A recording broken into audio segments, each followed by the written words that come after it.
This young man is Lee Min-chan, 29 years old, a web novel author. But his fate was tragic. A guy living month to month.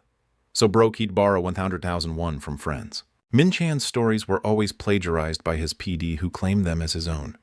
So his works faced constant criticism and tanked hard. Ultimately, Min-chan died from overwork, without even realizing it. His soul descended to the underworld and met King Yomra, who said Min-chan was quite lucky, being the 777th soul through the underworld's gate. He'd won a prize. The sudden event left him stunned, but facing the terrifying King Yomra, he wished to live inside a novel. And that novel was titled, Becoming a Notorious Loser of the Hunter Training School. Finding Min-chan amusing, King Yomra granted him 2 more small wishes. So Min-chan wished to arrive 2 years before the story began, and to be handsome like a celebrity. Thus, Min-chan possessed the body of a minor character named Kang Shin-hyuk. Most who transmigrate possess the main character, but he ended up in a background character with no presence. But it was too late, so he had to accept it. Min-chan suddenly realized Shin-hyuk was very handsome, and an undercover rich guy, and so his comfortable retired life began. In the gloomy night, a room's light still shone late, a pleading voice was heard. "Can I just borrow 100,000 won? Yeah, I know. I'm only asking because it's tough." This person firmly asserted his trustworthiness. "I paid you back on time last time, didn't I? I promised to return it before the 15th. Of course. Hey, I feel really bad always bothering you like this." A young man with a scruffy beard and messy hair spoke shyly on the phone. Hey, thank you so much. I'll send my account details. Thanks a lot," he recalled. "I am an incredibly unlucky person, the kind who'd break their nose even falling backward. But why? The most vivid expression of at least I'm better than that guy is me." As a web novel author living month to month, a 29-year-old had to call friends just because he was short 100,000 won for rent. This young man stretched his shoulders back, cracking his joints, then sighed. Survived another month. And that's me. Lee Min-chan. When readers finished his story, they left critical comments. He read them and cursed inwardly. "The comments section is a mess. These fools. This is all foreshadowing. I'll handle it, so just shut up and watch." Min-chan sighed, glancing at the novel beside him, then mumbled, "Seriously, I thought writing web novels would be easy that year." He rested his chin on his hand, pondering for a moment, then agreed. "Well, it's true. What fault do the readers have?" Min-chan's face was extremely tired. His nose even bled from exhaustion. If only I could write like that. Immerse myself in a character and freely roam around. When it dripped into his mouth, he tasted the metallic tang and finally noticed, then looked up. A nosebleed. Tissues. Tissues. At that moment, someone suddenly approached and handed him a pack of tissues. "Are you looking for this?" Seeing that Min-chan wasn't surprised and replied, "Thanks." But looking closer, Min-chan realized he was in the afterlife. "What?" A servant in traditional attire announced. Lee Min-chan, 29 years old, web novel author. Then he delivered shocking news. Cause of death is overwork. Hearing these words, he couldn't believe his ears and stood dumbfounded. The figure seated high above with an imposing aura spoke sternly. "A pleasure to meet you. I am King Yomra Rakshasa. People usually call me King Yomra," he said coldly. "Welcome to the underworld." Min-chan, still in disbelief, stammered. What do you mean?" King Yomra explained. "I mean it literally. Your life has just ended, but don't rush to blame fate for being too harsh. Actually, you're still quite fortunate." Hearing these words, he lost patience, pointing at himself. "Fortunate? I've never encountered such a thing in my life," King Yomra affirmed. "No, it's truly fortunate." Then he said seriously, "You are the 7777th soul to pass through the gate of the underworld, a fateful winning number." Taking this opportunity, he proposed, "As a reward for this, I shall grant you one wish." But then he reminded, "Of course, absurd things like becoming a god are impossible." Min-chan scratched his head, bewildered, still not fully believing reality. No. Why is this so sudden? I was working on my final manuscript, and then, suddenly, he questioned repeatedly. Besides, if it ends like this, my readers will. This made King Yomra lose patience and threaten angrily. I am not one who likes to wait. Seeing that seriousness, Min-chan began to feel scared. Wait, looking at that killing intent, he thought. So scary. Then Min-chan summoned all his courage and shouted, "Then, please let me live in a novel world." King Yomra asked excitedly. "Aha. What's the reason?" he quickly replied. "Harem. Adventure." "Harem," Hearing this, King Yomra stroked his beard and chuckled with amusement. Interesting indeed. Do you have a novel in mind? By the way, a novel written by yourself is not allowed. Min-chan felt like his weakness was exposed and thought guiltily. How did he know? After all, that would be no different from making myself a god. Then he remembered when he was pensively looking at the novel on his desk. I had to think about that too. As if finding a ray of light, Min-chan rejoiced inwardly. He calculated in his head. Wait a minute. Even if I don't remember everything, I still remember a good deal of that story's plot. The main character also lived quite comfortably. Right. After being sure, Min-chan clenched his fist and shouted decisively, becoming a notorious loser of the hunter training school. I'll choose that novel. King Yomra snapped his fingers and smiled benevolently. Live in a novel. Huh. It's been a while since someone wished for something so interesting. Then I'll allow you 2 more small wishes. The next second, a beam of light appeared beneath his feet. Min-chan exclaimed in shock, Really?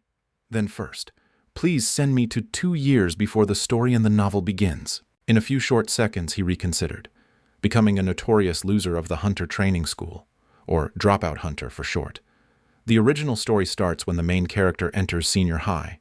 Right. Understanding the plot, Min-chan clenched his fists, full of anticipation for his new life. But the time he was really wrecking the neighborhood was in his 2nd or 3rd year of middle school, wasn't it? From the start, he struggled so much to erase that useless image. If I handle it beforehand, it'll be much easier later. King Yomra stroked his beard, observing intently. All right, live happily in that world then. So what is your final wish? Being too rushed. His body was gradually fading. He cried out in alarm. Wait, please give me time to think. Let me be handsome. Min-chan screamed frantically. Please grant me an unparalleled handsome face. Please take the eyes, nose bridge, and lips of famous celebrities and mix them all onto my face. Before he could say more, he was teleported from that place, and in a blink, only a faint glimmer of light remained. The place became completely quiet. The servant beside him exclaimed, Truly a different kind of soul, King Yomra replied. That's what I mean. Beyond my expectations. Min-chan's new body was now floating in mid-air. On the other side, King Yomra wondered to himself.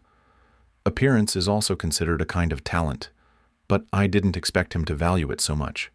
Normally in such cases, wouldn't they ask to be transmigrated into the main character's body? At this time, Min-chan had entered a new body.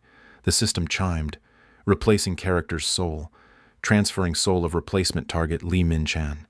The next second, this body gradually regained consciousness, slowly opening its eyes. The system announced again, entering the world of becoming a notorious dropout of the hunter training school. Upon opening his eyes, he looked around, bewildered in his naked body. This place feels like a dream.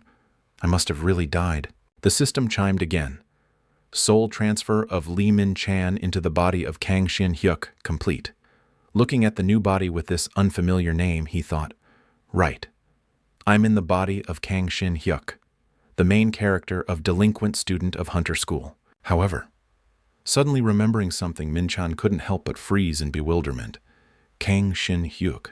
He shouted in panic. The main character's name is Lee Ki-seong, Kang Shin-hyuk. Who the heck is Kang Shin-hyuk? At this moment, the system displayed, retrieving memories of Kang Shin-hyuk. A headache struck, causing Min-chan to cry out in discomfort. Then a memory fragment appeared, in the world of becoming a notorious dropout of the Hunter Academy. Hunter talent manifests at the age of 10.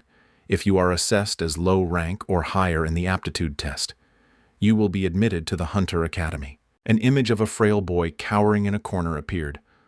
However, Kang Shin-hyuk did not undergo the aptitude test, because the director of the orphanage where he lived secretly hid the test kit. Then, the director reported the aptitude of all children in the orphanage as the lowest, causing the children to only be able to attend regular schools, living lives completely unrelated to hunters. The system continued narrating with continuous memory fragments. Later, when the law was amended, he was retested, but with an aptitude only in the top 15% overall. He was not eligible to transfer to a hunter school. After graduating from a regular school at 20, Kang Shin-hyuk worked as a porter, following hunters. Eventually, his abilities awakened and he became a hunter, then joined a guild. Here the system paused. To avoid overload, Kang Shin-hyuk's memories will be unlocked in specific situations later. After remembering everything, Min-chan clutched his head and lamented. This guy's as unlucky as I am. Huh. Then he pondered deeply, tearing at his hair. Isn't this feeling like being cheated? No, it's true. I've been tricked. The more Min-chan thought, the angrier he became. If I requested to be sent to a novel world, then entering the main character's body is a given. At this rate, my second life will also be lived unhappily. His eyes gradually filled with sadness. Actually, thanks to the memories that just surfaced, I remembered what kind of character Kang Shin-hyuk is. Kang Min-hyuk is the homeroom teacher of the class next door. The subject he teaches is swordsmanship, arguably a side character of a side character, with a very minor role in the novel. Thinking of this, Min-chan flailed his arms and legs, punching and kicking the air in frustration. No matter what, it's not this. If I knew this would happen, I'd rather have asked to be sent straight to heaven. He calmed down, then sat reflecting. I really want to go back and question them, but there's probably no way to go down to the underworld except by dying. Right. Remembering King Yomura's deathly gaze, Min-chan immediately became fearful. If I commit suicide to question him, I'll only end up in hell. At this moment, the system chimed. You will wake up soon. Well then, good luck, Kang Shin-hyuk. He cursed, his eyes blazing. Don't joke with me. Live as Kang Shin-hyuk. That's absurd. Give it back. With no more chances, Lee Min-chan woke up in Kang Shin-hyuk's muscular body. He shouted, Give! Shin-hyuk, his face pale and drenched in sweat, panted heavily. It back. Sitting on the bed, observing the room for a while, he dared to conclude, It's not a dream. At this moment, the phone rang loudly. Hearing it, Kim Shin-hyuk turned to look. Then he picked up the phone and hesitantly answered. Hello, the person on the other end said. Hello, Mr. Kang Shin-hyuk. We are the finance team from the chase team. He gritted his teeth and cursed inwardly. Damn it. So I really did possess Kang Shin-hyuk's body. The person on the phone continued. We're contacting you to confirm the payment of your severance pay. If there are any errors in the amount or if you have any questions, please contact us back here. Shin-hyuk scratched his head and replied. Ah, yes. The call just ended. A second later, the phone made a ding sound. He frowned and opened it to see.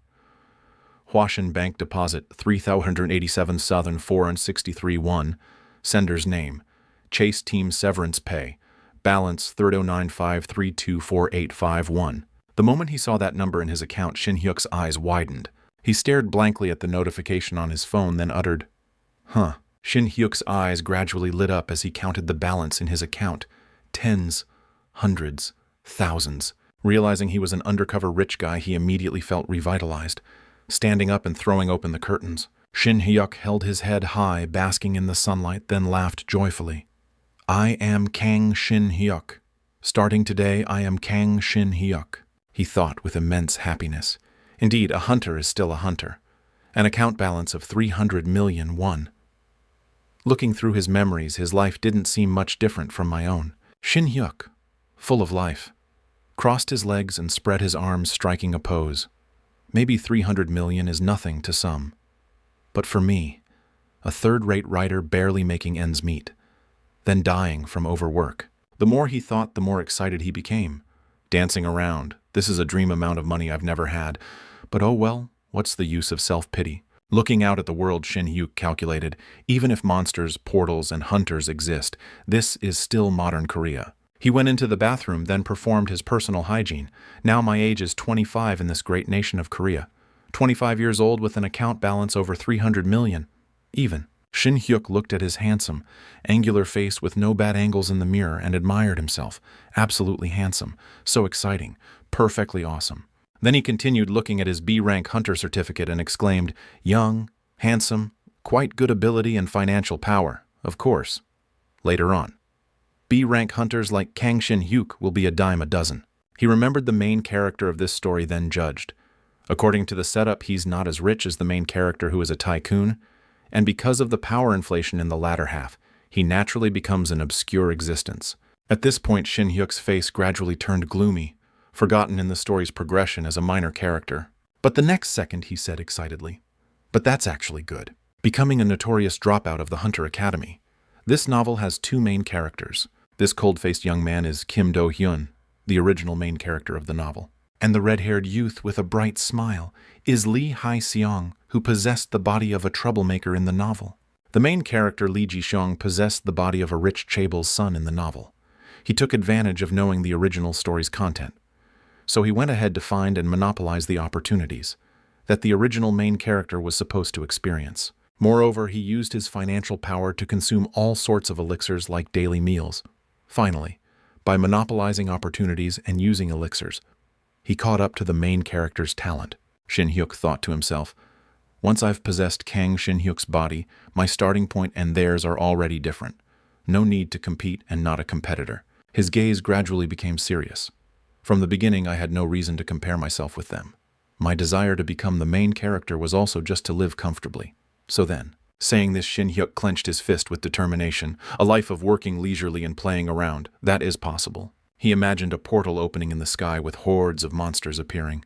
Then one day, when the portal erupts according to the original plot and a worldwide crisis hits, and countless hunters appear to fight, when Kim Do-hyun and Ji Seong team up to stop the Grand Army. At that time, the civilians behind them with expectant faces shouted, "Can those kids protect the world? Now we can only trust in them." The blonde-haired man frantically yelled, "Those two are the world's last hope. Our job is just to cheer them on together." Behind those two characters and countless fans cheering, "Go Lee Ji-seong. You are the light of humanity. Go Kim Do-hyun. Save the world." They, hoping to live, cried out and shouted, "You can do it. Go Lee Hae-seong." Other young people continuously cheered, "Go Kim Do-hyun." In the crowd, Shin Hyuk calmly tapped his phone. His lips curled up slightly, then he slowly shouted, "Go." The next second, Shin Hyuk frantically looked at his phone and shouted loudly, "Go Samsung. Just like that, go up. Pesla, you show them too." Then he frantically tapped the phone screen. Buy the dip. This is the apocalypse trading method. Shin Hyuk firmly asserted, "Anyway, the world will be protected by those two. In the meantime, I just need to collect the stocks that have plummeted." At this moment, looking at his account, he couldn't help but be surprised. The money keeps doubling. Shin Hyuk savored the joy, exclaiming, "I can see the future. A future of comfortable living without worrying about money? Is this how an office worker who won the lottery feels? Now that it's come to this." At this moment, a notification message arrived. "I am the person in charge. You have officially passed the final screening for hunter position number 1 that you applied for. We have sent an email with instructions regarding the benefits agreement and start date. Please check and respond." After reading it, he laughed maniacally. "Until the day the portal explodes, I will live faithfully according to the original story. Well then, now I'll go make some capital." Very soon it was the first day of work. In the novel, becoming a notorious dropout of the Hunter Academy. Kang Shin Hyuk is a swordsmanship instructor who was originally a B-rank hunter. A blessing in disguise. The time I transmigrated was when Kang Shin Hyuk had quit the Chase Guild, and it was the time of his new appointment at the hunter school. Before taking office, I had free time, so I investigated Kang Shin Hyuk, and after checking all verifiable personal information like contacts, transaction history, and so on. Looking at the information on his phone, he rubbed his chin and exclaimed in amazement, "What's with this guy? Does he have some problem?" I discovered that Kang Shin Hyuk's social relationships were as hopeless as an outcast's. There were only 2 people in his contact list. Shin Hyuk found it unbelievable. I just write at home all day, so it's understandable that I don't interact with anyone. Is this a contact list of someone who voluntarily abandoned the world? Then he remembered being teased by girls in his past life. "Hey, your boyfriend is passing by." Ah, damn it. Shin Hyuk trembled with anger, tears of self-pity streaming down. "In my previous life, I gave up so many things." Then he pulled himself together and sighed. "It's true that those who have it all tend to overdo it. In my previous life, I gave up so many things." Typical examples are love and marriage. Back then, with his weak personality, Shin Hyuk often went drinking with friends and lamented, "Have I married web novels or something?" to those around me. I said it was troublesome, but being alone was more comfortable. But those were just silly words, although there were many reasons, including family matters, not getting a moment's rest. In his past life, he was always called by the PD to rush manuscript revisions. "Yes, PD, I'm currently out for a bit." "Ah, is that so? I'll go in and revise it right away." "Yes." Back then, he could only blame fate for his bad luck. A third-rate writer barely making enough for 3 days like me. Dating. In that life, Min Chan had exclaimed with extreme unwillingness, "This is unacceptable. Absolutely unacceptable." Then he waved goodbye to his drinking buddy to go home. Yes, it's truly unacceptable. But now it's different. although not the main character I longed for. I've been given so many things. Shin Hyuk stood before the teacher's office door, mentally preparing himself for a moment. I will give everything I have to slowly do all the things I couldn't enjoy in the past. With that determination, he forcefully opened the door and stepped inside. Then he smiled brightly with a radiant face and introduced himself. Hello everyone, I am Kang Shin Hyuk. I've been appointed as a first-year swordsmanship instructor starting today. With that greeting, the whole room fell silent. No one responded. Seeing this, Shin Hyuk blushed with embarrassment. I overdid it a bit, suddenly feeling awkward. But then a voice spoke up. Ah, come in. The teacher sitting right by the entrance stood up to greet him. You must be teacher Kang Shin Hyuk who arrived today. Right. Very nice to meet you. I am Park Yeon Seok. You'll be sitting next to me from now on. He nodded and smiled in reply. Thank you. I look forward to your help. At this moment, some man-crazy female teachers rushed over to ask, Teacher, teacher. Oh no. Are you a teacher or an actor? The kids today are going to go wild. Shin Hyuk scratched his head and gave a radiant smile. It's not that much. Thank you. However, in his mind he was smug. Of course, this is a face exchanged for a lifetime. A curious female teacher started asking. Teacher Kang, which guild were you in before? He quickly replied. Before being appointed I was in the Chase Guild. Hearing this, both female teachers with admiring eyes praised. Chase, that's a prestigious guild. Amazing. Teacher Kang still looks young enough to be an active hunter. Teacher Kang is really cool, being praised by girls for the first time from his past life to this one. Shin Hyuk's nose swelled with pride and he beamed. What's so cool about it?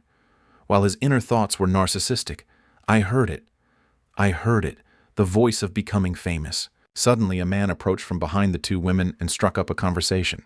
Chase Guild. The school has finally managed to recruit talent. He placed his hand on his chest with a feigned expression and introduced himself. Nice to meet you. I am Jung Hyun Sik, teaching second-year spearmanship. I was in the Hwarang Guild and graduated from Hunter Academy No. 6. He laughed loudly, patting his shoulder, then asked directly, Which Hunter Academy did Teacher Kang graduate from? A handsome man like you couldn't possibly be unknown. Hearing the question, Shin Hyuk hesitated. I. But before he could answer, the pink-haired woman interjected. Let me guess. Hunter Academy No. 7, am I right? And that guy Hyun Sik also chimed in. I'll bet 1 vote for Hunter Academy No. 4. Seeing those two so excited, the remaining female teacher also joined in. If it were my school, how could I not know? Then I bet on school No. 5, but just then, Shin Hyuk spoke up. Teachers, he said frankly without any defensiveness, smiling. I didn't graduate from any Hunter Academy. Hearing this answer, all 3 teachers were so shocked they froze on the spot. Then the pink-haired teacher changed her attitude, asking, If you didn't go to hunter school, how did you become a hunter? The other one was also very curious. Did you study abroad? So you have dual citizenship? The 2 curious teachers gossiped. Can someone with dual citizenship apply to be a teacher? Shin Hyuk raised his hand and replied, I'm a full-blooded Korean. There are hunters who didn't graduate from hunter school too. Then he bluntly uttered a sentence. I'm one of those cases. These words made the faces of the other 3 change as they understood the problem. That guy Hyun Sik immediately let go of Shin Hyuk's shoulder. Then he showed his true colors, disdainfully dusting off his hand. So that's what you are. You should have said so earlier. He turned away disgustedly, exclaiming, I'm going for a smoke before the meeting. What a waste of time. The 2 female teachers also followed. Oh, Teacher Jung, let's go together. They made no secret of their ridicule. I heard it was Chase, so I was really looking forward to it. But it turns out to be a non-hunter school graduate. Their attitude was completely different from before, which surprised Shin Hyuk. Then he turned and saw Teacher Yeon Seok sighing in disappointment. The other 3 continued to mock. Isn't that right? The quota system for non-hunter schools is ridiculous. Only then did Shin Hyuk realize the problem, pointing at himself and asking blankly, non-hunter major. What's that? At the same time, the system chimed, user discomfort detected. Then it announced, retrieving Kang Shin Hyuk's memories. The Hunter Aptitude Test Kit. This is the most accurate way to test hunter aptitude. This kit contains the bodily fluids of a Salaman monster and is worth up to 1,000 The principal who embezzled the kit and reported the children's aptitude as poor was arrested. And then, thanks to Chang Su's help, who had left the orphanage earlier, Kang Shin Hyuk was retested. However, those from non-hunter schools, like Kang Shin-hyuk and Chang-soo, couldn't integrate because those who graduated from regular schools were not provided with systematic education like hunter school graduates. Therefore, the difference in ability between the two groups was inevitable. They gathered and held a demonstration, demanding the enactment of a law prohibiting discrimination against non-hunter school graduates. Those from non-hunter schools, those who were discriminated against, united, and the Anti-Discrimination Act for non-hunter school graduates was passed. The system continued to transmit information. This is a law requiring the concealment of background information during recruitment so it cannot be identified. The law states, priority for individuals with national merit, registered disabled persons, employment protection beneficiaries, individuals with relevant professional certifications, individuals with work experience in the corresponding field, non-hunter school graduates, recruitment position administrative office. But some public institutions still reserve quotas to recruit individuals from non-hunter schools. Therefore, currently, hunter school graduates are at a disadvantage. The resentment towards those from non-hunter schools has become even more intense, going against the purpose of the law. Finally, it reminded, therefore, try not to reveal to those around you that you graduated from a non-hunter school. As a barrage of information appeared, Shin-hyuk's head throbbed as if hit by a hammer. Then he grumbled, "You're telling me now." Remembering those faces, he sighed inwardly. "Well, I understand their position, but I feel wronged. According to my memory, I never participated in any demonstrations or signed anything." Seeing Shin-hyuk dazed, Yeon-seok awkwardly comforted. "Oh dear, so much trouble on the first day. Please understand, Teacher Kang. That's the current situation." Hearing that, he silently accepted, telling himself, "What can I do? To have a peaceful old age, I have to endure it." Then he pretended to be fine and replied, "It's okay. From their standpoint, it's natural for them to dislike me." Shin-hyuk smiled awkwardly and said, "That quota system for non-hunter school graduates. How can anyone look at it favorably?" Hearing him say that, Teacher Yeon-seok scratched his head in confusion. "Huh. A quota system. What do you mean by that?" Hearing this question, he paused, then looked at him thoughtfully for a moment. Then he awkwardly pointed at himself. "Didn't I get into the school through a special quota?" Yeon-seok immediately explained. "What are you talking about?" "You passed the teacher recruitment exam and were invited here," he repeated. "This isn't a regular school, but a hunter school, a quota system. Bonus points for non-hunter school graduates. There's no such thing." Then Yeon-seok said, "Perhaps the teachers are misunderstanding something." Outside at the smoking area, smoke billowed up. The three teachers started gossiping. "I thought it was a teacher hired through the quota system. Our school must be really short on budget. Those first-year swordsmanship students are truly pitiful." The guy Hyun-sik, holding a cigarette and smoothing his hair with an arrogant look. "Anyway, first years are only taught physical training and basics, so it's probably fine. The school probably had that in mind when they deliberately assigned him to the first years." He also silently acknowledged Shin-hyuk's handsomeness. "But anyway, he's good-looking, isn't he?" The brown-haired female teacher holding a cigarette sneered, "Oh, Teacher Young, are you interested?" The other one with her hand on her hip looked disgusted and criticized. "What good is a pretty face? If you didn't graduate from hunter school, it's obvious what your level is." The brown-haired woman skillfully flicked off the cigarette butt with one hand. "If you didn't go to hunter school, then you probably came from an orphanage." "Right. Good looks, but no background. What a pity. What a pity." She unconsciously broke the cigarette, then threw it on the ground. "I'll have to secretly tell the kids to find private swordsmanship tutoring." The brown-haired female teacher walked while engrossed in gossip. "Anyway, after graduation, you have to risk your life to work, learning from a quack like that. Who knows what might happen if something goes wrong?" But she didn't know someone was appearing ahead. Seeing Shin-hyuk appear, she felt a little guilty. "Teacher Kang, why are you here?" He scratched his head and explained with a forced smile. "Oh, teachers, you're here. I asked Teacher Park and he said this was the smoking area. It seems there was some misunderstanding earlier. Are you free before class?" "Teachers." That female teacher immediately showed her attitude. "Free or not? What's it to you? Were you eavesdropping on our conversation?" This made Shin Hyuk furious, but he tried to endure it. Ah, I didn't mean to. Inwardly, he tried to restrain himself. You flip-flopper? Endure it. Endure it. Think about the investment capital. He swallowed his pride and stepped forward to reconcile. I'm afraid your misunderstanding will affect the children. I didn't get in here through a quota system. Or bonus points for hunter school graduates. Shin Hyuk smiled friendly and said, I just wanted to convey that. That's all. I hope for your help in the future. Hearing that the two female teachers were ashamed, not listening to these words, the guy Hyun-sik stepped forward annoyed. Teacher Kang, it seems you're misunderstanding something. His hands were stuck in his trouser pockets, clearly showing his disdain.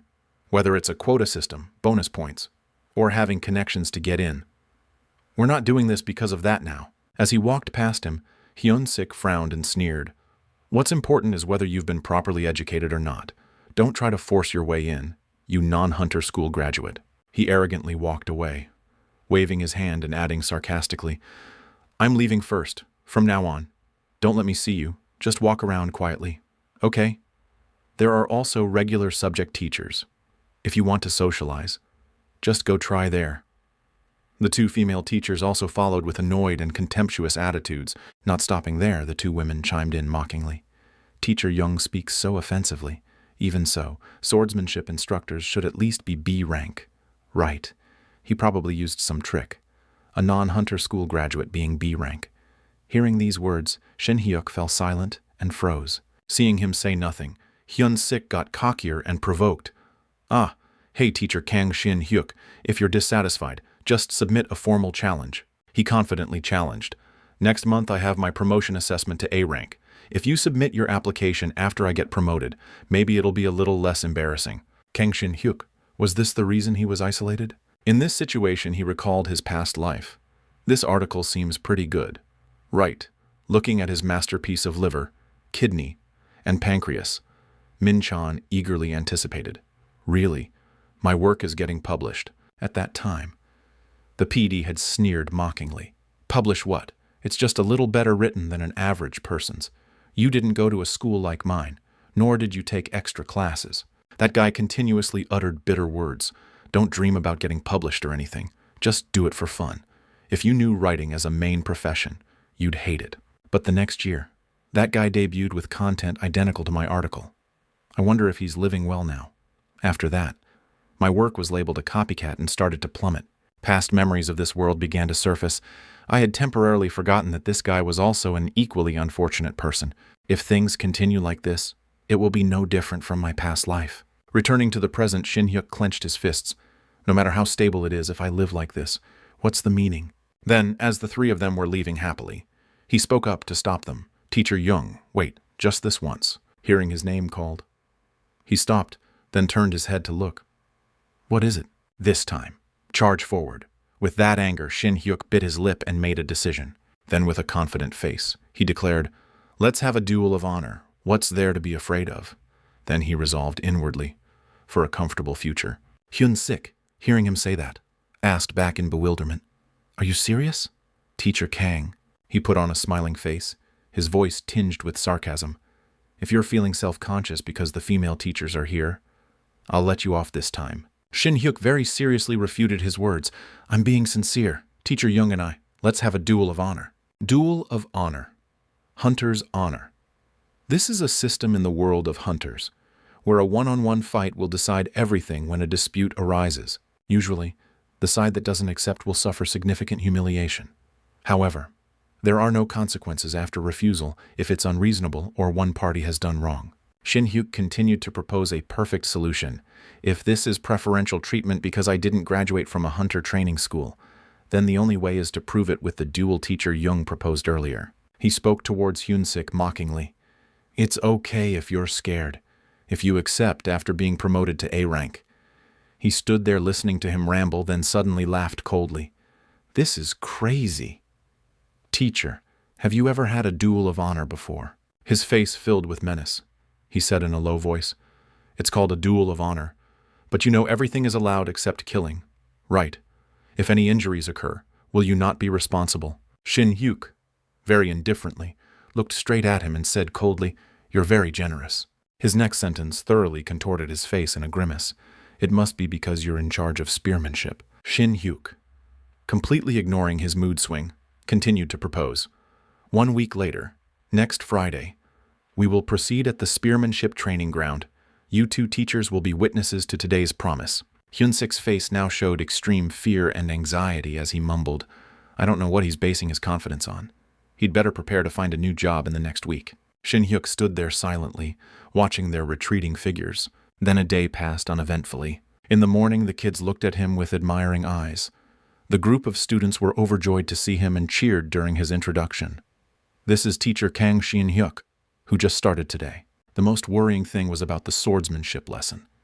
Strangely enough, when I picked up a sword, everything was resolved. Kang Shin Hyuk's memories surfaced conditionally. Learning swordsmanship also naturally seeped into his body. Shin Hyuk practiced his sword with extreme seriousness. He was so handsome it was as if light radiated around him, like this, and like this. It's easy, right?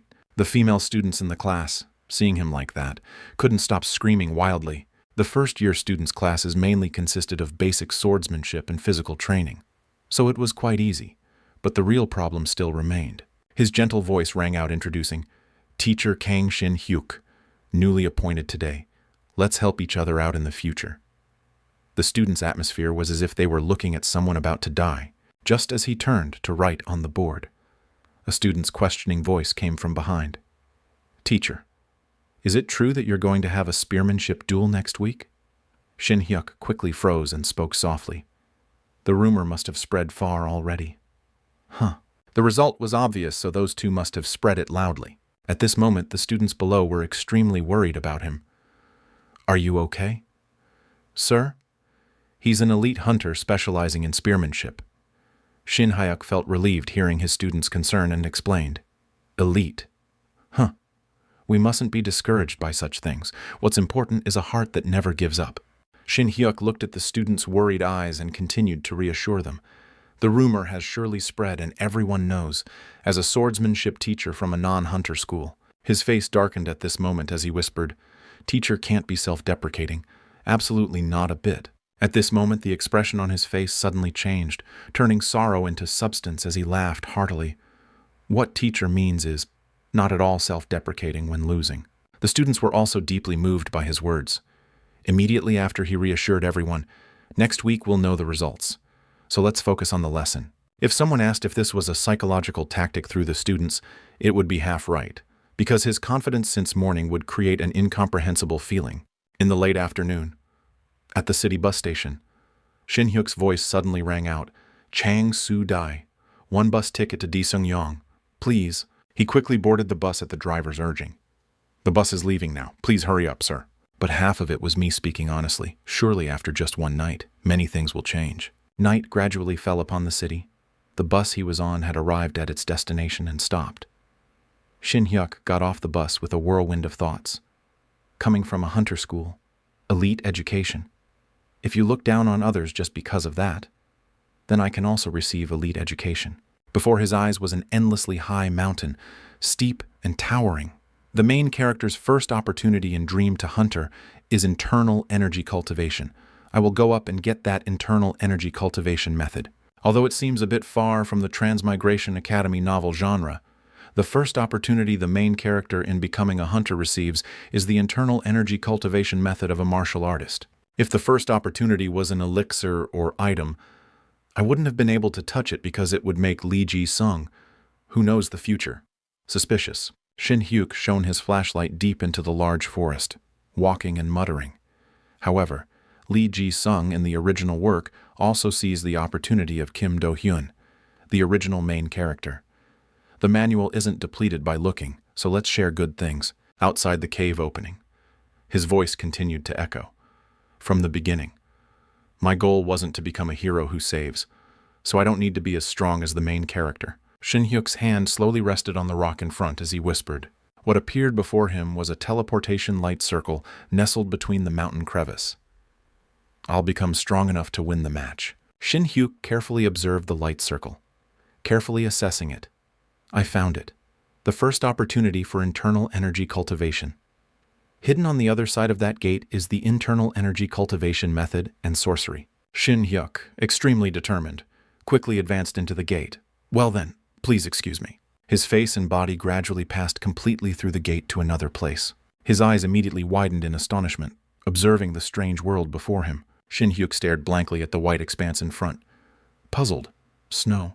There was no description of this in the original work, so I didn't know. An absolutely beautiful scene.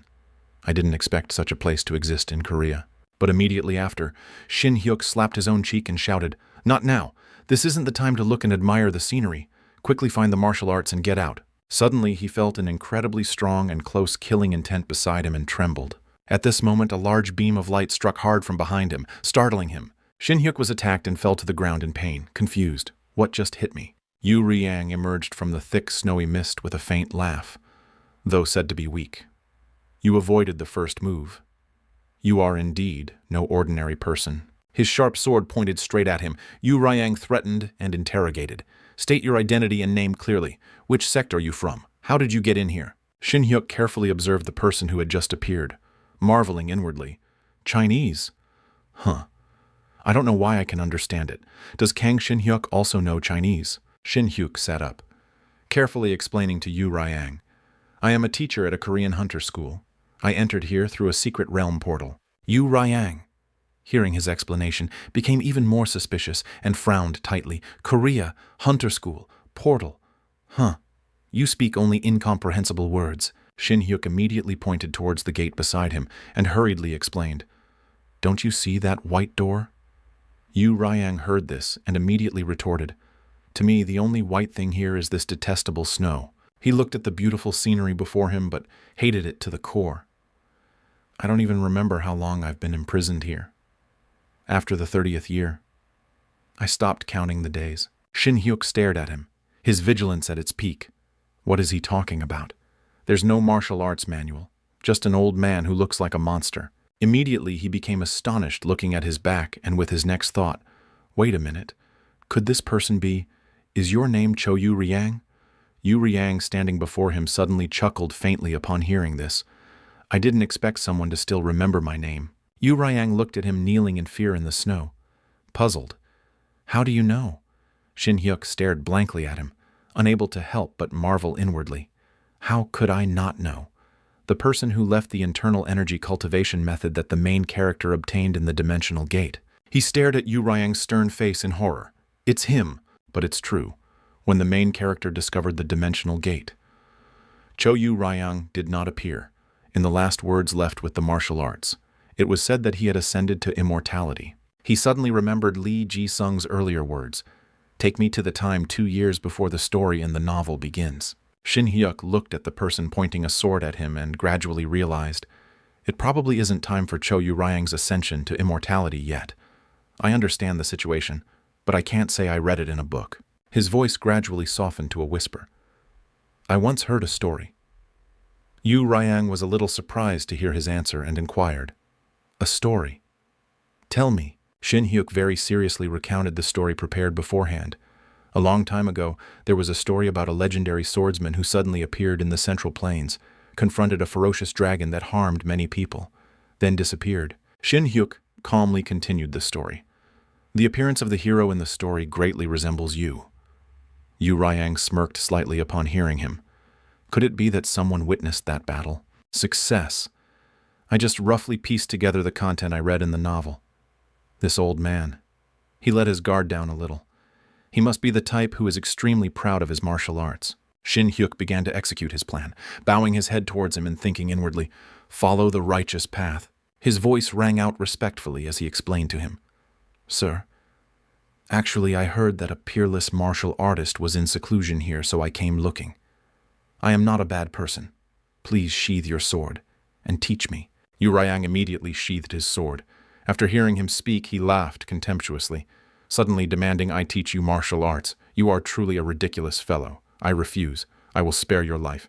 Go back. Yu Riang immediately turned to leave. He seized the opportunity and shouted loudly, it's a spear. He was somewhat surprised and turned back to stare at him. Shin Hyuk remained kneeling there respectfully. I have a match coming up. My opponent uses a spear. He turned to Yu Riang and continued to ask, sword and spear, which one will win? Hearing this, he pondered for a long time. Then he compared the characteristics of the two types of weapons. Compared to the shorter sword, the spear has far superior performance. If properly trained, they become powerful soldiers. Their length and destructive power are not lacking at all. The answer is spear. Shin Hyuk was somewhat horrified to hear his affirmation. What? Why did you admit it so easily? Yu Riang turned and spoke, shooing him away. Now that you know, go back. Cherish your life. Hearing his intention to dismiss him, he panicked. I can't leave like this. I've already been so outspoken. He quickly decided to gamble on this action. If I left just because he told me to, I wouldn't have come here in the first place. Yu Riang still stood there, his face dark, listening to his desperate cries. Indeed, a sword cannot defeat a spear. I rushed here thinking I could find an answer. Shin Hyuk slowly stood up from the snow, continuing to reason. Next week I have to duel in front of many people. I guess I should quickly go back and practice how to beg. Shin Hyuk acted extremely pitiful, rubbing his eyes as if about to cry. I don't know how to beg. Or maybe I should first wet my pants to show surrender and then figure things out. What should I do? What should I say to extinguish the spearmanship teacher's killing intent? Yu Riang still stood there indifferently, listening to all of his lamentations.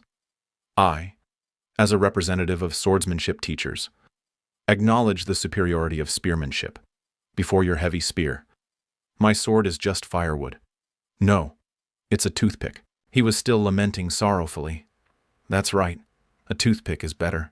Yu Riang clenched the sword in his hand, enduring to the extreme, gritting his teeth and whispering. That's just a general story about swords and spears. I don't know how skilled the spear user you're facing is. Yu Riang turned his furious, enraged face and mumbled, my sword can tear a dragon in half. Yu Riang looked at him still grieving and sobbing, then asked sternly, the fact that you dare compare a sword to a spear in front of me, does that mean you're prepared to die? I appreciate your courage, so I will offer special help. Shin Hyuk hid his excited face under his arm upon hearing his next words. So stop crying. He was overjoyed inwardly. Success. Shin Hyuk slowly stood up, pretending to wipe his tears while speaking chokedly towards him. Thank you, Mr. Cho Yu Riang. But when you say help, what do you mean? Sensing an opportunity, he mentioned his purpose to Yu Riang, a hidden manual or an elixir. Whatever it is, I'm grateful. Yu Riang cut him off. Puzzled, what are you talking about? Shin Hyuk's body immediately felt as if all his meridians were unblocked, and he cried out in extreme pain before his consideration. There's something much better. After he made his move, he couldn't help but lie prone on the vast snow, constantly crying out in agony. So hot. It's like my whole body is being beaten with a stick. Yu Riang couldn't help but assess him again. Although you are talentless, you have no ki in your dantian. Shin Hyuk endured agonizing pain as Yu Riang explained. I have infused a small amount of warm yang qi into your blood vessels. In 4 days, your dantian will be completely opened, and in 6 days, you will experience a change in your body. Amidst the vast snow, his voice continued to echo steadily. I don't know the skill level of that spear user. With this level, you will never suffer defeat anywhere in this life again. Shin Hyuk was deeply skeptical of himself, silently perplexed. Is this it? Is this ridiculous thing an opportunity?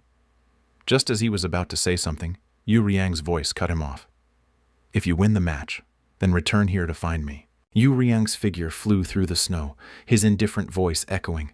Because I cannot leave this place, when you return to the world you live in, clearly declare that swordsmanship is the strongest. A week later at the spearmanship training ground, Shin Hyuk and Hyun Sik faced each other on the dueling platform. The group of teachers all appeared in the stands observing the match. Yeon Seok looked at him standing on the platform and couldn't help but exclaim, Teacher Kang has guts. He didn't run away and still dared to appear. Huh. Hyun Sik's voice rang out on the platform. Have you found a new job in the past week? Shin Hyuk very seriously got into a fighting stance and whispered, You're still as talkative as ever. Let's start now. Hyun Sik, seeing him so serious, couldn't help but laugh loudly, his tone extremely contemptuous.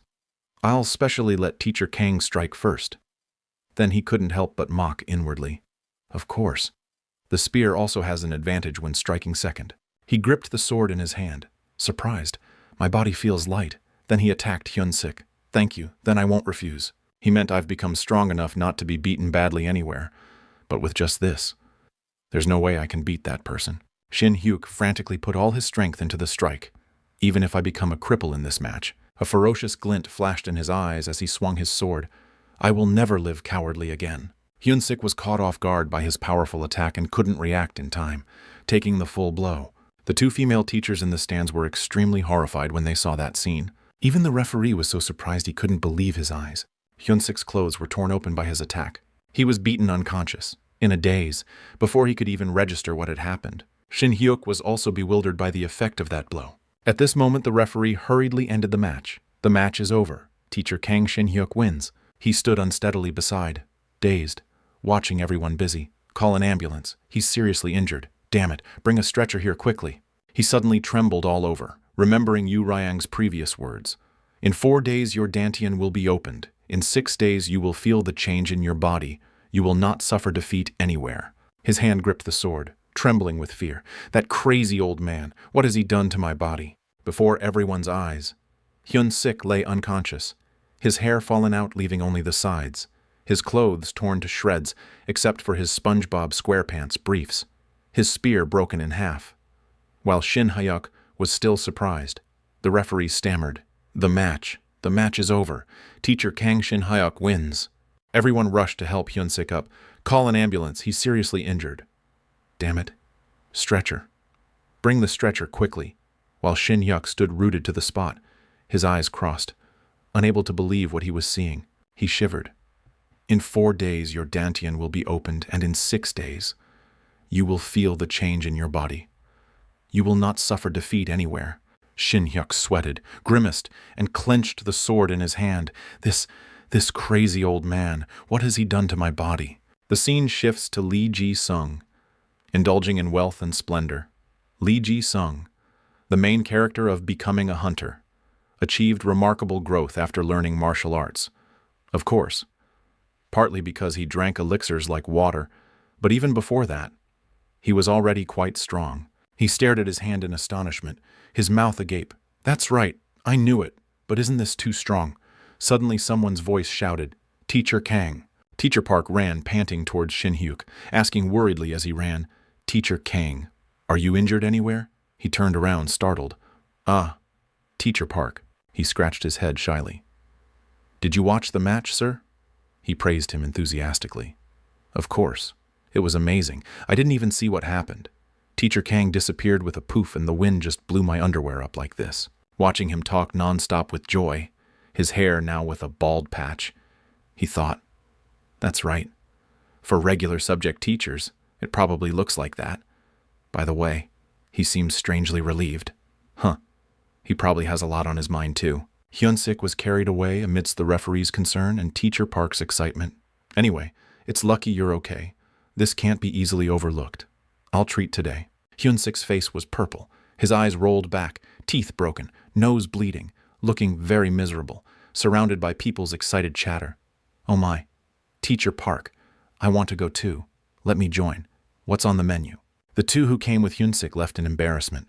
"Me too. I'll go too." Teacher Park was flustered. "Teachers, I'll collect 2,001 from each of you." Shin Hyuk was happily praised by Teacher Park amidst everyone's congratulations. The two clinked beer glasses with radiant smiles and laughter. After that, everyone went to sing karaoke, but it seemed his singing wasn't very good, causing everyone to have a headache and cover their ears. Shin Hyuk was dead drunk. He collapsed onto the bed. Saliva dribbled from his mouth, but he was still talking in his sleep. Stop, don't pour any more. Came home at 4 a.m. dead drunk. The dantian in his stomach emitted light. If it were an ordinary person, they would have suffered a terrible hangover until the next day, because Kang Shin Hyuk's dantian, having already undergone a transformation, had begun the process of self-purification. His sweat poured out, drenching his shirt. He was awakened by the morning sunlight, his face gleaming. Kang Shin Hyuk had acquired physical abilities far beyond his desires. Being drunk was nothing. He sat up startled, his whole body soaked in gleaming sweat. What happened to the drunkenness? He was in a situation where he couldn't go back to find the person who had transformed his body like this. Shin Hyuk walked through the door. In his hand was a very expensive-looking gift box. He walked while thinking, "I never thought I'd come to this place again. Thanks to him, I managed to stay alive, so I have to say thank you." The snow continued to fall, creating a beautiful scene. His feet moved heavily. Everything was white. The only things visible were snow and trees. Shin Hyuk walked while looking east and west for Yu Ryang. That old man. Didn't he say he couldn't leave the gate? There isn't a single animal. Even though it's a novel, the setting is too harsh. Suddenly the old man's voice spoke, "You've come again," causing him to look over. He was meditating on a rock ledge, his back to him. He slowly turned around, exuding coldness. "All right, you defeated that spear user. Right, for Yu Ryang." He confidently approached while boasting of his achievement. "Of course I won." With just one sword strike, his underwear was exposed. Yu Ryang stroked his beard with satisfaction. "Really? That spear user was weaker than I thought." "Huh," he retorted. "No, sir, that spear user is quite a recognized person in society, but actually I came here because I wanted to ask about that." He asked his question curiously. Ultimately, "What did you do to my body that day?" "Sir." He looked at him suspiciously. "What do you mean, what did I do?" "I just opened your dantian. Truly just enough so you wouldn't get beaten to a pulp." Yu Ryang asked a question that startled Shin Hyuk. "What martial arts did you use? How much internal energy did that spear user have? By the way, I'm bored right now. Come here and tell me a story." He looked at him dubiously. "Martial arts, now I understand. The reason I became unusually strong." He recalled the feeling when his dantian was opened. Why didn't I think that Cho Yu Ryang's manual was the hunter's first opportunity? The dantian that Li Ji-sung had to train hard to break through. I had a super master directly open it for me. Shin Hyuk interrupted the old man. Sir, I apologize for interrupting, but I haven't learned any martial arts." Yu Ryang was surprised. "What are you saying? What do you mean you haven't learned any martial arts?" He wondered. Clearly your dantian was blocked, but there was a small amount of internal energy. Hearing that, he looked down at his dantian. "I just swung my sword and fought, and it accumulated naturally." He thought, in martial arts novels, internal energy is accumulated through martial arts, but hunters are different. He criticized. Truly a crude method. He approached. "Sir, do you remember the name of the country you lived in before coming here?" The old man replied. "Of course. It was Great Ming. The emperor was Zhu Yuanzhang, Emperor Hongwu." Hearing that, his confusion was resolved. No wonder. In this world, hunters only awakened not long ago. Cho Yu Ryang turned out to be from a completely different world. It's natural that he doesn't know the situation outside. Shin Hyuk began. "I am very interested in old stories, so I knew about the legendary swordsman Cho Yu Ryang." He spoke the truth. "Sir, in the outside world, martial arts no longer exist." Hearing this, Yu Ryang was startled, his mouth agape as he shouted, "What? What?" He summarized the modern world. Outside. A lot of time has passed. A different kind of power has emerged, and martial arts have gradually been naturally forgotten. Explaining it as a different world is not the way. He silently looked at his hand. "I see. Being here for a long time makes one's sense of time become vague. Time must have passed more than I thought." Looking at him like that, he felt sympathetic. He looked so lonely. "But don't worry. Your tradition will be inherited by Li Ji-sung." Thinking this, he respectfully presented the gift. "I don't know if I can comfort you, but this is food from the outside world. Good for health," he mumbled while holding it. "Outside," Shin Hyuk instructed. "Yes, just suck on it like that. Suck." As soon as he put it in his mouth, he spat it out, his face pale with disapproval. Yu Ryang wiped his mouth and said, "Is there some kind of epidemic breaking out outside now? The pitiful commoners have to use such low-quality goods to take care of their health." He reminisced with pity. The time when even the beggar's sect performed lightness skills. 50-year-old mountain ginseng was eaten like a side dish. Truly pitiful people. He looked grim. This old man. Truly an easily annoying type of person. Thinking this inwardly, he still bowed and opened his backpack. "Sir, then do you like sweets?" He squinted.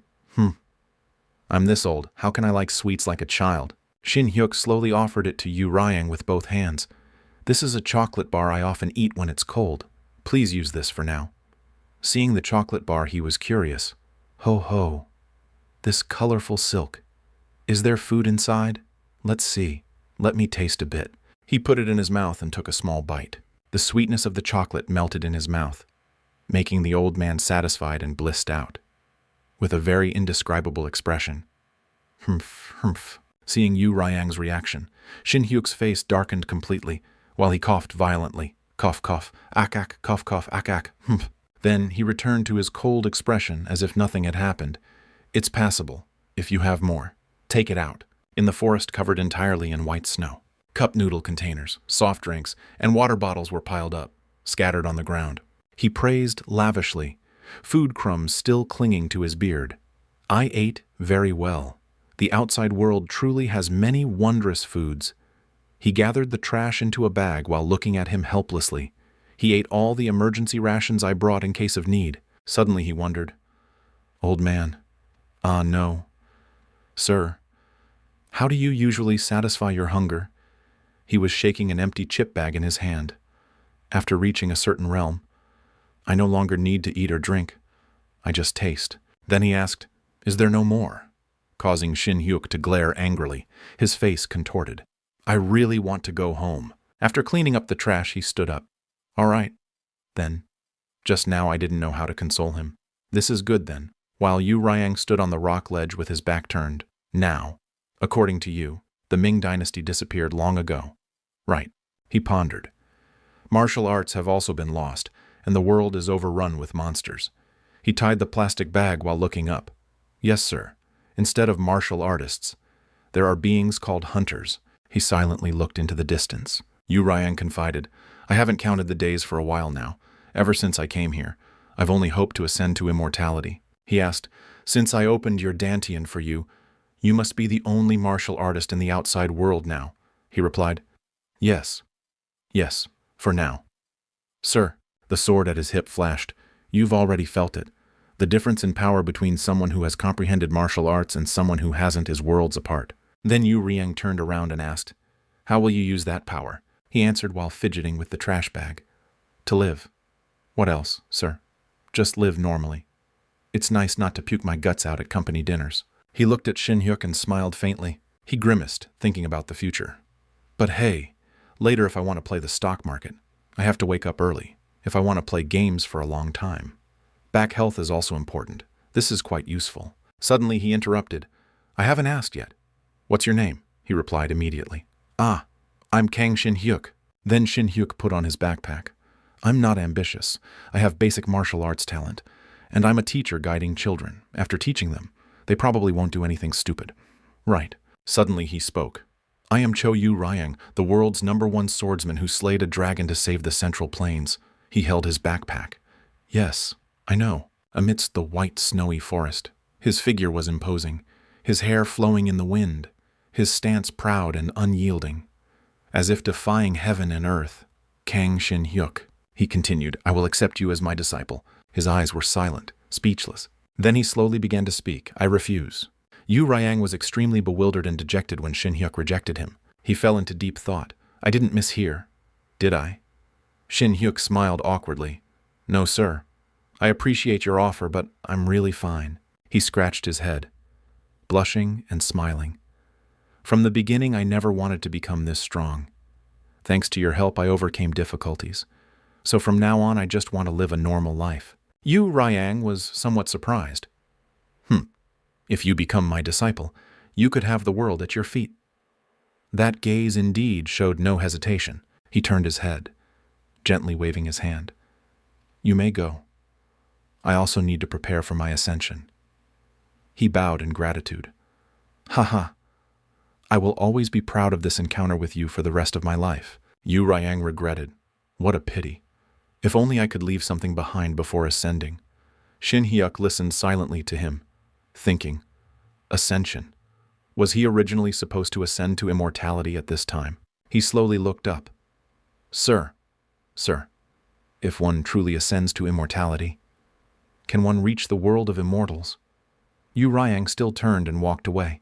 When one reaches the realm of infinity, or a certain enlightenment, or if one accumulates virtue, it is possible. Snow fell from the sky, covering the green pine forest. His voice echoed. "In my case, the realm of martial arts is already right before my eyes. Helping you has also accumulated virtue. So I just need a little more cultivation and I can ascend immediately. It's also very convenient. No need to leave behind any troublesome manuals. Shin Hyuk was surprised and bewildered after hearing this. Huh. Sir, are you planning to leave without leaving any manuals? Yu Ryang glanced at him. This brat. Are you lusting after manuals? He crossed his arms and pouted. Anyway, there's no one to meet later, so what's the point of leaving them? Didn't you say that in the outside world? Martial arts have long been lost. Even if I write down the content, no one will cultivate it. Shin Hyuk was quite flustered. He thought, Chu Yu Riang isn't leaving any manuals. I didn't expect this. I was mistaken. My coming here has created a variable. If this old man doesn't leave behind a manual, then Lee Ji-sung won't receive the opportunity. Then Lee Ji-sung won't catch up to Kim Do-hyun. And Kim Do-hyun, without a sense of danger, won't become stronger. Ultimately, this world will be destroyed. I thought it was just taking advantage of a simple event in the novel. I approached it too superficially. Shin Hyuk hurriedly said loudly, Wait a minute. Sir, Mr. Chu Yu Ryang, I was short-sighted. Please accept me as your disciple. Yu Ryang sighed. He stood on the rock ledge. This strange brat. You've changed your mind already. He approached him. Isn't it a pity, sir, that your martial arts will be lost? Shin Hyuk clasped his hands, his face determined. Please accept me as your disciple, and leave behind your martial arts and manuals, he thought. Only then can I leisurely enjoy myself later. Yu Ryang looked at him. Such disrespectful eyes. Every time I come here to cultivate, I will bring lots of food. When he heard food, he immediately became serious, veins popping on his face, shouting, Cultivation will be very arduous. Are you mentally prepared? Shin Hyuk also shouted, feigning determination. Yes, but he really didn't want to cultivate. He thought, Oh God, my free time, returning to the school setting. The swordsmanship teacher from a non-hunter school subdued the elite hunter school teacher in an instant after the duel of honor. The academy was in complete chaos over the weekend. Two colleagues whispered to each other. Teacher Young. So those were SpongeBob underwear. Huh. Say no more. I can't believe I've been looked down upon by someone like that all this time. Although I didn't dare to cheer because I was embarrassed. Honestly. It felt really refreshing. The computer screen showed a group chat praising Shin Hyuk as cool. The invisible wall between practical subjects and regular academic subjects was also mentioned. So now I understand Teacher Park's relieved expression that day. The two staff members continued to whisper. I heard there are also rumors about a non-hunter school teacher selection system. Right. Honestly. I also used to think that people from non-hunter schools would be less skilled, but after watching teacher Kang Shin Hyuk's match, my opinion changed. While they were discussing animatedly, Shin Hyuk was approaching. Moreover, I heard teacher Kang didn't demand any reward after winning the match. Right. His personality is also amazing. Teacher Kang Shin Hyuk. At this moment, Shin Hyuk was walking confidently, a friendly smile on his lips. I forgot to ask for a reward, but these admiring gazes around me. It's wonderful. I'm getting closer to the life I've always wanted. He opened the door, muttering to himself. All right. I promise to visit the old man every weekend. So on weekdays, let's focus on daily life again. When he looked into the classroom, he saw the students standing straight to greet him. They were unusually silent. The class president was quite tense. Class, attention. Shin Hyuk sighed. Oh my God. The whole class said loudly in unison, Good morning, teacher. Don't fall. The students in the class buzzed. Teacher. I heard about the results. How did you do it? Sir, not only did you win, but you completely crushed him. Right. Shin Hyuk was flustered. No. How did you guys know about that? Wasn't the match only for teachers to watch? The class president's cheeks flushed. Jinso's older brother is a middle school teacher. Sir? Jinso smiled. Can you tell us the story, sir? He was a little speechless. Shin Hyuk smiled, placing the documents on the teacher's desk. Now. Children don't need to know. Open your books. Today is theory. He wrote intently on the board. Unlike my previous life, in this life I have a healthy body, a decent job, a stable life. I will cherish and enjoy the happiness gained after overcoming this fear for the rest of my life. Just 4 hours after having that grateful thought, at the cafeteria, students were laughing and chatting merrily. Shin Hyuk's face was full of determination. More, please. But the cafeteria staff member replied decisively. Just enough. He grimaced, frowning. I must get more. The cafeteria staff member also replied to him with sharp eyes. The two of them locked eyes. Finally, The staff member gave Shin Hyuk 2 more sausages. He sat down happily, licking his lips. This is crazy. Is today the day I can do anything? 2 whole sausages. Boom. Kang Shin Hyuk. Has the Kang Shin Hyuk era begun? Suddenly a figure in a short skirt approached him. Oh, there's an empty spot here. Shin Hyuk looked up, his cheeks already flushed. Kang Shin Hyuk. That's you. Right. Teacher. Seora held her tray of food, her tray piled high with sausages. You're the swordsmanship teacher in the senior high division. Right, he thought. Sandami. Shin Hyuk was a little flustered. Ah, yes, that's right. Why are there sausages? Ah, moreover. Do you know me? She laughed after hearing that and sat down. Ho ho, your acting is still very stiff. There are no surveillance cameras in the cafeteria, so Shin Hyuk Sunbae. Just be yourself. He was bewildered, thinking, Shin Hyuk Sunbae. Is it someone I know? The people I used to know? Most of them bring back memories when I meet them, but Seora picked up a sausage and brought it to her mouth. Is it because I've changed so much that you don't recognize me? If so? That's sad. I'm Seora. Shin Hyuk was stunned after hearing that. He thought, Seora. Wait a minute. I think I've heard that name somewhere. He seemed to realize something, thinking non-stop. The contact in the phone, Junior Seora. Could it be? Shin Hyuk was flustered. Choi Seora. When she heard this, she giggled. You only recognize me now. I really am very different from before. Huh. At school. I'm a teacher anyway, so I maintain this appearance. Ho ho ho. Shin Hyuk's face paled, sweat dripping. The contact saved in the phone, and the way she called him Sunbae, Junior Seora. Seora continuously put sausages into her mouth. He continued to think. The reason the memory didn't appear is because I already know this woman, Choi Seora, the character who will take on the role of the main character's homeroom teacher in Becoming a Hunter. Moreover, not just the homeroom teacher, she is also a core character in the middle of Book 2, because this woman is a member of an international criminal organization, antagonist. Kang Shin Hyuk's memories were recalled, causing him a headache, cough, until now. Antagonist, ANTAS for short, an anti-hunter organization, ANTAS, who has massacred countless hunters, is the public enemy of the International Hunter Federation. However, they are a dangerous group characterized by mysterious movements, organized in small network cells. He closed his eyes to absorb the information, and there have been almost no significant arrest records. Seora had finished all the food on her tray. She then reached out and took a sausage from his tray. Sunbae. Why that face? It's safe here. It's usually dark under the lights, so don't worry. Shin Hyuk was flustered, still lost in thought. But it's strange. I clearly read until the end. So I don't remember any content saying Kang Shin Hyuk was a member of ANTAS.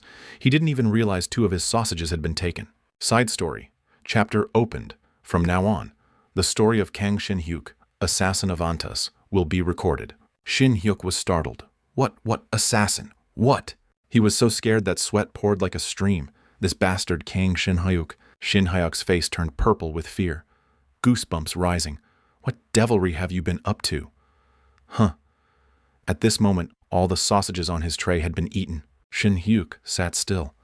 I read very carefully until the end, even though I didn't intend to analyze it deeply. But I don't remember any content saying Kang Shin Hyuk was a member of ANTAS. Suddenly he widened his eyes. Wait a minute, could it be that? In the author interview I watched after finishing the novel, it was mentioned that a side story was in progress. Please look forward to it, because many details you couldn't see in the main story will be revealed. Side story. Chapter. Kang Shin Hyuk. Prologue can be viewed. He broke out in a cold sweat. View. View it immediately. After saying that, his head throbbed. The sudden pain made him grimace. Memories of Kang Shin Hyuk, assassin of ANTAS, were recalled. When operating in the guild, Kang Shin Hyuk initially had a teammate. His name was Kim Chang-soo. He was the one who exposed the orphanage director and rescued Kang Shin Hyuk 2 years ago. While on their way down Gwanak Mountain after completing a mission at a portal as usual, a nearby portal erupted. Countless monsters poured out in front of the two. They immediately requested guild support, but at that time, other teams were also experiencing incidents, so Kang Shin Hyuk and Kim Chang-soo did not receive support. Wanting to protect Shin Hyuk from the monsters, Chang-soo pushed him off a cliff with his hands, and due to inertia, Shin Hyuk fell. Only the faint silhouette of his brother remained before him. Shin Hyuk was extremely sad. Someone like a real brother whom he had known since his orphanage days was his only remaining family. On that day, Kang Shin Hyuk had to sacrifice his most precious thing. After the situation calmed down, the guild's stance was one. We were unable to provide support. The guild members bowed their heads, apologizing to Shin Hyuk at Chang-Su's funeral. Monsters also appeared in the city, so they just said they had to sacrifice the small to save the big. But Kang Shin Hyuk knew clearly that all of this was ultimately just a matter of factionalism. He gritted his teeth, tears streaming down his face, because both he and Chang-Su came from non-hunter schools and were always ostracized in the guild. Knowing the reason and feeling disillusioned with the guild, Kang Shin Hyuk volunteered for an overseas assignment. After completing a year in China and returning, he began to consider leaving the guild. Just then he was approached by Choi Seora, his senior and junior, who suggested he join Antis. His train of thought interrupted the memory. So, that's how it is. It's probably because it's a side story that the content is a bit dark. Huh. I never expected a minor character like Kang Shin Hyuk to have such a past. Kang Shin Hyuk, who had fallen for Choi Seora, joined Antis that very day. Shin Hyuk was surprised to hear this. Huh. After that, half of his income was sent to Choi Seora under the guise of funding Antis. He wondered, wait a minute, isn't this a pyramid scheme? Ah. By the way, Kang Shin Hyuk once confessed to Choi Seora and was rejected, to look cool. Kang Shin Hyuk continued to provide funding and decided to maintain a good senior-junior relationship with Choi Seora. But, because he still had lingering feelings, he applied to the hunter training school to be near her. He studied frantically. Shin Hyuk was speechless. This crazy guy. The reason is just that ridiculous thing. What about Chang-Su? What about revenge? Seora suddenly spoke, causing the memory to stop. Sunbae, are you okay? Shin Hyuk snapped back to reality. Cough, I'm fine. No, I'm fine. She continued to put food in her mouth. Are you really okay? You looked so surprised it startled me too. Shin Hyuk forced a laugh. He thought, if it were you, wouldn't you be startled? I thought spring had finally arrived in my life. Who knew I'd suddenly be called a member of a criminal organization? I really want to go crazy. Seora gently wiped her mouth. Even though I know Sunbae's abilities, getting into hunter school is very difficult. I thought when Sunbae said he would quit the guild and transfer to school, it would take at least 2 years. He scratched his head, laughing awkwardly. Haha. Is that so? Shin Hyuk thought. But I got in on the first try. You really like her a lot. Huh. Kang Shin Hyuk. Seora's voice cut off his thoughts. So, how's school life? Is it okay? Yeah, it's normal. It's just the beginning of the semester, Seora wondered, resting her chin on her hand. Then why haven't you contacted me at all? If you passed the interview, you should have at least let me know. I felt very hurt. Shin Hyuk picked up his water cup, his hand trembling. Sorry, I was too busy. He sighed in relief. Good thing I didn't contact her. If I had called and misspoke, it would have been really awkward. It's okay. Sunbae probably has his reasons. Ah, has the donation stopped? I didn't see any money in my account this month. Shin Hyuk's face turned green. Water even dribbled from his mouth. How would I know to transfer money? There's nothing in the account history. No, in this case, for my future, it's better to be direct. I can't keep being drained like this. He hesitated. About that donation. He intended to stop. Is that okay? Seora looked at him silently after hearing this. Well, it's true. Sunbae has contributed a lot all this time. It's not mandatory anyway, even if there's nothing to spend money on. A teacher's salary isn't much. Shin Hyuk was stunned after hearing this. Seora smiled brightly like a little sun. I told you before, Antas absolutely doesn't force donations. So it's okay. After hearing that, he finally understood and thought, so it's voluntary. Kang Shin Hyuk, this bastard. Just how foolish is he? The organization also knows Sunbae's situation well, so there's no need to worry. From Antis's perspective, you're a demon. Academically gifted but arrogant, Seora added. On the contrary, you even passed the school interview immediately and defeated a semi-A rank hunter, so the evaluation of you has probably increased. Seora clasped her hands, her smile dazzling. A Sunbae like this helping me. It's truly an honor. Let's change the world together, Shin Hyuk thought. First, You'll destroy the world. Right. In academy novels, the purpose of criminal organizations hidden in schools is terrorism. However, although ANTUS is a criminal organization, they don't kill people without reason. There's also a rule that hunter school students who aren't official hunters shouldn't be touched unless there's a special situation. Perhaps Choi Seora's role is to recruit students with potential into ANTUS. Shin Hyuk kept thinking, these are just things I know because I read the novel. I wonder what other secrets the side story will hide. He looked serious. Hey, what should I do from now on? Seora scratched her face. For the time being, just focus on adapting to school life and make more friends. He said goodbye. I can handle that myself. Can't you roughly tell me what to do? I need to know what to do so I can make a plan. She picked up her tray and stood up. This can't be completed in a short time. And in the senior high division, it's only you. Sunbai, so it's fine. If that's the case, let's meet regularly. The last Tuesday of every month. What do you think? He frowned. The last Tuesday of every month, she added. There's hardly any partying on Tuesdays. Let's meet for dinner. Seora left. She turned her head and smiled, waving. Well then, I'm off. Let's meet often. Shin Hyuk sat there dumbfounded. He watched her back gradually disappear from sight. Then he slowly looked down at the tray with only a few vegetables left. Tuesday. The training with Cho Yu Ryang began smoothly. He decided to record the development of my body. He also instructed me on how to utilize the mental cultivation method and his martial arts incantations. Yu Ryang turned to look at him. I've already helped you open your dantian, but controlling it is entirely up to you. From now on, you can't rest for a single day. Perform the Grand Heavenly Cycle. The Grand Heavenly Cycle is the circulation of internal energy throughout the body. Do you understand? Shin Hyuk was currently meditating, his body emitting blue light. The two of them were enveloped in silence, not a sound. Yu Ryang stared intently at him. Then he punched Shin Hyuk hard on the head. I asked if you understood. The unexpected punch made him cry out in pain. Shin Hyuk's face turned purple with pain. He clutched his head. No. Why do you keep talking and distracting me? Sir, I'm still listening, Yu Ryang said nonchalantly. That's what I have to say. Aren't you the one who's not focused? There are distracting thoughts in the flow of your internal energy. You must be troubled by something. He frowned. Ugh. Can internal energy also reveal such things? He stroked his beard.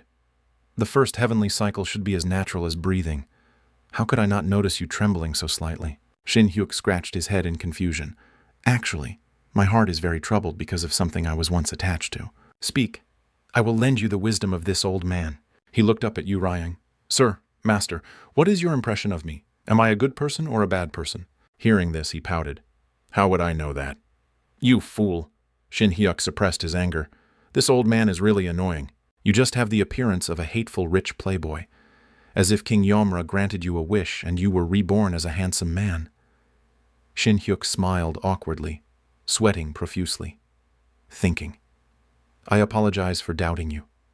Sir. Yu Ryang raised his hand to stroke his beard. With that face. Doing good makes you a good person. Doing evil makes you an evil person. That's all there is to it. One must have strength to have the qualification to think, no matter how grand the plan. The strong who survive are the norm in the world of blades and swords, only in dangerous places, fierce competition. And losers who cannot speak out are recorded in history as evil. He turned his back. Those who cause chaos in the world, like the righteous demonic Great War or the blood incident, all died young, from the beginning. Without strength, good or evil are just illusions, so was I helpful? Shin Hyuk was dazed. Oh, yes. Thank you. Sir. Hearing this, Yu Ryang immediately said, then quickly go get some chocolate. Yes. Master. Justice or no justice? What moved my heart was the old man's last words. Returning to the present, Shin Hyuk and Seora were eating together. He smiled awkwardly, thinking about the old man's words. Those who cause chaos in the world, like the righteous demonic Great War or the blood incident, all died young. I just want to quietly make money from stocks and live a peaceful, long life. Terrorism or assassination, avenging Chansu has nothing to do with me. I don't want to affect the world and die young. At this moment, Seora was engrossed in eating cake. She ate until cake was smeared on the corner of her mouth. It's really strange. Sunbae, I said to meet on the last Tuesday of every month. Why did you contact me so early? Shin Hyuk was restless. I have something to say. She looked at him. What is it that you're hesitating about? He was nervous, swallowing. Sweat had already started to flow without him realizing. Shin Hyuk smiled awkwardly, pointing at himself. Can't I leave Antis? Hearing this, Seora fell silent, slowly turning her fork upside down. Suddenly she shot up, lunging at Shin Hyuk's head with the fork, her eyes as sharp as a blade. Everyone around looked at him with surprised, wide-eyed, open-mouthed expressions. The receptionist who was calculating the bill turned pale with fear.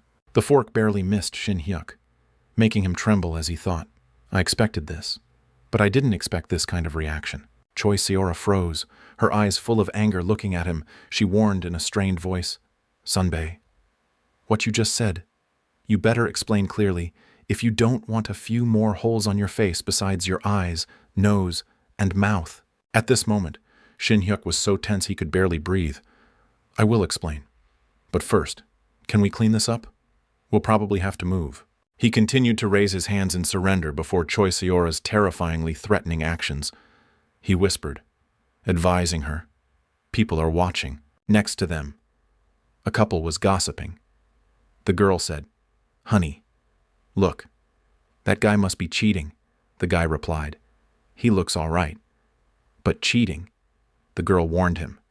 If you cheat, you're dead with me, the guy quickly explained.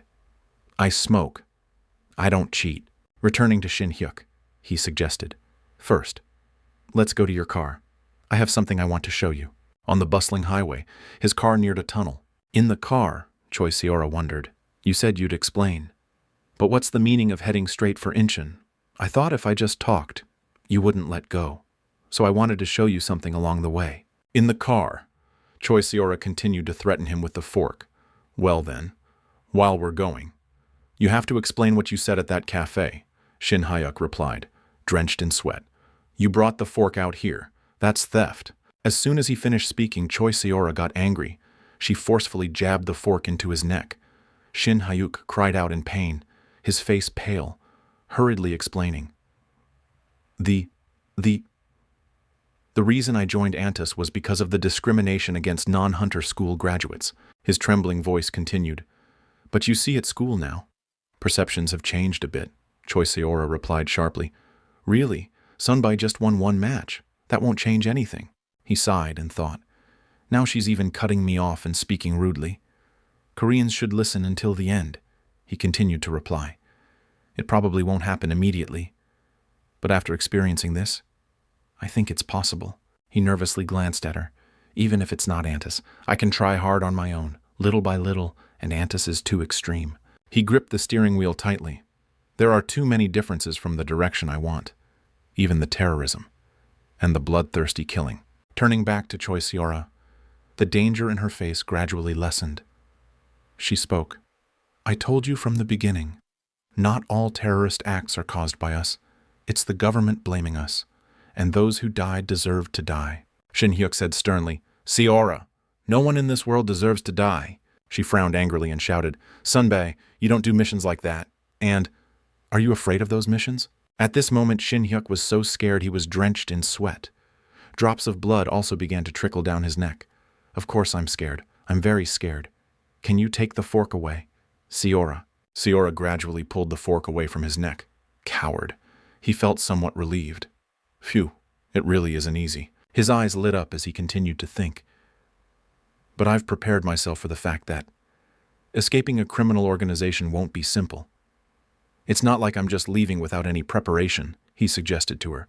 Now please search and watch a news report I'm about to tell you. Search for the phrase, Assassination of Deputy Director of Hunter Management Min Young-seok, and it will come up. Choi Seora immediately took out her phone and checked. Min Young-seok. Then, he's that trash who embezzled billions of won from the budget. She cursed him as she read. Min Young-seok is a bastard who deserves to die, but when she read a certain part, she faltered. Collision with a freight truck.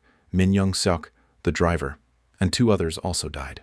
Turning to the image of the driver walking his daughter to school, Shin Hyuk told her. The driver, Mr. Kim, was a young man who had lost his wife and lived alone with his daughter. He wasn't a permanent employee, but a contract driver for the Hunter Management Bureau. The question here is, he looked at her, emphasizing his suspicion. What connection does a contract driver have to the corruption Min Young Seok committed? Surprised by such a question, she answered awkwardly. None. Next was the driver's daughter, a beautiful young woman. Lee Seo-ah, the top female lead in the Becoming a Hunter favorite character poll.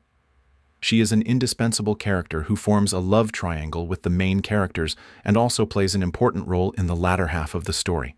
He continued, the driver of the car when Min Young Seok died was Lee Seo-ah's father. Antas publicly claimed responsibility, revealing they did it along with Min Young Seok's corruption. People's reactions weren't bad. Some even showed support for Antas. There were many indictments for Min Young Seok's crimes. However, Mr. Kim, who also died, and his family were forgotten in those matters. Choi Seora replied with a tense face. That must be a mistake. Antas doesn't harm ordinary people. Sunbae knows that too. It's clearly stated in the regulations. Shin Hyuk thought to himself, I already asked. Then he spoke aloud. Seora, are you being serious? A white chrysanthemum fell silently in the darkness. He continued to press her. Do you really think that Mr. Kim was the only one who died by mistake because he was near Antas's target? Shin Hyuk looked at Seora thoughtfully. She's just been avoiding it. Actually, she's aware of it too, isn't she? While she covered her face in confusion, he speculated further. It seems like things are clear now. From today, I can stretch my legs and sleep comfortably. Suddenly, Choi Seora changed the subject with a shy expression. I'll tell you why I rejected your confession. Shin Hyuk was surprised by that question. Why so suddenly? Not wanting to explain much. She acted with the fork instead of words. Faced with this killing intent, he finally relented. No. I don't need it now. She spoke. Listen to me, he replied to her. You have the right to speak. She recalled the past, the large-scale portal liberation incident that happened 15 years ago. Sunbai knows about it too. Right. Both my parents passed away in that accident when I was young. Shin Hyuk thought. It was never mentioned in the novel. Is it a side story? While thinking, he was attacked by Seora again. He frantically comforted her. You must have had a hard time, but what does that have to do with you rejecting my confession? I'll be quiet. You continue. Her tone grew increasingly melancholic. If the hunters had come, both my parents could have survived. The most dangerous area. The portal opened in my neighborhood had 4 D ranks, 2 C ranks at most. It was the area that needed the most care and was also quite close to the association. She faltered before those haunting images from the past, but no one came. Not a single one. While dozens of hunter teams from major guilds had set out for the wealthy neighborhood where 3 F-rank dungeons were liberated. That hesitant expression was clear on Shin Hyuk's face as he listened to her story. He also blamed himself. It's bitter. Kang Shin Hyuk also experienced something similar. At the same time, the fork was gradually withdrawn, blood still dripping. He continued to think, but if something like that happened, it must have caused a huge uproar in society. Was there such content in the hunter work? Returning to reality, Choi Seora reminded. By the way, this information wasn't publicized, because the powerful people who were protected at that time used money to cover it all up. She said through tears, if I hadn't cared and investigated, I would never have known. Besides, Shin Hyuk thought, Choi Seora didn't come from a non-hunter school like Kang Shin Hyuk, yet she joined Antas like this. Choi Seora burst into tears. It's strange, isn't it? Sunbae. I said I'd tell you why I rejected your confession but ended up talking about my parents. Actually, it's not because I hate Sunbae that I rejected you. I can't forget this feeling of revenge for my parents. She suddenly stabbed the fork hard into the seat. Luckily, he dodged in time, Choi Seora instructed. Sunbae, please help me when the revenge is done. Then let's meet then. At this moment, he was also scared out of his wits and said, please put that down and then talk. With the feeling of his head outside the car window at high speed, Shin Hyuk was thrilled. He was both scared and relieved. What parents in this world would want their child to join an organization for revenge? If it were the real Kang Shin Hyuk, he would definitely have said he'd help Choi Seora. Outside, People looked at him with surprise, but for him, even though her situation is pitiful and she's beautiful, Choi Seora isn't the only woman in the world. The car still sped along the road under the beauty of the late afternoon. He now just wanted to close his eyes and apologize once more. Life would be much freer. At this moment, Kang Shin-hyuk's body underwent a change. Two people were looking at him, King Yomra and Yu Ryang. He had read the novel, so he knew the future, and he had also interfered with the main character's opportunity. Now he just needed to cut ties with Choi Seora and escape Antis, and his life would be smooth sailing. Shin-hyuk was currently in a floating state. He wondered, but why? At the same time, a hand landed on his shoulder from somewhere. The male lead turned around at Shin-hyuk's surprised pat. A message was sent to him, counting on you. The male lead saw Shin-hyuk's surprised image and wondered, Kang Shin-hyuk. The car suddenly lost control. A loud scream echoed through the sky. Sunbae, look ahead. Choi Seora slapped Shin-hyuk hard on the head. He suddenly came to. Gasp, almost died. He wondered, what was that just now? It was clearly. Seora spoke. I'll put the fork away. I forgot the steering wheel is in Sunbae's hands. Suddenly Shin-hyuk asked again, Seora, do you know who the target of revenge is? She was surprised by his question, then replied, Sunbae, have you changed your mind? He continued, it's better if you answer first. She thought for a moment and replied, the head of the Hunter Management Bureau at that time was Kim In-hak, but I don't think Kim In-hak was the only one who gave that order. He sighed. If it was the bureau chief back then, he's probably a bigger figure now. He blamed himself. Oh my God, Kang Shin-hyuk, this idiot, Choi Seora asked him. Sunbae, so what you said about quitting earlier wasn't true, right? He replied to her, no. It's true I have to leave Antis, but I will personally help you. She was surprised by that answer and asked again, what do you mean? Sunbae, how? Antis also said it was difficult. Don't be like that. The car neared Incheon City, his voice still ringing out. Well said. Antis also said it was difficult. Are they sure they'll bring Kim In-hak to you? Seora replied. It's difficult now, but they'll definitely do it later. He continued to argue. When is later? Do they really guarantee it to you? She stammered. Well, speaking of Kim In-hak, Congressman Kim In-hak. This is a character I've seen in the work Becoming a Hunter. Kim In-hak will rise steadily until the main character deals with him. Conversely, Choi Seora will be discovered by the main character as a member of Antas after 3 years and will have to go to trial. Not a death sentence, but according to my memory, she will be sentenced to life imprisonment without parole, meaning this girl will rot in prison for the rest of her life after 3 years. Back in the car, Choi Seora listened attentively to his questions and answered. Choi Seora answered him, if I complete the assigned tasks well, Antas will definitely. He cut her off. Antas won't do that, she said, annoyed. What do you know, Sunbae? He cursed inwardly. This brat. I've read everyone's future. How could I not know what kind of place Antas is? Shin-hyuk sighed and replied, Anyway, you probably won't believe me unless you verify it yourself. Huh. He gently told her, listen carefully, Choi Seora, I will help you. However, you must leave Antis with me. This is the condition. She asked him, puzzled. What do you mean? I have to be in Antis to get revenge, he replied to her. No, they won't help. Seora looked at him, continuing to listen to his answer. Originally, this was the last resort I intended to use when I couldn't talk. We've arrived. You'll change your mind too. She asked him again. Speaking of which, where is the final destination? He replied quickly. Antas financial source. Shin-hyuk smiled faintly, humorously saying, now you and I are going to buy drugs. Shin-hyuk's car stopped in front of the destination. Seora opened the door and got out, looking inside, puzzled. Is this the right place? The door isn't even open. The two of them stood in front of an old shop. He confirmed. That's right. Tian Shu Clothing.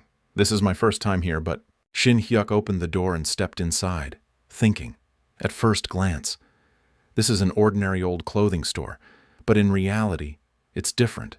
The shop owner was quite surprised to see a customer enter. In reality, hidden deep in the shadows, this is a distribution point for synthetic drugs established by Antis China in Korea. His eyes narrowed warily. Shin-hyuk asked in Chinese, do you sell Genesis here? He asked back, confused. What are you talking about? Shin-hyuk knew he didn't believe him, so he had to say, I know everything, so just sell it.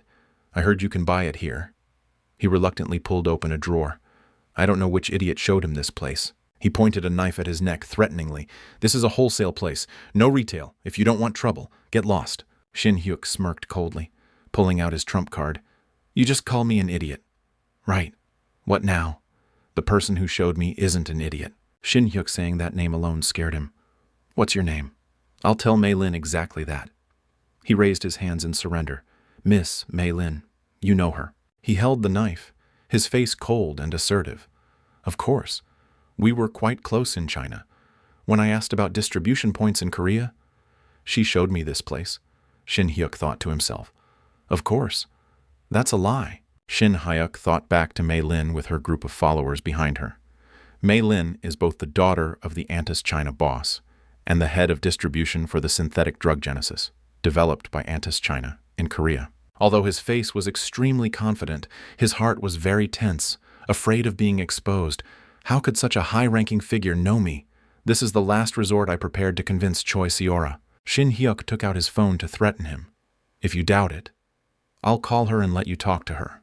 However, you'll have to pay a fitting price for that suspicion. He panicked and did a 360-degree turn. No. I sincerely apologize for not recognizing you. I'll prepare it right away. How much do you need? Shin Hyuk was satisfied and requested, You know how to talk now.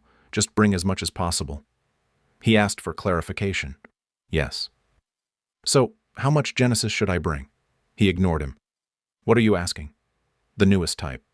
Then please wait a moment, Seora whispered from behind him. What have you two been talking about in Chinese all this time?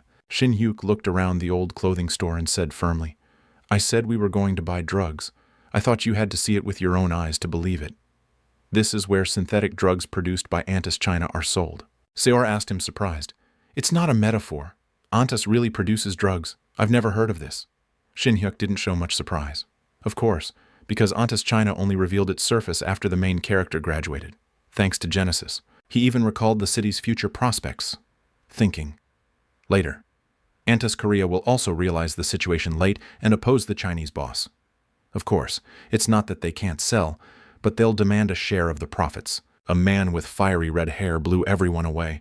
Thus a conflict erupted, and the main character, as a messenger of justice, crushed both sides. To appear trustworthy, Shin Hyuk said, If you don't believe me, I'll have the other person speak Korean so you can hear directly. He brought out a lot of drugs and piled them on the table. We've only just infiltrated, so we don't have much Genesis stock. He grimaced reluctantly. Gathering it all will be enough for a month. Please put in a good word for me with Miss Mei Lin. Just as promised to her, he requested. All right. Now speak Korean, he asked cautiously. So, is it okay if the person next to me listens? Shin Hyuk pointed behind him reassuringly. It's fine. This girl loves Genesis too. He observed Seora's expression. She averted her eyes to the side. His eyes became even more suspicious. She pretended to roll her eyes, sweat and saliva dripping. I love Genesis so much. He was frightened by her exaggerated expression. That person should probably cut back on the drugs. He tried to hold back his laughter until his face turned red. I also don't know why she likes it that much. Turning back to him, Shin Hyuk discussed. Moreover, I heard a new type is coming out soon. It'll probably take some time to bring it to Korea. Seora listened intently to the conversation, her brow furrowed. It'll take quite a while. Yes. If you have a close relationship with Miss Mei Lin, it'll be faster to go to the mainland and buy it. Seora, skeptical, leaned closer and whispered, Sunbae, you've been saying incomprehensible things like Mei Lin or series or something. Could it be that this situation isn't something you staged? Shin Hyuk assured her. I understand you're suspicious, but would I really risk my life coming all the way to Incheon to do this? Shin Hyuk thought to himself. Indeed. Mei Lin of Antis China is a name Choi Seora would hardly know. He rubbed his hands and asked, Well, the quantity is quite large. How do you plan to pay? Without hesitation, he asked directly, Card okay? He was quite surprised and asked again to be sure. Card, really, don't joke. Pay up. Shin Hyuk cut him off. 3 months. He was about to correct him when something whizzed past his face. His nose started bleeding. No, paying by card is not okay. Installments are even less okay. Shin Hyuk had no such intention, he said directly. 3 months injury. Seora was surprised, her mouth agape. he thought to himself, punching the hippocampus inside the temporal bone with internal energy. One precise punch from him knocked him down. He remembered his master's words. Internal energy forced into the head will cause amnesia. If you need to use it, just use this method because you can't perform precise acupoint strikes yet. The person who guided him also said, if you're worried it won't work, then strike the now-who point once, remembering that he searched and did it. Let's see. Now-who point.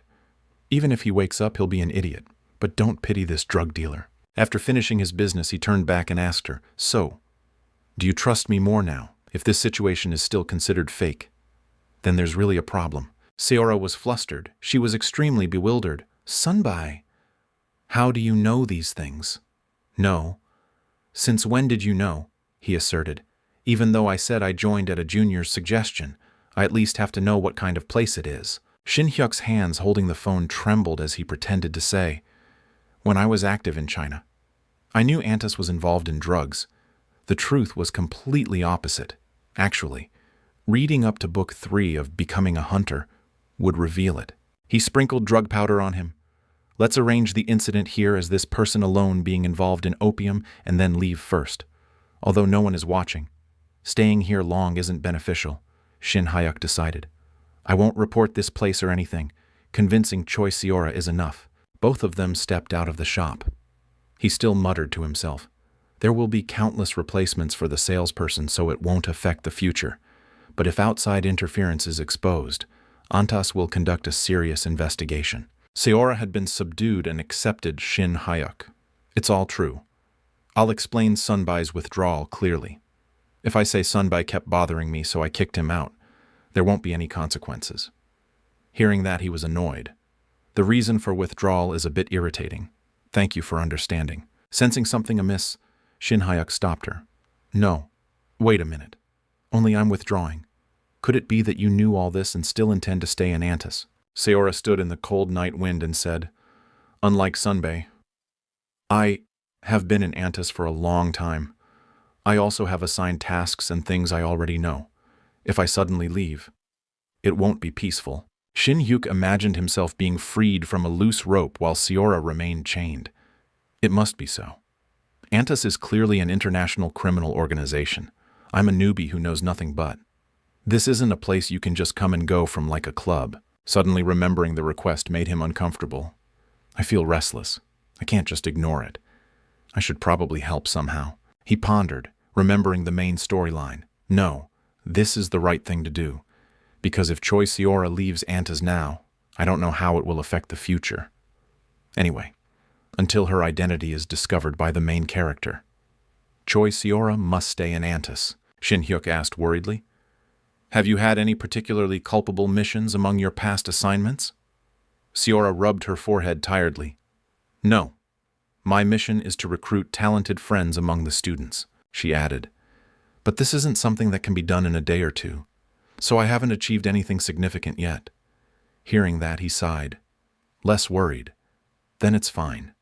We'll do this, he requested. From now on, you will become a double agent for Antis.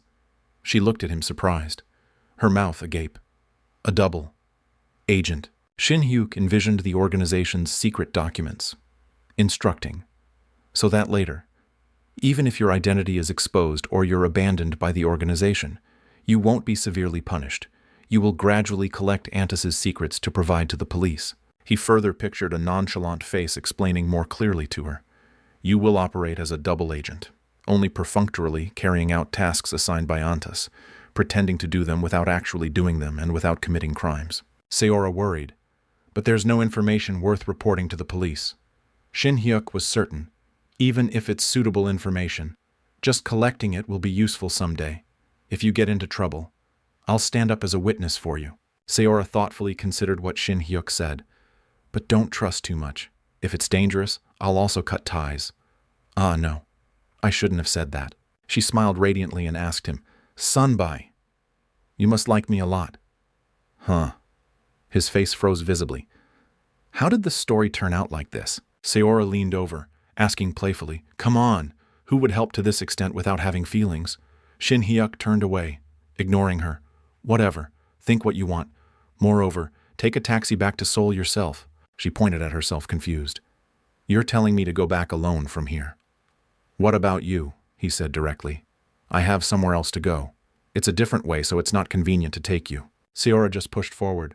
Sunbai, really? That's not how you flirt. He recoiled in fear. This girl is really seriously ill.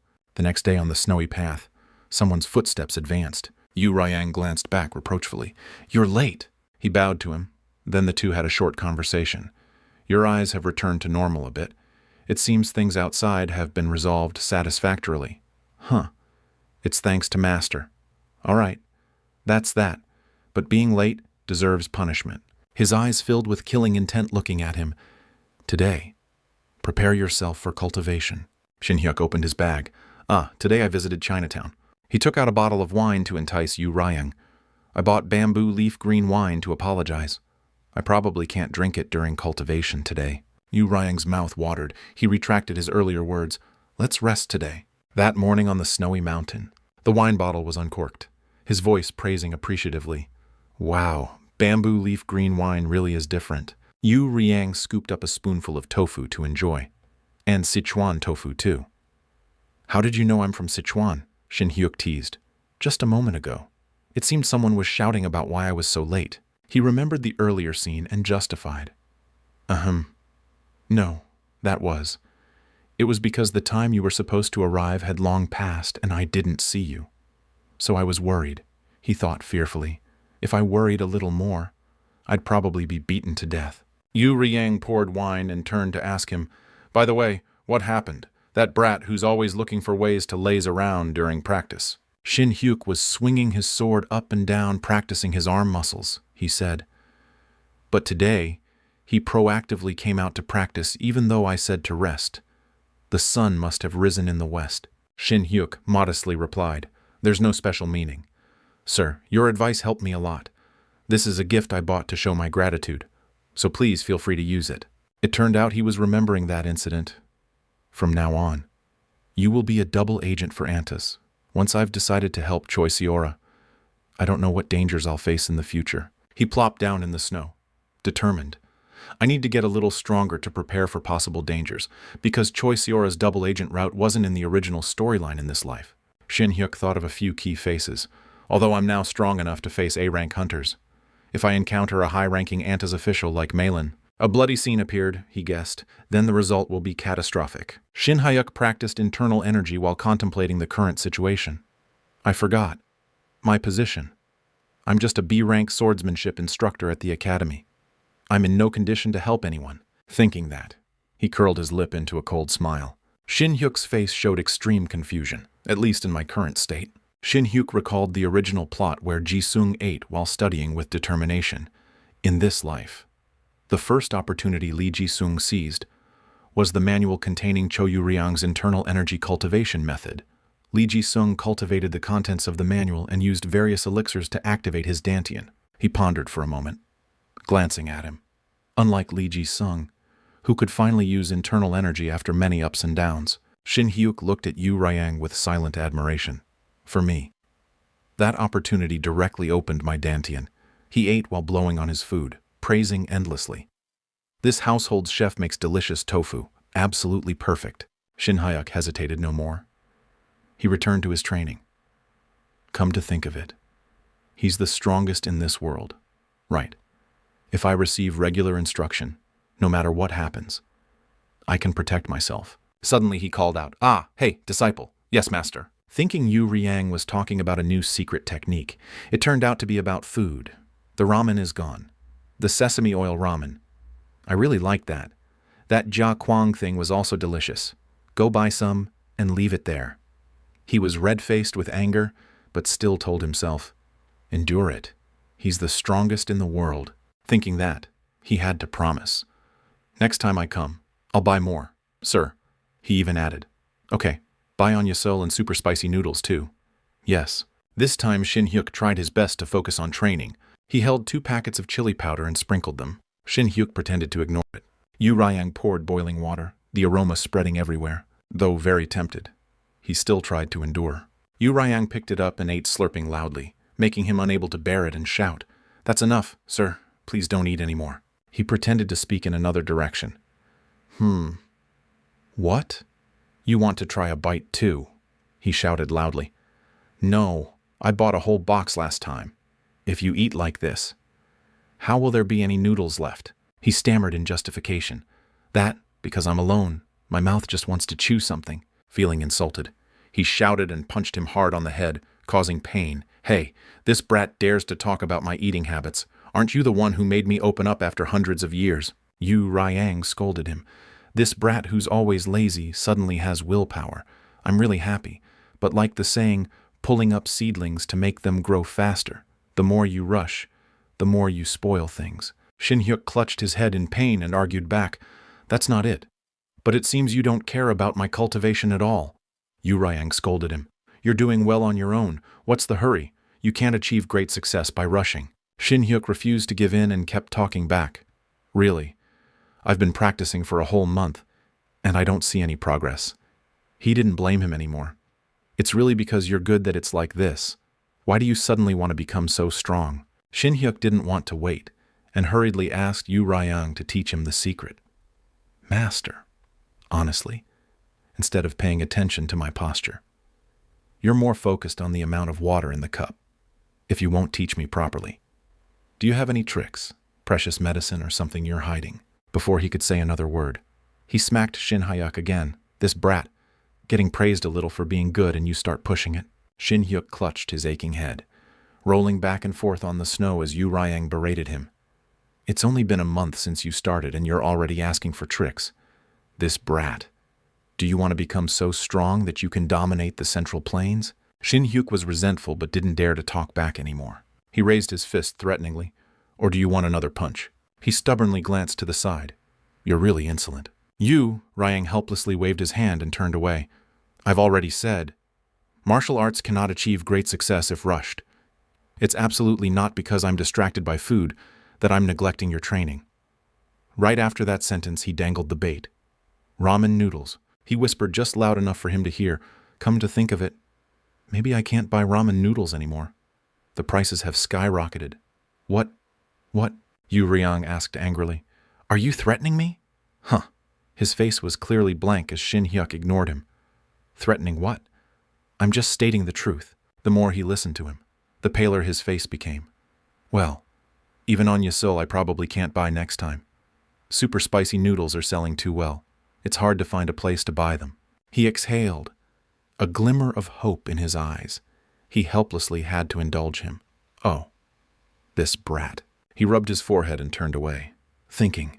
Suddenly Yu Riang spoke. Oh dear. He placed his hand on his shoulder, reluctantly agreeing. I underestimated my disciple's enthusiasm. From now on, I will teach you thoroughly. All right. Huh, he replied. If that's the case, I will also try my best to find things you like. In the quiet forest, the voices of the master and disciple echoed. All right then, let's continue practicing. No matter how high the intensity gets later, don't complain. Okay. Yes, master. Please instruct me. The next day during lunch break at school, someone was tapping on their phone. Seora sent a message. This morning, Choi Seora sent a message. Written on the phone. Junior Seora. Senior. Everything has been handled smoothly. 2:14 p.m., he replied. Thank you. I heard that leaving Antas was resolved safely. He silently prayed. I hope Kang Shin Hyuk isn't hiding any other problems. I'll just help Choi Seora this one time and then I'll fully enjoy the rest of my life. Two little girls ran in calling him, Teacher, are you happy about something today? Shin Hyuk cried out in alarm. You scared me. He asked the two little girls, Unsu, aren't you two going to lunch? The two little girls denied. Of course we have to go. Today's lunch menu is cheese cutlet. Eat with us and then we can go to the auditorium. He wondered. Go to the auditorium. What are you talking about? Yunsu reminded him. Oh, teacher. This morning during roll call, the vice principal said something. Don't you remember? Yunsu repeated what was said that morning. He said our school is starting a YouTube channel and will be doing interviews. He pondered. I was so busy looking at Choi Seora's message that I forgot. I think he did mention that this morning. The little girl even emphasized. The vice principal said, you're the most handsome, so he wants to interview you first. Shin Hyuk was shocked. No. What kind of standard is that? The vice principal's standard. There's no way that's happening. Unsu persuaded him.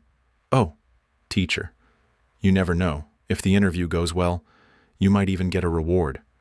Shin Hyuk was convinced. That makes sense. The little girl showed him a sketch.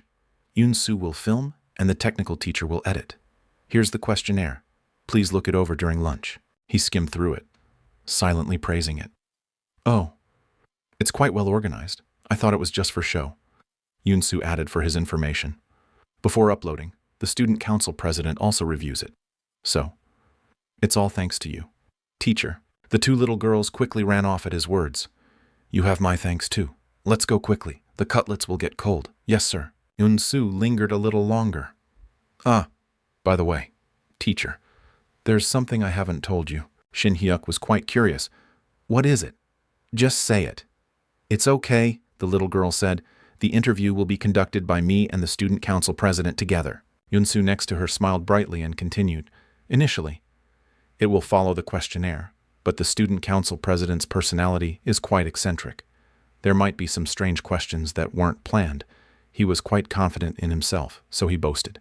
Strange questions. Huh. As long as it's not related to romantic relationships, it's all fine. Yoon-soo rubbed her chin thoughtfully. If it's about that, it's fine. But the student council president is a very special person. Ah, if you signal midway, we can stop. Don't worry. Shin Hyuk laughed out loud and instructed, All right, I trust you two. Make me look handsome in the photos, he thought to himself. Student council president. Huh. When I was a student, that was a legendary figure. After his thought came a flowing skirt. I wonder which kid it is. It seemed to be a mysterious girl, she said. Teacher Kang Shin-hyuk, the swordsmanship instructor. I heard he's very strong. She held several swords in her arms excitedly. I wonder what kind of person he is. The scene shifts to female students performing personal hygiene. Most Hunter School students live in dormitories, although students go home every holiday, because they spend most of their time at school. Many parents are curious about their children's school life. News articles speculated about Hunter schools, although it's said to be for security reasons. Going out on weekends or visiting family is also restricted. There are many opinions that Hunter schools are too closed off. So the policy introduced by the government is open WebTube channels for Hunter schools. Of course, this wasn't implemented immediately, but our school was chosen as a pilot school. Shin Hyuk sighed as he opened the door and walked in. Even the novel didn't mention WebTube, so I thought it would just disappear naturally. But I never expected to be chosen for the pilot interview. Suddenly, someone's voice cut off his thoughts. Oh my, Teacher Kang arrived early. Huh, he replied politely. Ah, hello, he said courteously. Ms. Min, thank you for your help today. A girl with a mole on one side of her mouth was smiling brightly. Oh my. I'm just doing the editing part. The technology subject head. Min Ji-hee. Shin Hyuk gave a thumbs up and praised with a smooth tongue. Ha ha. It's my first interview too, so I'm a bit nervous. By the way, Ms. Min, you also know how to edit videos. That's really cool. Ms. Min clasped her hands and smiled. No, the principal told me that as a technology teacher. I have to take on this task. I guess technology teachers are easy to boss around. Huh. Hearing that, he thought pitifully. Avoiding work. Huh. Poor Ms. Min, saying that she turned her back and clenched her fists. I won't get paid extra, so I'll just edit it superficially and go home, even if it gets a lot of views. I won't get a single penny. Shin Hyuk heard that and looked blank. Ah, so this is why WebTube wasn't mentioned in the novel. Yoon-soo spoke up. Okay, camera setup is complete. Yoon-soo also paid attention. Good, just in time. The principal has arrived too. Ms. Min waved. Over here. Principal. Shin Hyuk also turned to look. His eyes lit up. The image of the principal reflected in his pupils. A beautiful woman with long hair and square glasses walked in. Hello, everyone. Everyone has gathered. Huh. The student council president of Hunter School No. 1, Kim Se-jin. He watched Se-jin talking to Yoon-soo and assessed. Incredibly tall. Probably around 170 centimeters. She looks full of confidence. You can see the aura of a student council president just by looking at her. While he was still thinking, she had already approached him. Such a character wasn't even mentioned in the novel. She spoke. Hello, teacher. You're Kang Shin-hyuk. Right. You're very handsome. I'm really looking forward to your expressions in the video. Please do a good interview today. Se-jin's unexpected compliment made him smile brightly. All right, I'm counting on you. This kid has really good communication skills. She doesn't seem as strange as Yun-soo said. Huh. The video recording began. Ms. Min and Yun-soo stood outside filming, while Shin-hyuk and Sejin were interviewed by Yun-soo. The three of them chatted very happily. The interview went very smoothly. Yun-soo smiled happily. Shin-hyuk's impression of the interview. Yun-soo was no longer tense and kept teasing me as the handsome teacher, which made me a bit awkward. But when I showed my discomfort, she quickly realized and changed the atmosphere. The sunlight streaming through the windows also signaled the end of the interview, though it's a bit regrettable. The prepared questions have all been asked, and it's time to let teacher go. Teacher doesn't have afternoon classes today, so if we keep you too long, we're really sorry. He smiled courteously. Oh, the closing remarks mean the interview is over. Right. There's nothing to apologize for. Teacher also feels it's a pity, and it's all for the students. Then he gave a somewhat unnatural smile accompanied by a thumbs up, saying that is a bit dishonest, so teacher will apply for overtime pay from the school, which startled Yun-soo. What? Shin-hyuk burst out laughing. Ha ha ha. Just kidding. Just kidding. Ms. Min covered her mouth and chuckled. Ho ho, I'll really apply for it. Making Yun-soo standing next to her look at her helplessly. Sejin had a faint smile on her lips. She called out timidly, Teacher, Kang Shin-hyuk. He turned around. What is it? Sejin, she said calculatingly. Just now. You said it was a pity. Right. If it ends like this. The audience will also be very disappointed. Then she gave a sly smile. Though it's sudden. How about a match with me? Hearing that Ms. Min was surprised. What? Why so sudden? Yun-soo was equally surprised. Really sudden. His head was full of question marks. He widened his eyes and stared blankly at Yun-soo, who was awkwardly fidgeting. I was planning to end it pleasantly. What the heck is this? Could this be the strange personality of the student council president that Yun-soo mentioned? Yun-soo tried to dissuade her. Hey, president, doing this suddenly without telling teacher beforehand. Sejin had no intention of stopping. Teacher also said it was a pity. And besides, I just want to show the audience something more. She turned her back. If I surprised you. Teacher, I apologize. I've always liked competing a bit. You also teach swordsmanship, and I'm also in the swordsmanship class, so. Shin-hyuk slowly thought. This kid, she's proposing it so enthusiastically. It seems she has no ill intentions. Then the three of them sat down again. All right, then let's film the ending scene. But she interrupted. Wait a minute. Teacher is fine, so just do it. Yun-soo wondered. Yes, sir. I didn't say it beforehand. Are you okay with it? Teacher. He was confident. Everything is fine. But is your sword ready? Of course. I've prepared 2 iron swords used for practice. Then he sighed and stood up amidst their discussion. President, when did you bring this? President, it was just in case there was an opportunity. Thank you, teacher, he thought, sparring with a student. Huh. Although Kang Shin-hyuk has good physical aptitude for swordsmanship. Now my master is a super expert. Ms. Min's face darkened, exuding a gloomy atmosphere, while Yun-soo looked at her helplessly. Shin-hyuk was still calculating. Actually, I'm also in the position of a learner, so let's see how my recent progress has been. Yun-soo shivered in fear at Ms. Min's lament. Oh my god, I'm going to be late. Ms. Min and Yun-soo happily ate popcorn while watching from the sidelines. Sejin slowly tied up her hair, entering a combat stance. He crossed his arms, confidently assessing.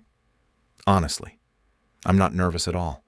Based on my previous dueling experience with Teacher Young, I know very well that the level of hunters is much lower than I thought. He recalled when he was training with his master. A punch landed squarely on Shin-hyuk's head, accompanied by Yu Ryang's scolding.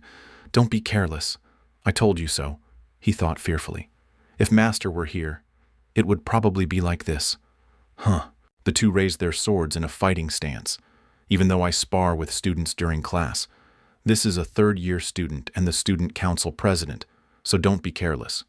Perhaps it's better to consider her at the level of a professional hunter. He gave a confident smile accompanied by a taunting gesture. Come on, you go first. Sejin smiled and raised her sword in response to the taunt. Then I'll come first, sir.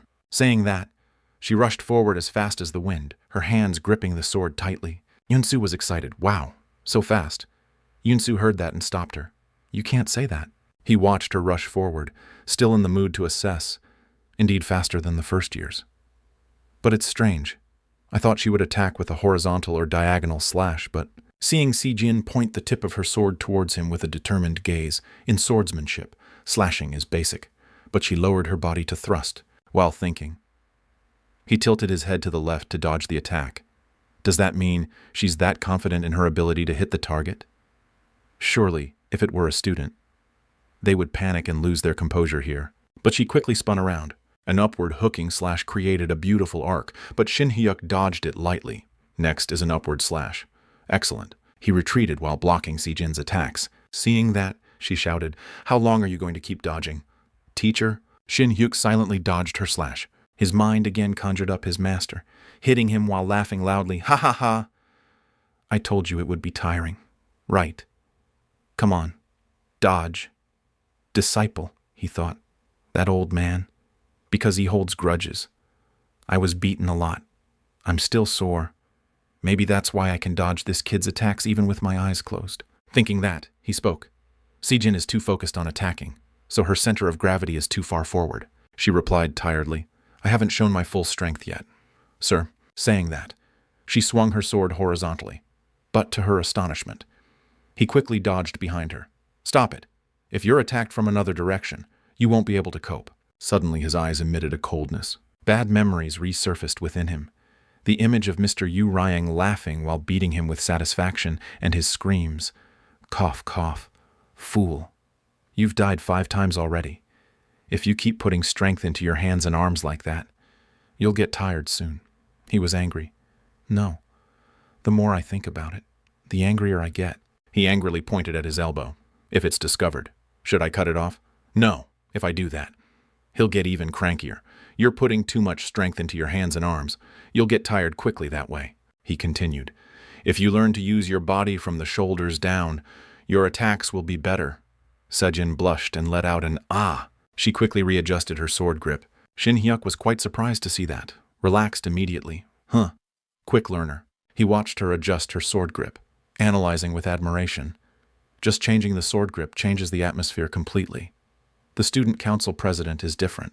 He slowly spoke. "Come on, Se-jin." Shin Hyuk gripped the sword tightly. He gave a thumbs up. "Now teacher will also attack, so be careful." Se-jin hesitantly gave a wary smile. Ms. Min's hand trembled as she picked up a piece of popcorn. She put it into her mouth with difficulty. Yun-su's eyes sparkled as she watched intently. Shin Hyuk shivered all over. His eyes squeezed shut. "Well then, I'm coming. Wait a moment. Teacher, what happened? Are you injured somewhere?" Si-jin spoke a little hesitantly. "It's not that. Sir, teacher, can I use mana? Of course I won't use it on my weapon." He was quite surprised and rubbed the back of his neck. "That's amazing. A student using mana. Since the end of our 2nd year, we've been doing internships at portals. Now I'm learning how to use it." "I know that already. Before graduation, students will visit F-rank or E-rank portals, and school teachers or national hunters will accompany them as protectors. Although it's said that mana is accumulated during internships, it probably isn't much. Yet she's really good. It seems she felt a difference in speed. I'm really curious about her actual strength." After receiving permission, a blue light emanated from around her body. "All right, feel free to use it. Thank you." "Teacher." With a whoosh, Si-jin's figure vanished. "When I fought Teacher Young, I didn't see much mana, and I couldn't control it well myself." She nimbly ran behind Shin Hyuk.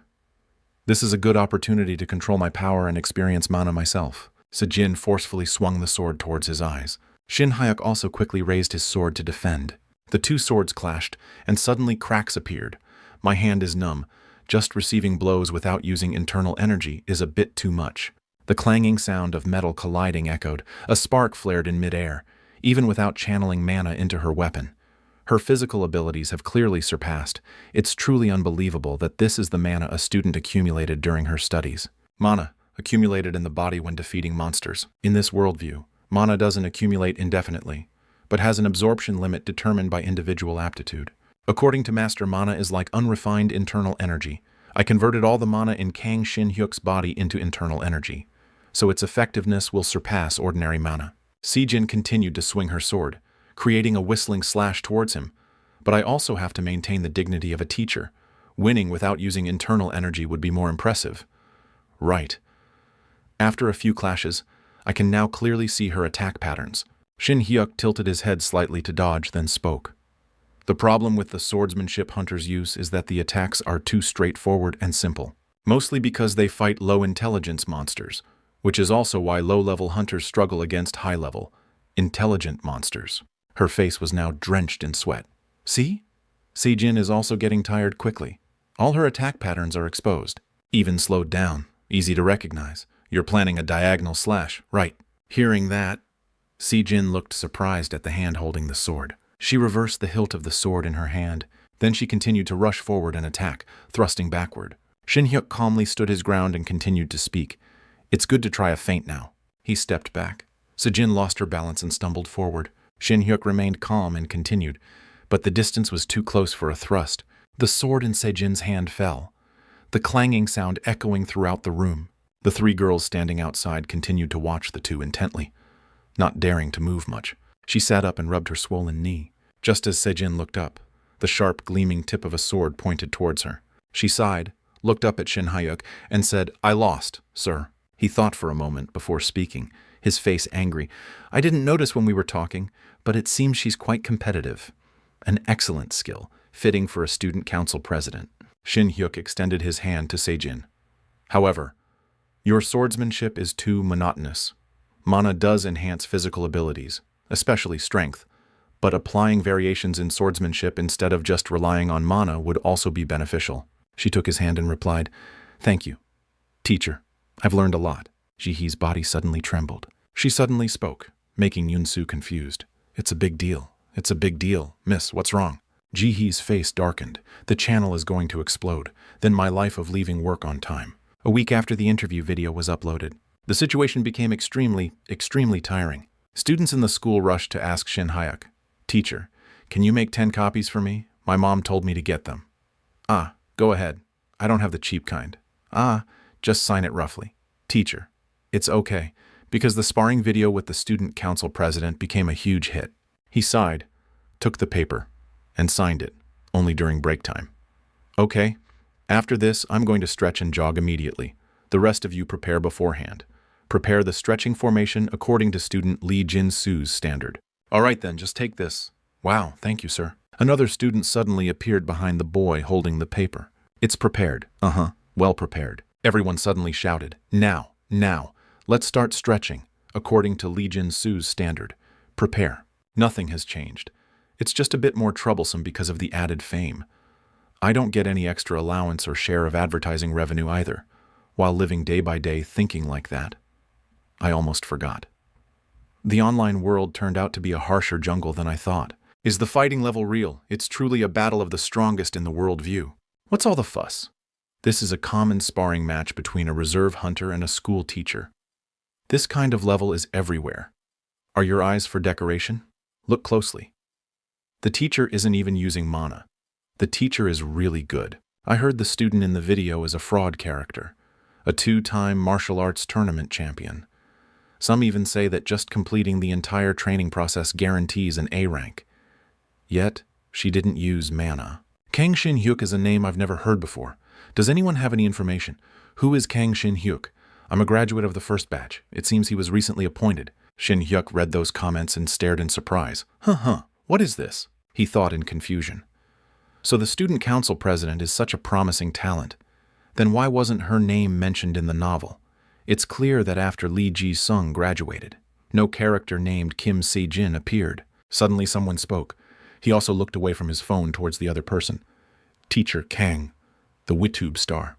What are your thoughts on becoming a star?" "Haha, good morning. Teacher Park Yeon-seok, good morning." Yeon-seok put the coffee cup down at Shin Hyuk's place, then asked again, making him a bit awkward. "Being famous is good. Why are you so shy?" "Teacher Kang, you're secretly happy too." "Right, haha. Thank you, I'll drink it all." It was fun at first, but gradually I started feeling a bit pressured. He laughed out loud, then continued, "Come on, Teacher Kang is so handsome yet so timid. Take this opportunity. Try entering the entertainment industry. So I can brag too. Seriously, teacher, please stop teasing me. My dream is to live a quiet life." Yeon-seok took a sip of coffee, then said something that made Shin Hyuk ask back, confused. "Quiet? Huh, that's good. but it seems like it'll be hard for you to live quietly today. What do you mean by difficult, sir? What do you mean? He spoke, his answer making him quite bewildered. On my way here, I met the vice principal. He told me to call Teacher Kang before the morning teachers' meeting. The vice principal. Why would he call me? Yan Xiaok still smiled brightly. Who knows? Maybe he wants to give you an extra allowance. Anyway, just go now. He'll be in his personal research room. Shin Hyuk placed his hand on the table and stood up. Extra allowance would be great. Thank you, teacher. I'm going right away. If I get a lot, I'll treat you to a meal. I'll pay for the soju. His face was slightly worried. His hand clenched into a fist as he took long strides down the hallway. It seems my intuition isn't very good at all. Usually, things like this aren't proven in front of other teachers. Right. It wouldn't go as far as calling me separately to the personal research room like this. Perhaps because of the recent surge in attention. I feel strangely uneasy. The most worrying thing is the vice principal calling. In becoming a hunter number 1, the strongest in the school, Teacher Kang Shin-hyuk. Come in. He opened the door and stepped inside. The only S-rank hunter among the 10 in Korea. In front of Shin-hyuk was a large man sitting on a chair, Kim Man-dong. He placed both hands on the table, his expression serious. First time meeting you again since the interview. Long time no see, teacher. Number 1 hunter school teacher. S-rank hunter Kim Man-dong. He bowed his head slightly in worry, replying, I didn't attend the interview. But honestly, I'm under incredible pressure. Hello, teacher. Good morning to you. The two started chatting. All right, would you like a cup of tea? It's okay, sir. I have to prepare for class soon. Is that so? Then I'll get straight to the point. All the things in that parcel bag are for you, teacher. Shin-hyuk walked over and opened the bag. Inside were all letters, making him confused. What is this? All letters. Shin-hyuk picked up a letter and scratched his head, asking, Vice Principal, is this fan mail? Haha. If you're curious, just read it. It seems many people watched Teacher Kang's sparring video with student Kim Si-jin and were very impressed. Other hunter schools are normal. Even active hunters from major guilds have sent many. He opened a letter to read. Although it was a video uploaded for school promotion, it can be said that Teacher Kang's contribution was quite large. For guilds, dueling with Teacher Kang now would be more effective than any advertisement. Shin-hyuk's face turned worried. This is crazy. I didn't even expect to get paid extra. But this, all 923 letters in the parcel bag contain the same content. Man-dong's expression was terrifyingly serious. They are all letters of honorable challenge. He himself was stunned with surprise. Challenge letters, did I do something wrong? The vice principal began to address deeper issues. As I said, it's not because you did something wrong, but to strip you of your reputation. The fact that you come from a non-hunter school also contributes to that. His body seemed to freeze. How did the fact that I come from a non-hunter school get revealed? The other person's tone was very gentle, advising. Teacher Kang, as you know, some of the school's practical instructors don't have a good impression of you. He also affirmed some things. It seems one of the school's practical instructors revealed Teacher Kang's personal information. The problem is that malicious comments exploiting this are going beyond limits. Shin-hyuk's face darkened upon hearing that hypothesis. For example, there are opinions that the student council president rigged the match for the new teacher. Now even student Kim Se-jin's career, who was once a sparring opponent, is suspected of result manipulation. He silently recalled some comments he had seen. As a third-rate author, I remember very well the pain of receiving malicious comments. Those damn anti-fans. In this world, too. They don't know any limits. He clenched his teeth slightly, extremely angry. But no, as a teacher, I have to stop this. If I had just interviewed moderately, this wouldn't have happened. He remained completely silent, listening in his anger. The WeTubi channel will be cancelled. He sat calmly on his chair to inform him, although the purpose of operation is for parents to see the daily lives of students. On the contrary, students are suffering a lot of harm. His gray eyebrows furrowed. What will you do, teacher? The person in front of him immediately clenched the piece of paper. What to do?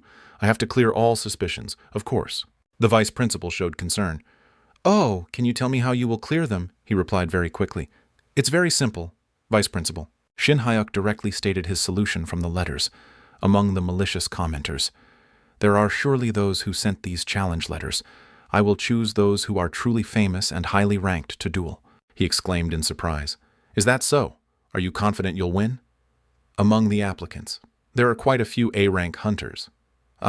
Those people are not a good match. So you can refuse. Shin Hyuk looked up and affirmed, "No, sir, that's even better. I will only choose A-rank individuals to fight." The vice principal easily understood his intention. You plan to pick strong opponents to defeat, and the weaker ones will naturally give up. Huh. He punched his fist together as a sign of agreement. The expression is a bit vulgar. But yes, sir, in reality, I can't deal with everyone. The other person suddenly called his name again. Good, very good. By the way, Teacher Kang Shin Hyuk. He curled his lips and proposed, "Well then, how about a match with me?" The young man was so shocked he exclaimed, "Is this old man crazy? I must have misheard." He suddenly realized something was wrong, so he fell silent for a moment. Then Shin Hyuk hesitantly said, I must have misheard. This old man is crazy." "Huh." But the vice principal affirmed, "You heard clearly. Teacher Kang." The room suddenly fell into an awkward silence. His heart was screaming, "No, even if you're crazy, you have to be properly crazy. An S-rank hunter demanding to fight a B-rank hunter." He suddenly spoke, hitting a sore spot, causing him to turn away guiltily. "I understand. You might think I'm crazy. I watched you duel with Teacher Young last time. I was very surprised. Honestly, I thought you would lose." He calmly continued to share his thoughts with him. "Moreover, it seems you haven't shown your full strength yet." "Right. With that attitude just now, perhaps you're very confident you can suppress A-rank hunters." Shin Hyuk's face contorted in discomfort. "No, even if it's that high, it's still just A-rank. From S-rank and above, it's a completely different story. You know that very well yourself. Teacher." He imagined a teacher exploding in his head. Actually, there are only about 1,000 A-rank hunters in Korea, so they're not opponents to be taken lightly. Teacher Young only just applied for A-rank promotion. He's not a true A-rank hunter. Shin Hyuk also remembered his diligent training sessions. "Of course, now that I've been trained by Master, I'm even stronger. Considering the difference in abilities between hunters and martial artists, I'm confident I can handle A-rank." He looked worriedly at the backs of the hunters in front of him. "But S-rank? There are only 10 in Korea, even worldwide. There are less than 100. The magic they cast has immense destructive power. S-rank mages are even considered strategic weapons, and hunters using other abilities are also superhumans called one-man armies. And the vice principal before him was also formidable. This person is battle god Kim Man-dong, among the top S-rank hunters. If you watch Becoming a Hunter, there's an episode where Lee Ji-sung, confident in his strength, challenged this old man. And of course, he was beaten black and blue, unrecognizable. The result was being crushed, not just ordinarily crushed, but completely shattered. At this point, he also reevaluated himself. Of course, I'm different from the main character who only learned one internal energy cultivation method. I directly learned martial arts from Master, and Master also said I would be much better than someone who just eats elixirs like rice. But still, S-rank. No matter how I think about it, there's no way to win." Mandong's call quickly brought him back to reality. "Hey, Teacher Kang." The young man immediately replied, "I'm sorry. I was too shocked," while the vice principal cheerfully persuaded, "Just think about it. Wouldn't fighting me once be much better than fighting a few A-rank weaklings?" He presented very sharp evidence. "After the sparring match, I will declare that Teacher Kang is truly a capable person. Then there will be no more challenge letters. Isn't it possible to resolve everything at once?" He hesitantly agreed. Really, sir." Mandong relentlessly attacked him with requests. "That's right. Of course. If you put on a substandard performance, I won't cover for you either. I'm not asking you to beat me. Just land one successful attack." Shin Hyuk began to ponder it. One successful hit. He says one time, but then sets such an unreasonable condition. Kim Mandong's body can even deflect an aurora sword. He closed one eye slightly and added fuel to the fire. "You don't want to." "Huh. More cowardly than I thought. Teacher Kang. Well then, how about this? If you succeed in attacking." This time he even offered him an additional incentive. "Then I'll exempt you from the 3-week training course that new teachers will participate in during this holiday." Hearing that, he also paid attention. Exempt from training. Shin Hyuk wavered slightly as he considered the surrounding gazes. Not tempting. Huh. Although the training course is mainly for teachers to interact. For you, someone from a non-hunter school, those 3 weeks would be like sitting on pins and needles. At this point, he played his final card. "Of course, you'll still get paid during the exemption period." Those words were like honey poured into Shin Hyuk's ears. 3 weeks of paid leave. However, the young man was still a little worried. The training course is organized by the Hunter Management Bureau. Is it really possible to skip it, sir? The vice principal explained thoughtfully. There's an elite teacher system. Only 2 are selected each semester. Mandong asked him. If you become an elite teacher, you'll receive exemption benefits. Now do you find it tempting? His face had already transformed into a covetous expression. Of course it's tempting. 3 weeks of blissful vacation. It's truly too tempting. The person opposite him grasped his thoughts and immediately continued planning. To allow many people to witness. We should avoid chaotic times. Next week is the presidential election, so let's fight 1 month from now. Okay. Shin Hyuk hesitated, remembering. 1 month from now. Precisely on the day before the closing ceremony. He also added, That's right. If you say you won't fight by then, it'll be very awkward. Deciding this far, he also slowly said, a man's word. Mandong sighed in satisfaction. Is worth 1,000 gold. A word spoken must be kept. After reaching an agreement, he also quickly left the room. It's time for class to start. I'll excuse myself. The young man walked down the hallway lost in thought. 1 month. Within 1 month I have to find a way to land a successful blow on Kim Mandong. He saw himself as a puppy being lured by him. The conditions Kim Mandong offered sounded very sweet at first. Shin Hyuk then received a blow to the head, but just a little thought reveals how reckless a challenge this is. He assessed his own strength while imagining the battle. If it were in the martial world, Kim Mandong would at least be a super peak expert.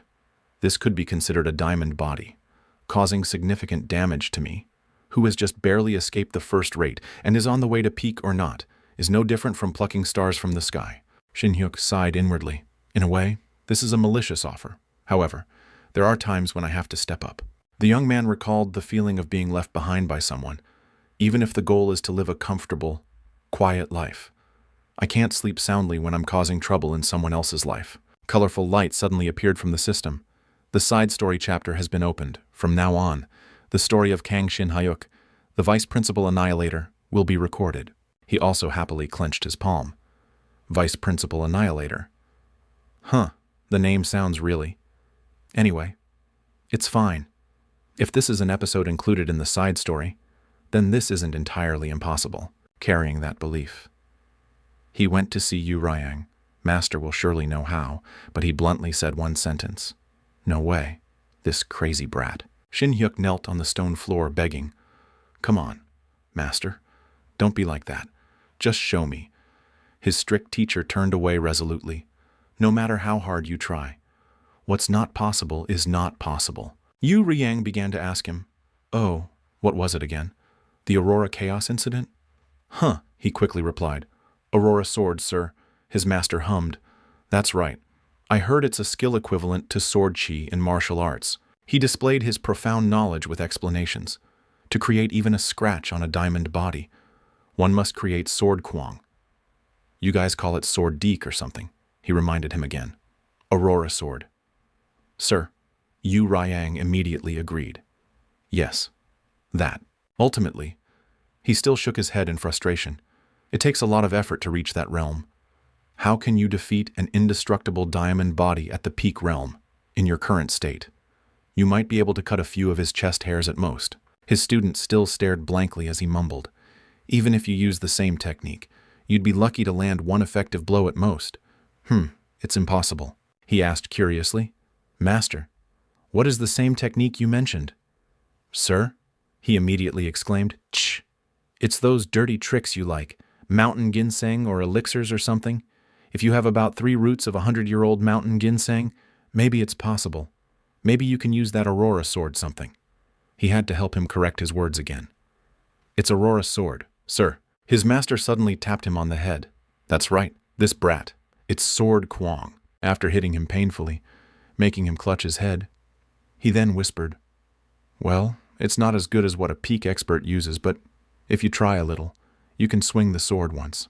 Shin Hyuk's lips curled up slightly. Once. He raised his finger and suggested to him. That's enough. Sir, 1 successful hit. That's all I need. Saying that, he suddenly turned and ran. Thank you, Master. I'll be leaving today, sir.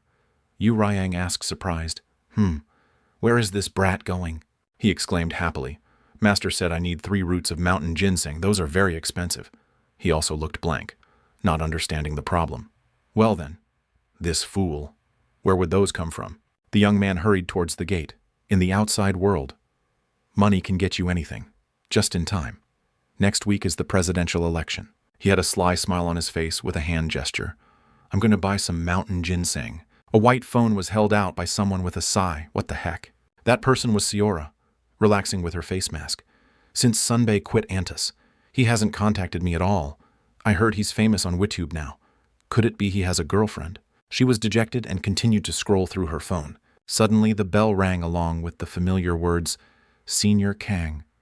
Speak of the devil and he shall appear. It has to be. Sunbei said it was only me. She quickly sat up, then hesitantly began. Hello. The person on the other end asked her caringly. Ah. Sayora. What are you doing? Sayora replied relaxedly. Nothing. I'm just reading a book at home. What's up? Shin Hyuk hesitantly proposed. Can I borrow some money? Not much. About 100 million. Sayora. Choi Sayora. On this side. She had already prepared to press the power-off button on her phone screen. Sayora didn't think much and pressed it directly. Shin Hyuk was forced to think of another way. Of course, I can't get elixirs like 10,000-year flower spirit inner core or 1,000-year snow ginseng, but, as mentioned repeatedly through Lee Ji-sung, mountain ginseng still exists in this world. That medicinal herb glowed brilliantly like gold in his eyes. There are many types like natural mountain ginseng, wild simulated mountain ginseng, cultivated mountain ginseng among them. The one that can be called an elixir is natural mountain ginseng. The scene shifts to a lively auction. The main problem is the insane price of this natural mountain ginseng. Even those less than 100 years old cost tens of millions of won, and if they are over 100 years old, there are cases exceeding 100 million won. He recalled Mandong easily defeating Ji-sung. Lee Ji-sung is from a chaebol family and even uses it to make kimchi, yet he ate ginseng like rice and still got defeated by Mandong. Yu Ryang's advice suddenly came back. Master said it's because he only ate it and didn't properly absorb the ginseng's qi. As for me, even if I only eat 1 root and have a martial arts master help me absorb it. Now the young man was standing somewhere. The problem is money. With a total asset of 300 million won, 3 roots of mountain ginseng will bankrupt me in a situation where I need to increase my money. What I remembered was a word from the vice principal. Mandong looked straight at him, then slowly suggested, to allow many people to witness. We should avoid chaotic times. Next week is the presidential election, so let's fight 1 month from now. Okay? That word in his mind caused a perverted smile to bloom. Presidential election. No matter what anyone says. The purpose of the election. Isn't it election stocks? That smile of his made the couple next to him turn pale, being troubled by practical instructors, withdrawing from Antus, becoming a WitTube star. I didn't think about it because I was trying to resolve everything to live quietly. Important keywords came to his mind. Presidential Secret Manual, Kim In, Hunter Management Bureau Chief, Atas Genesis Smuggling, Apocalypse Trading Method.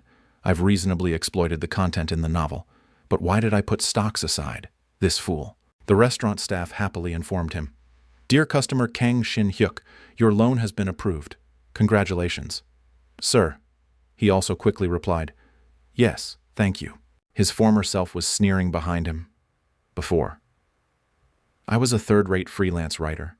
The bank's threshold was impossibly high for me, but now I'm Kang Shin Hyuk, a hunter schoolteacher who can borrow a lot of money. The young man smugly thought of the result. Moreover, Kang Shin Hyuk miraculously knew that Kim Jun-seok, Kim In-hak's actor, would lose the presidential election and his opponent Kim Cheol-hwan would win. Shin Hyuk happily adjusted his tie, then quickly stepped out. Now, receive all the loan money. Kim Cheol-hwan themed stocks. Let's go. A few days later, a delivery man was panting, surrounded by pizza boxes. He panted while speaking to his customer. Teacher Kang Shin Hyuk. Right. Sir, I'm here to deliver 42 pizzas. Because I'm so grateful. All drinks are free. He also appeared to receive the delivery with a relaxed smile. Yes. I'm Kang Shin Hyuk. We'll bring the pizzas inside. His students saw this and immediately surrounded him. Teacher, what is this? Shin Hyuk radiated a dazzling aura, then announced to them, "What is it?" "Huh, it's pizza. Of course. Each of you take one. Kang Shin Hyuk. Estimated assets, 1,486, 531,250, 1. The whole class immediately exclaimed in admiration for him, "Mom, when I grow up, I'll become Kang Shin Hyuk." The lively atmosphere in the class kept his smile bright. "Don't call teacher's name so casually. He is a god." The young man successfully rode Kim Cheol-hwan's coattails and soared straight up. The stock yielded a 500% profit. Initially, Kim Jun-seok, Kim In-hak's actor, Seora's enemy, had a huge advantage, but right before the election, a corruption scandal erupted, causing opponent Kim Cheol-hwan's approval ratings to skyrocket. Shin Hyuk chuckled ceaselessly in happiness. Therefore, borrowing to the max, miraculously using all loans and information from the novel, was successful. "Don't follow this, you kids. Eat too much and choke to death. I'll even buy digestive medicine for you." The female student spoke up while eating. "Curious. Is something good happening?" "Teacher." They obediently focused on eating while he continued to speak. "It's just that teacher made a little profit from stocks." There's one more piece of news." As soon as this news was announced, the whole class choked. "Teacher, on the day before the closing ceremony, you will spar with the vice principal." Everything fell into chaos again, making him feel awkward too. "I'm choking. Someone give me digestive medicine. Teacher is a god. Damn it." The female student still asked skeptically, "Are you serious?" "Sir, you're going to fight that muscular Kim Man-dong." He used a formal tone to remind her. "Hey, brat, don't call the vice principal's name so casually." He added a little more information for them. "Of course it won't be an even match. I will fight the vice principal with a handicap. As long as I land one clean hit, he'll count it as my win." Both students began to worry for him. A clean hit. Huh. Will a teacher like you's attack even work on the vice principal? "Sir, wrong. You'll die." Shin Hyuk on this side just smiled and sighed. "Anyway, just eat a lot. This might be the last pizza I buy for you. The general election is over, so Vice Principal Kim Man-dong will soon announce the news about our sparring match to the public." He carefully observed the students' reactions. One clean hit. One hit to win. The reason I proactively told the kids the rumor was to drive a nail, so the vice principal can't say otherwise.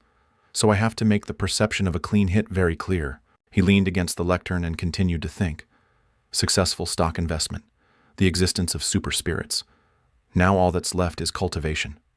All good trends are heading my way. In his mind, he exclaimed with extreme determination, "Just you wait. Kim Man-dong. Now Shin Hyuk has returned to the familiar snowy region. All right, are you fully prepared?" Boxes were piled up on the ground by him. "Yes, master." 3 boxes of sesame noodles, 5 boxes of onyel-seol, 2 boxes of chocolate, and 4 boxes of Coca-Cola.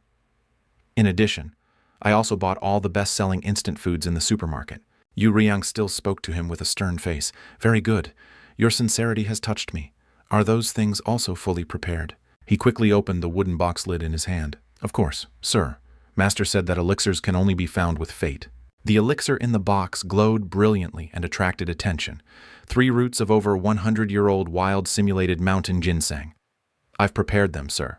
Wild simulated mountain ginseng.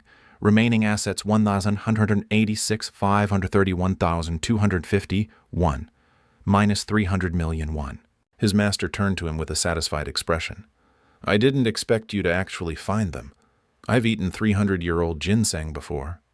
This seems a bit inferior, but both roots are definitely over 100 years old." He glanced away slightly, then whispered, "Before. Master said not to rely on elixirs or tricks." He suddenly cut him off. "What are you saying?" The young man immediately changed his attitude. No. It's great that Master confirmed it's real." Yu Riang spoke sternly to him. "Stop talking nonsense and eat quickly, then practice. I will support you from behind." Shin Hyuk politely bowed his head and said to him, "Thank you, Master." The box was now empty and placed to the side. Yu Riang's hand rested on his back and began to regulate the spiritual energy. Shin Hyuk also focused on feeling it, which made him a little uncomfortable. So hot. Sweat poured from his face like a stream. "All my life I've only eaten ginseng and samgyetang. Now I finally know why one ginseng root costs 100 million won. The amount of ki is terrifying. The master behind gently reminded, "Don't resist the flow of qi I'm transmitting. Accept it. You've already practiced with the same mental cultivation method, so it won't be difficult." The blue flame emanating from his body intensified.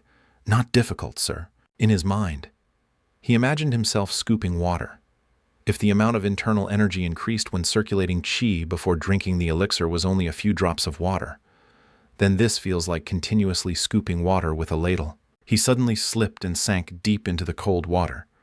Besides, when the cycles repeated, I no longer felt like I was scooping water, but rather like I was immersed in a giant river. While helping him cultivate, Yu Riang spoke again.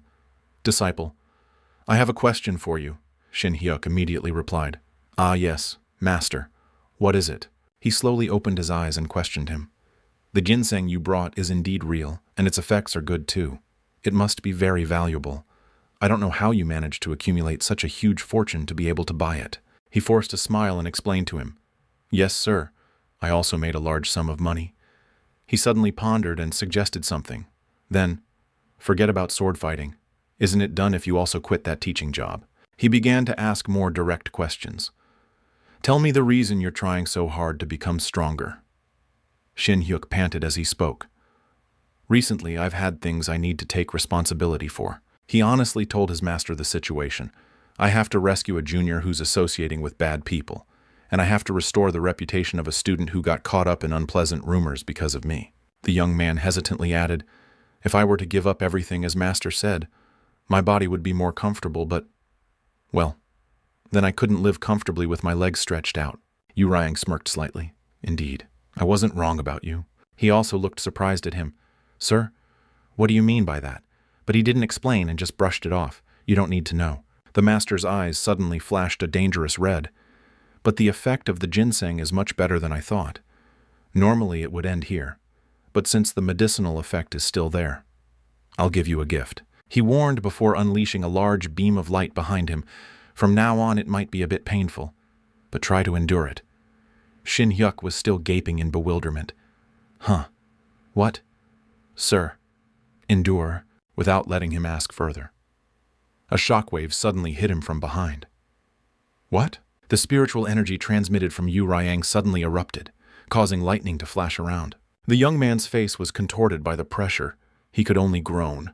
Lightning also struck from above, illuminating the entire forest along with Shin Hyuk's agonizing scream. Shin Hyuk, in excruciating pain and drenched in sweat, cursed inwardly. This crazy old man. Did I say something wrong?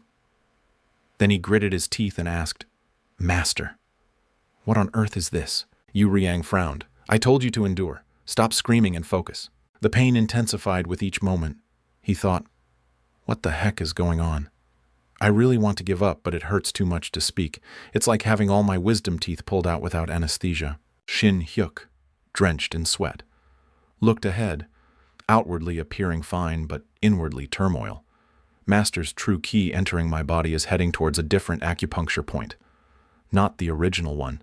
It seems there's a wall inside me and Master is trying to break through it." Seeing his master wielding a hammer and striking something, he thought, "No. Why are you chiseling acupuncture points that aren't in the mental cultivation method?" Then Yu Riang placed both hands on a transparent wall that was emitting a flickering light. Shin Hyuk frowned, gritting his teeth in anger. "I don't know how long it's been since I endured Master's true key just pouring in like that." The crack in the wall widened with each passing moment. It felt like something was being torn apart. Phew. How can a young brat's body have so many impurities? Yu Riang looked at the wall in front and confessed, finally broke through. "You endured well." He stepped out, his face filled with such joy that tears and snot streamed down as he pondered. "I don't know what it was, but I'm definitely not doing that a second time." Then he asked Yu Riang, "Master, is it over?" He had a stern face and said nothing. Yu Riang spoke while transmitting some kind of power into his body. "Not this place. It seems to be next to it." Shin Hyuk cried out in pain. "Ugh!" Lying there, a scent suddenly wafted into his nose from somewhere. Shin Hyuk shot up, clenched his fists, and shouted angrily, "I'm going to sue!" Yu Riang said while eating noodles.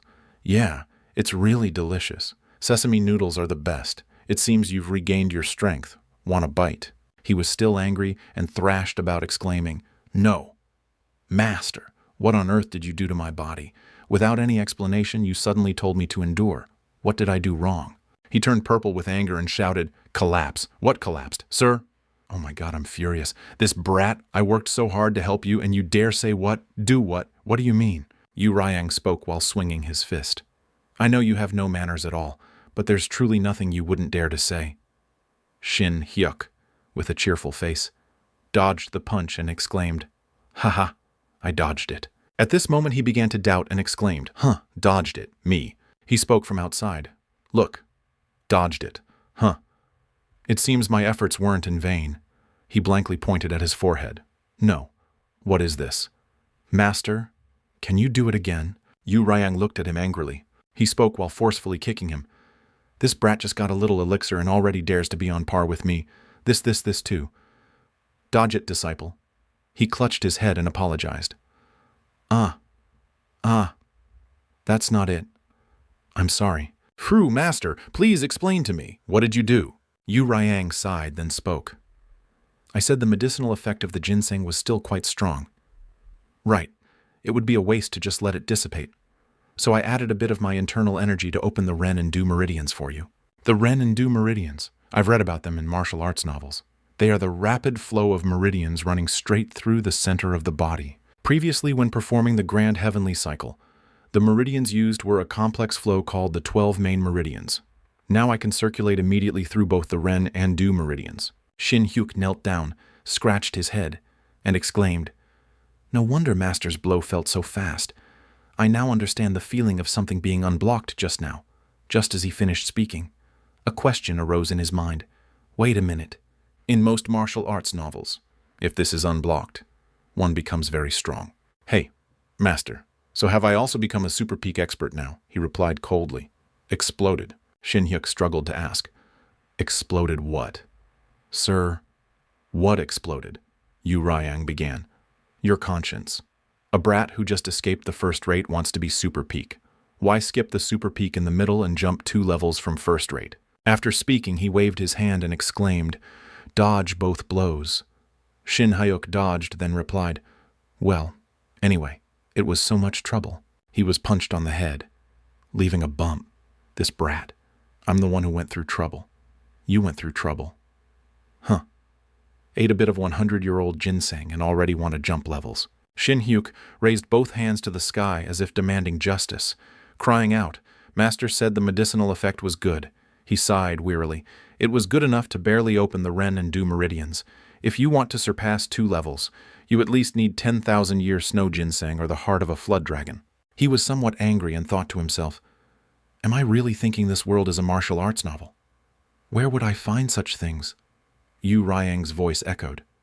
Reaching the peak realm is already a very fast achievement. So don't be too regretful. Shin Hyuk called out, Master, so can I use Sword Kwang now? Sir, he replied, that depends on you. You said that just landing 1 clean blow on the vice principal would be a win. Right, a cheerful voice spoke up. Yes, I went to find ginseng because of that, even though it's a bit overwhelming. Just once is enough. Master, Yu Ryang continued. Come to think of it, what's so great about just 1 blow, a brat who's supposedly the only martial artist in the world? Shin Hyuk immediately interjected. Don't say that. Sir, Master doesn't know how strong S-rank hunters are. He turned his face away and slowly whispered, What if it's super peak? When I roamed the martial world, those at the super peak level were everywhere. He quickly replied, Ah, yes. Yes.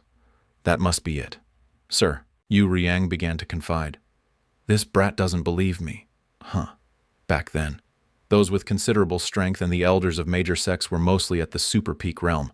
That level wasn't common. I always tell myself I have to know my place. Shin Hyuk smiled and boasted. Even if I lose, I just need to hit them once. Let's start practicing. Sir. Seeing this, he said, Oh dear, my disciple. You're like this so you can't get anything done. Yu Ryang said something that made him widen his eyes. Don't you feel anything when you train with the premise that you will lose? Yu Ryang bared his teeth and said, A mediocre super peak expert actually said that just landing 1 blow would be considered a loss. If it were me, I'd be furious and wouldn't be satisfied with just 1 blow. Shin Hyuk thought over the words again and again. I don't require you to beat me. Just one successful attack is enough.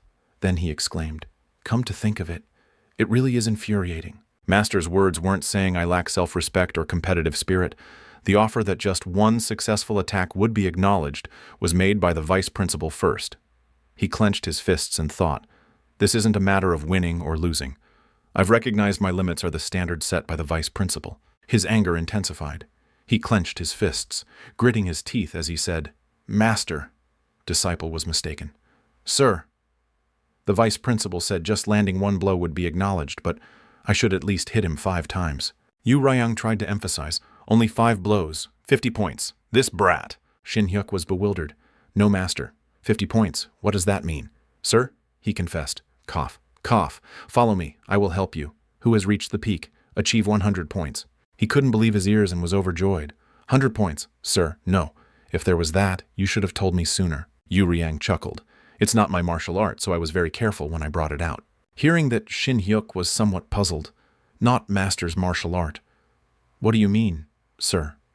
Yu Ryang began to tell a story.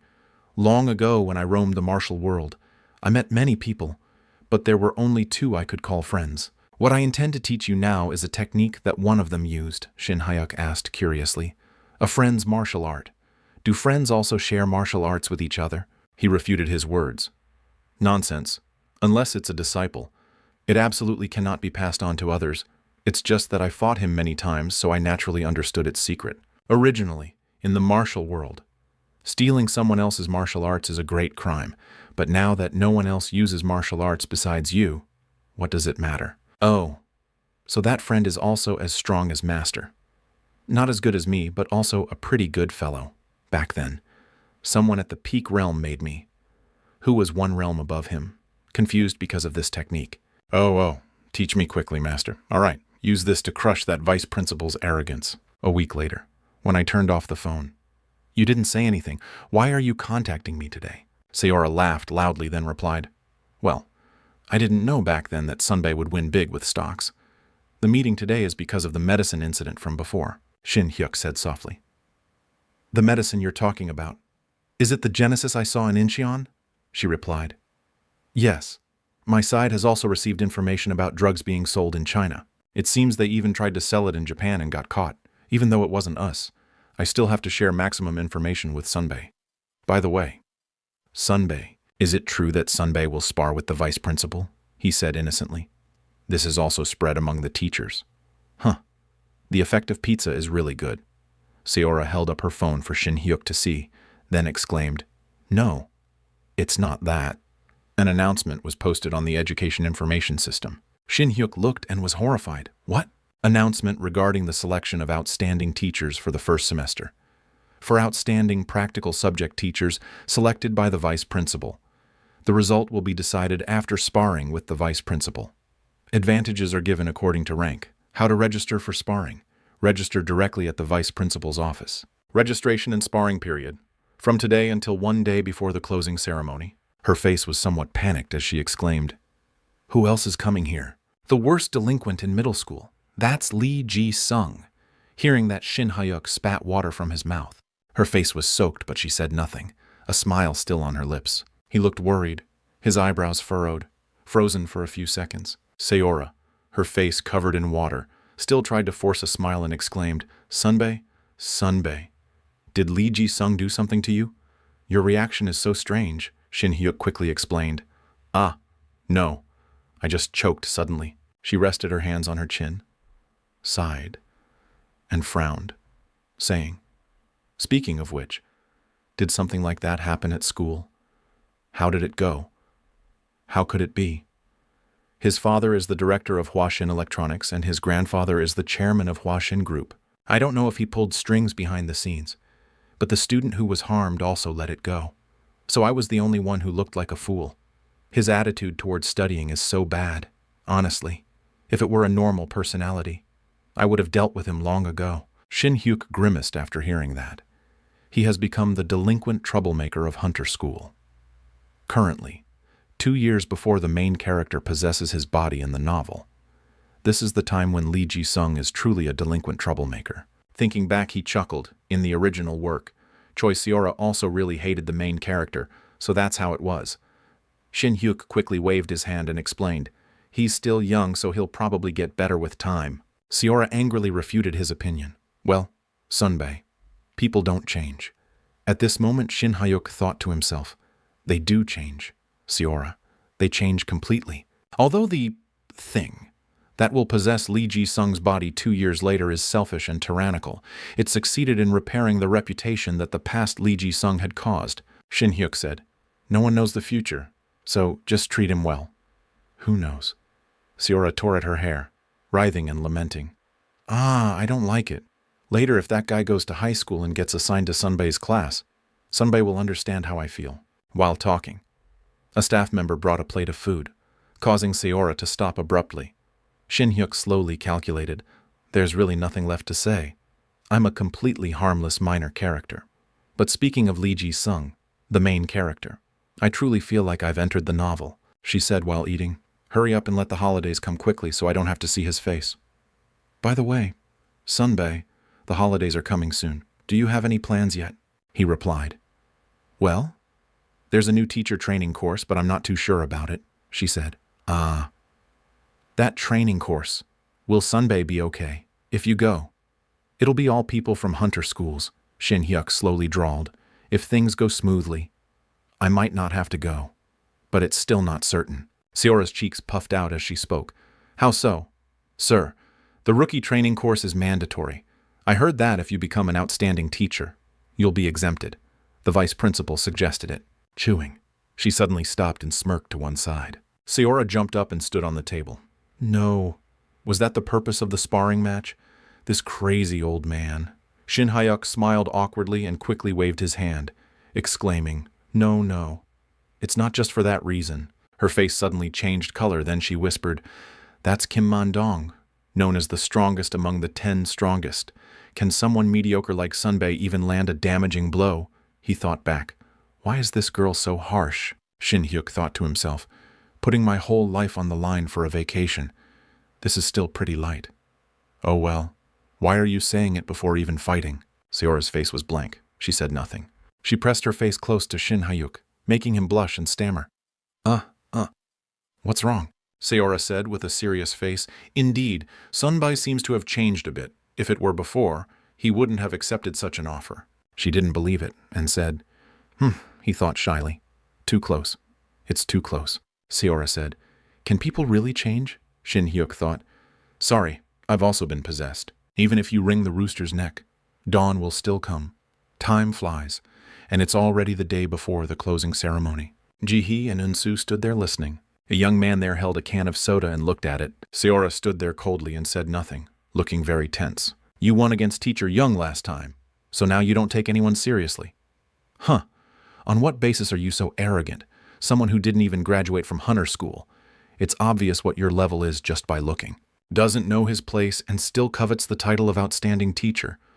People say there's an advantage, but who knows if it's true. Jin-soo clenched his fists angrily listening to them. Stop it. What kind of person is the vice principal? Even if he fights with one hand tied behind his back, he'll still win. But anyway, if the opponent is the vice principal, it won't end well. Poor guy. He angrily swung his fist and thought, I hear everything. You guys, even though you didn't mean for me to hear, because my physical senses are better, I hear it crystal clear. Shin Hyuk saw this and reminded, Hey, that's enough, Jin-soo. You should go too. He replied, I just want to stand closer to watch. That's all, he said. Ah, please. Teacher. Jin-soo mimicked. Ah, please. Teacher.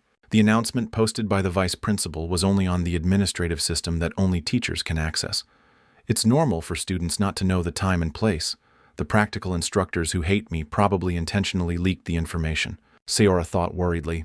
Anyway, they want me to lose face in front of many people, especially in front of the students. Shin Hyuk turned and whispered to Jin-soo.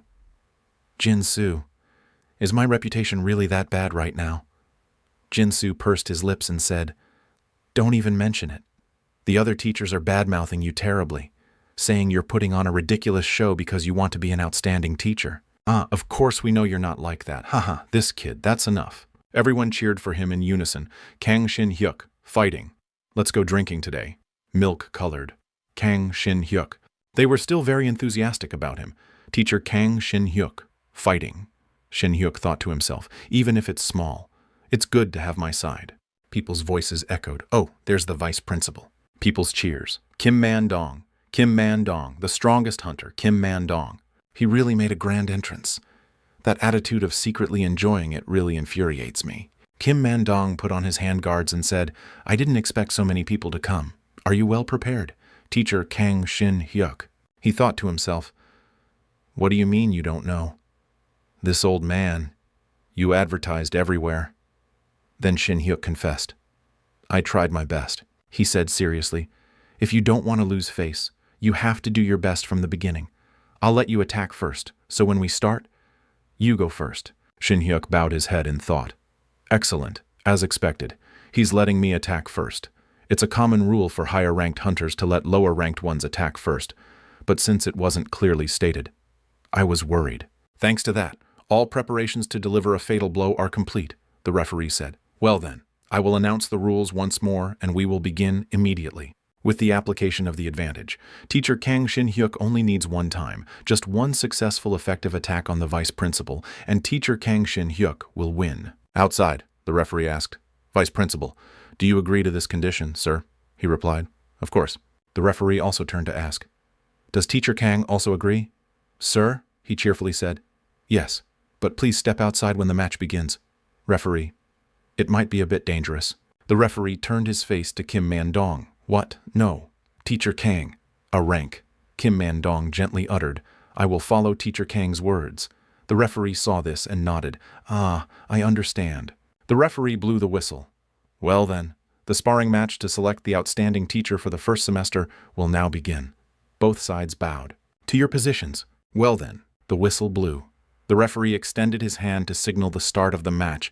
The sword fight begins. The cloth wrapped around his sword began to unravel. He remembered what his master had instructed. Disciple. Take this, he asked. Master, what is this? Sir, he replied. One of the two guys I mentioned is a pure swordsman. The blade is quite sharp. If you've learned sword techniques, your weapon should also be fitting. Shin-hyuk began to draw his sword. The opportunity is only once. That is the first attack when Kim Man-dong allows him to attack first. The sword blazed with a brilliant blue flame. Phew. Eun-soo saw it and wondered. Oh, it's an Aurora sword. The little girl was a bit puzzled. Isn't Teacher Kang B rank? Aurora sword requires A rank to use. Right. Shin-hyuk seemed to have anticipated something and thought. As expected, the students are surprised by the Aurora sword key. The teachers aren't showing much reaction. The vice principal saw this and also said, Aurora sword. Huh, that's not all. Right, Teacher Kang, he replied. Of course, vice principal. Shin-hyuk began to swing his sword. Kim Man-dong's eyes showed some confusion at the sight. Some students discussed. There. Isn't that an Aurora sword? What? What Aurora sword? That's a skill only S-rank hunters can use. It probably just looks similar on the surface. Strange. It looks like the Aurora sword I saw on WeTube. Master said it's a useless thing that can't be used in actual combat yet, but the vice principal's arrogance finally gave me a chance. Usually, the first attack is yielded for probing and only light attacks are made. Not like me going all out to prepare an attack in this way. Kim Man-dong thought worriedly. Is it an Aurora sword? The preparation time is quite long. It seems this isn't a mastered skill yet. The vice principal began to speak. Ahem. Teacher Kang. It seems you can attack now. He held the sword with both hands and said, Sorry to keep you waiting, but Vice Principal, it's not over yet. Then he thought, the ultimate martial art that Master taught me. I was very surprised when I heard its name. Shin-hyuk poured all his strength into the sword. Jin-soo exclaimed in surprise, Oh, damn it. I'm attacking now, Vice Principal. Meteor Burst Demonic Kuang. The Vice Principal covered his chest with both hands, preparing to defend, thinking. It can be inferred from the name of the technique. That's right. One of Master's two best friends and also the original owner of this martial art is the legendary Great Demon Lord, Tianmo. What? The scream echoed through the mountains and forests. Shin-hyuk asked. Does Master really have a friend who is Tianmo? He began to reply. So there's also a fake Tianmo. Huh. But how did you get to know him? He exclaimed naively. Wow. He even has Tianmo as a best friend. Just by reading martial arts novels. Everyone would know. As a master of the demonic cult, also known as the Tianmo Divine Cult, a colossal force on par with the righteous faction, splitting the entire righteous and demonic martial world. Even when my story was still being released, Tianmo was already a very hot topic: gloomy appearance, overwhelmingly powerful martial arts, an extremely captivating character with all the elements to satisfy readers. Recently, Tianmo even transmigrated to a fantasy world to hunt dragons, or reincarnated in the modern era as a gangster boss, or opened a bakery after reincarnating. For example, even if you don't read novels, you've probably heard that name. I don't remember clearly, but I think I saw it long ago when I was looking for old stories. Yu Ryang said thoughtfully. Well, he was quite famous in the martial world, but he never beat me once. Shin Hyuk pondered deeply. He fought dragons, so I guessed he was very strong, but his best friend is Tianmo. Huh, he asked with suspicion. Master, you said you have two best friends. Right. Who is the other one? Yu Ryang explained. A guy surnamed Zhang named Sanfeng or something. Babbled all day about Tai Chi, loved wine like crazy, and looked like a Taoist priest who liked to ramble. Established some sect called Modong or Wudong or something. Do you know him? His face was so blank he had nothing left to say. What? Zhang Sanfeng? Channeling Quang Qi into the sword, and it absorbs it quite well, continuously channeling new Quang Qi onto the already formed sword layer. A martial art that cuts and tears powerfully and overwhelmingly. From the cracks born from that layering, countless Quang Qi fragments burst out like meteors.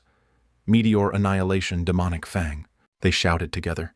From somewhere, a hand touched a glass-like screen. The blue-haired girl used all her strength. Miss Yu, there's only one barrier layer left. Please focus. Miss Yu replied while using all her strength. Ah, yes. She thought in fear. Oh my God, 3 barrier layers prepared to deal with the proctor and 2 of them broke. Teacher Young Hyuk Sik isn't weak. Have I been underestimating someone like that all this time? He lay down, tossing and turning, thinking, if I were still in the arena then, I probably would have really died. Teacher Kang Shin Hyuk, I don't know how you did it, but anyone can see that your strength is completely wrong. He gripped the sword tightly in his hand. Shin Hyuk gasped for breath, sweat pouring down like rain. At this moment he thought, I've used up all the Quang Qi I can channel into the sword.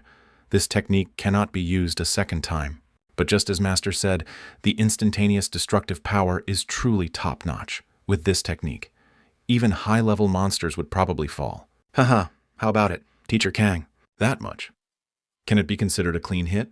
Of course, excluding that monster. The vice principal's clothes were scratched and no longer intact. Currently, Vice Principal Kim Man-dong is in an extremely awkward situation. His agreement with Teacher Kang Shin Hyuk was just one clean hit. Observing the honorable duel with Teacher Kang Shin Hyuk from afar, I soon realized he wasn't an ordinary B-rank hunter, Kim Man-dong thought. But my blood is flowing. Huh. It's been many years since this happened. I never expected to suffer such a strong blow. The vice principal exclaimed, Teacher Kang, far beyond what I thought. I couldn't imagine such an attack method with a sword, Shin Hyuk whispered. Just as Master predicted, this is a fighting method that cannot exist in a world without martial arts, Kim Man-dong said softly. All right. As promised, the troublesome debt is settled. Now then, let's try a match with me. A voice came from outside. Oh, Vice Principal, are you really going to let it go that easily? Look at your current state. Are you going to argue it wasn't an effective attack? The Vice Principal stammered. No. That is. He leaned closer and exclaimed, What? No. You yourself agreed to the judging conditions earlier. Right. Then he thought to himself, Haha, serves you right. I'm just a gambler who bet everything on getting the first move. I wasn't planning on fighting anymore anyway. Even though he only landed 1 blow, there were 5 holes in the vice principal's shirt. No, 10 holes wouldn't be an exaggeration. I told Master that hitting 10 times met the quota. The vice principal scratched his head and exclaimed, I did say that, but I haven't done anything yet. Ending like this. From the front, he said, Did I ask you to let me hit first? Teacher, you were the one who voluntarily yielded first. Right, Kim Man-dong tried to say. That is, Shin Hyuk exclaimed. If there's nothing more to say, then I'll call the referee. Okay, the vice principal replied. Teacher Kang, so many students are waiting. Don't you feel sorry? The students clamored. Our teacher is the best. Swordsmanship is the future. Taking advantage of students' admiration. How hypocritical. He feigned reluctance. But I don't feel sorry either. At this point, no one will probably dare to send challenge letters anymore. The goal has been achieved, so let's end it.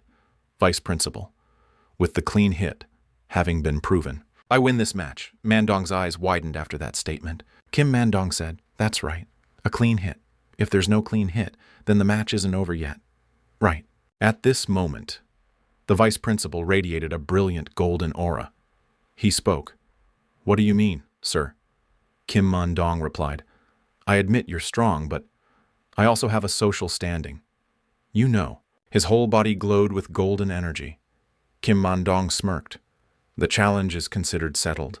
Now let's just enjoy ourselves a bit."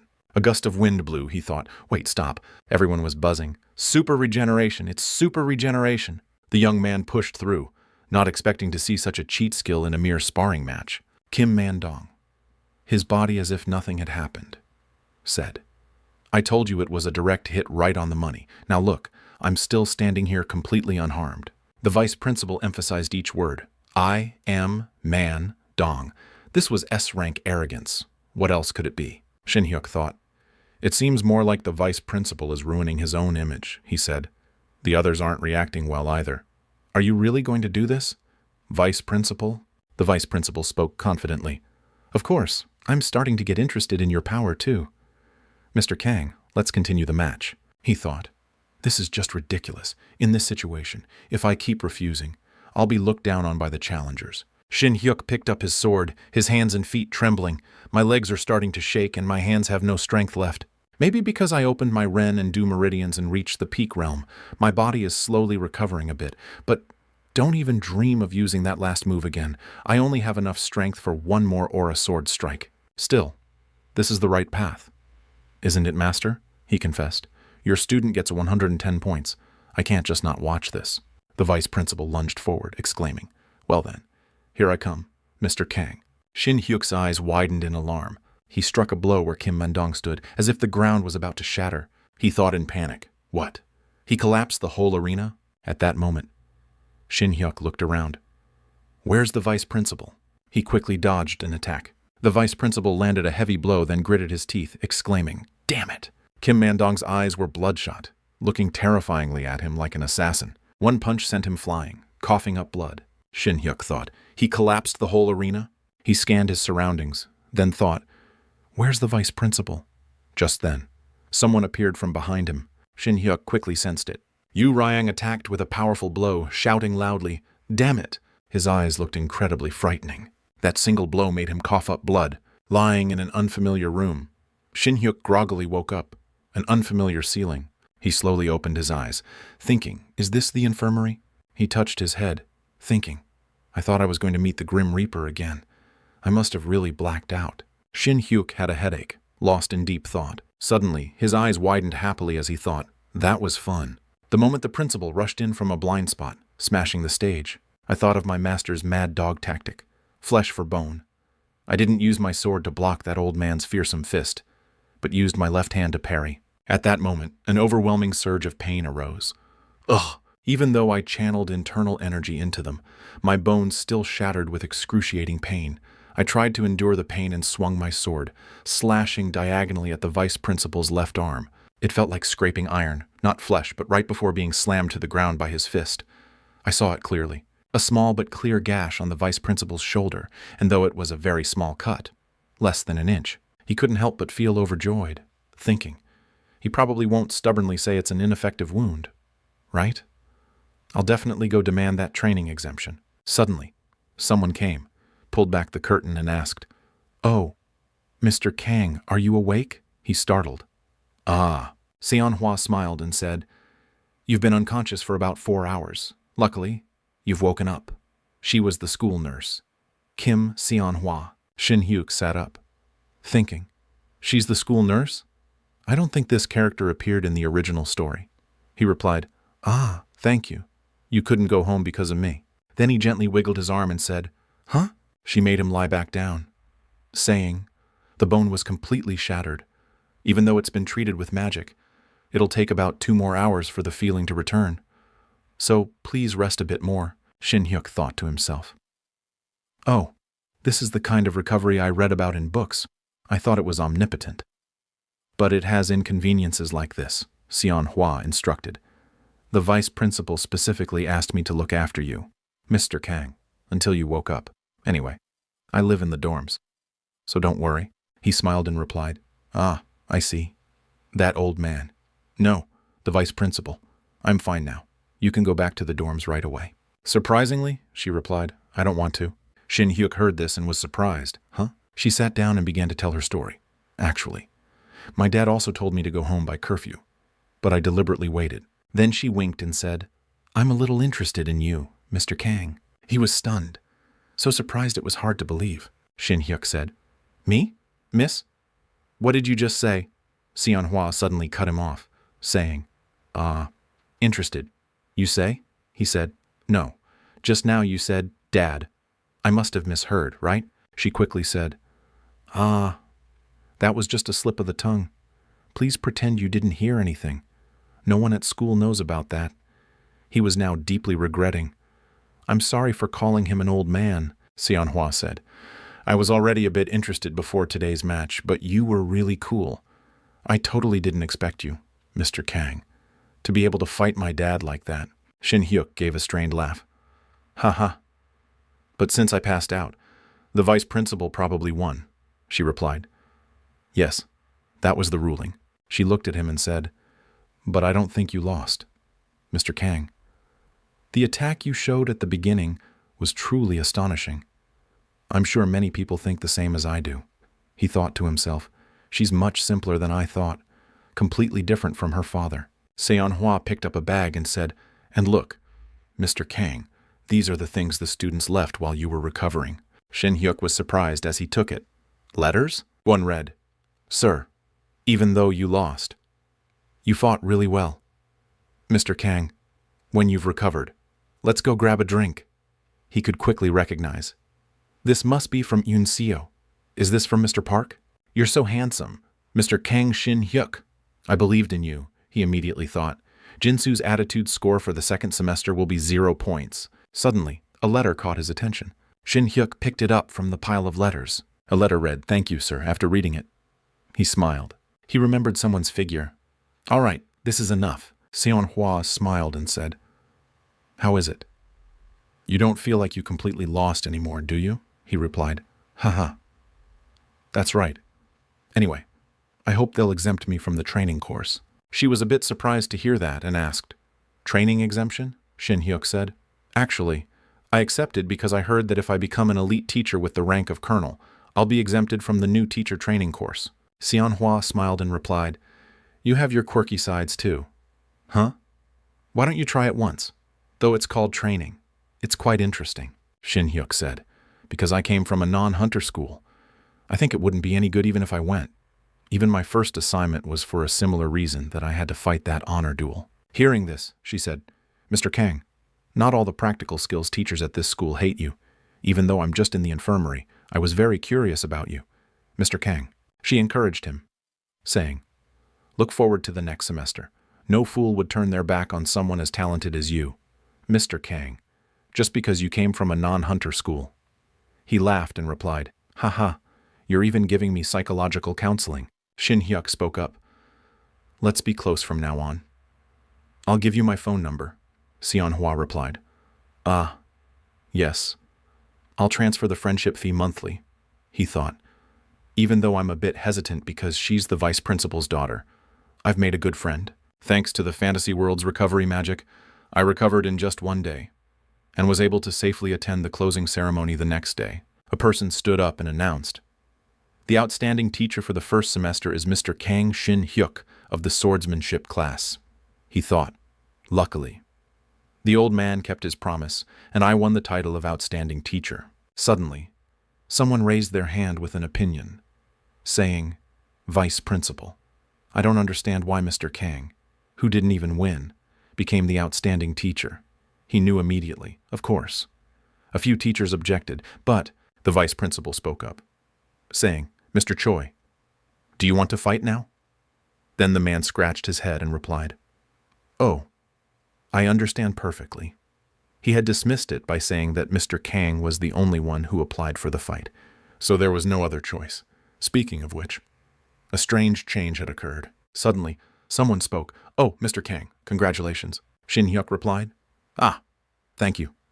A few practical skills teachers had started talking to him.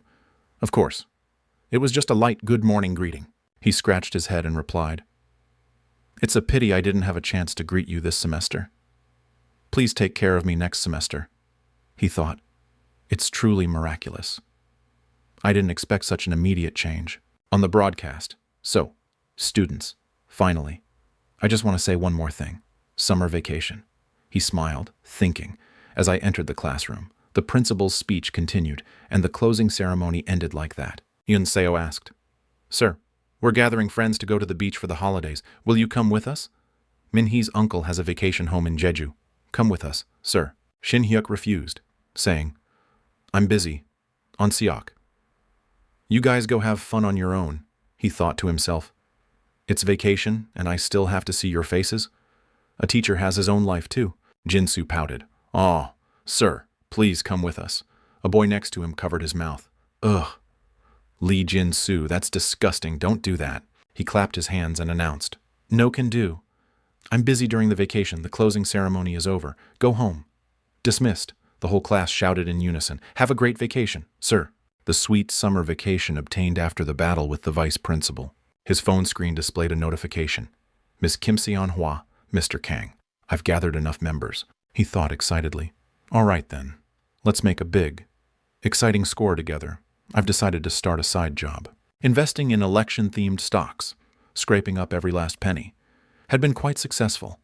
Nevertheless, the reason I still thought about working a side job during these terrible holidays was actually because my bank account situation was no different from an empty barrel. He was like a frog thrown mercilessly to the bottom. Damn it. The amount to repay the investment loan was much larger than I thought.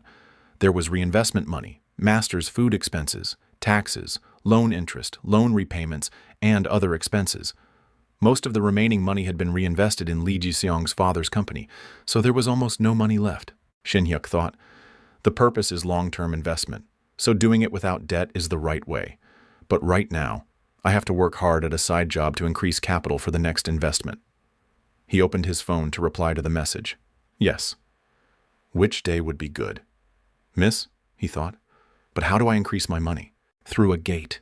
Last night, after the fight with Kim Man-dong, while I was lying in the infirmary, I heard about the summer vacation schedules of other teachers through Ms. Kim Seon-hwa. Seon-hwa said, "Most of the practical skills teachers will probably do side jobs by going through gates.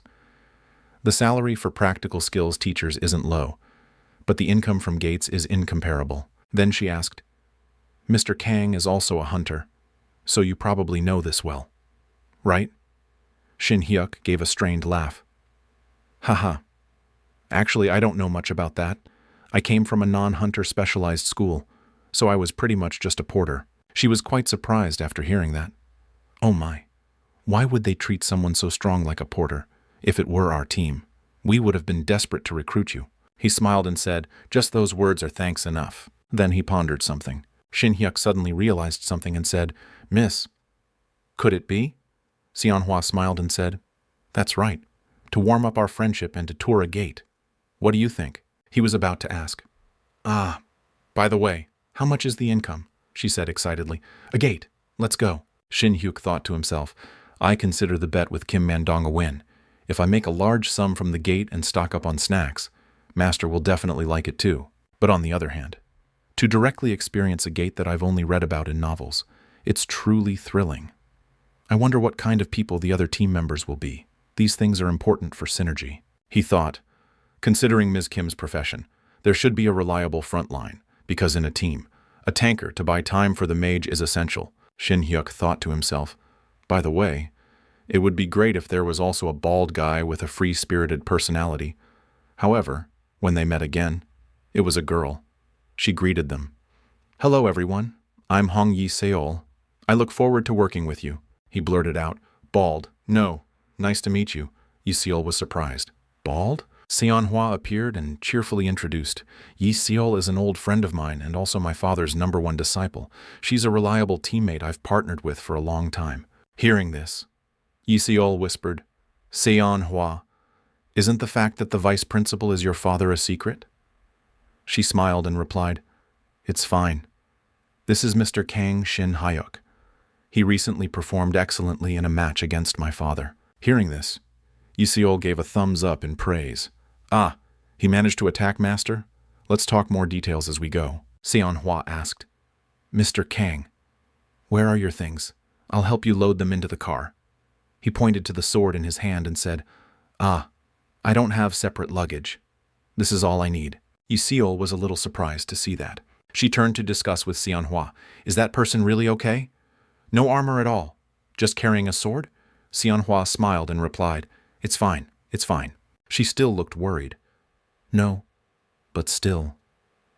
Isn't that a bit too much? Shin Hyuk thought to himself. I can hear everything. But I really didn't expect this.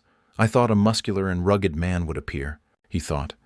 Instead, a monster far more rugged appeared.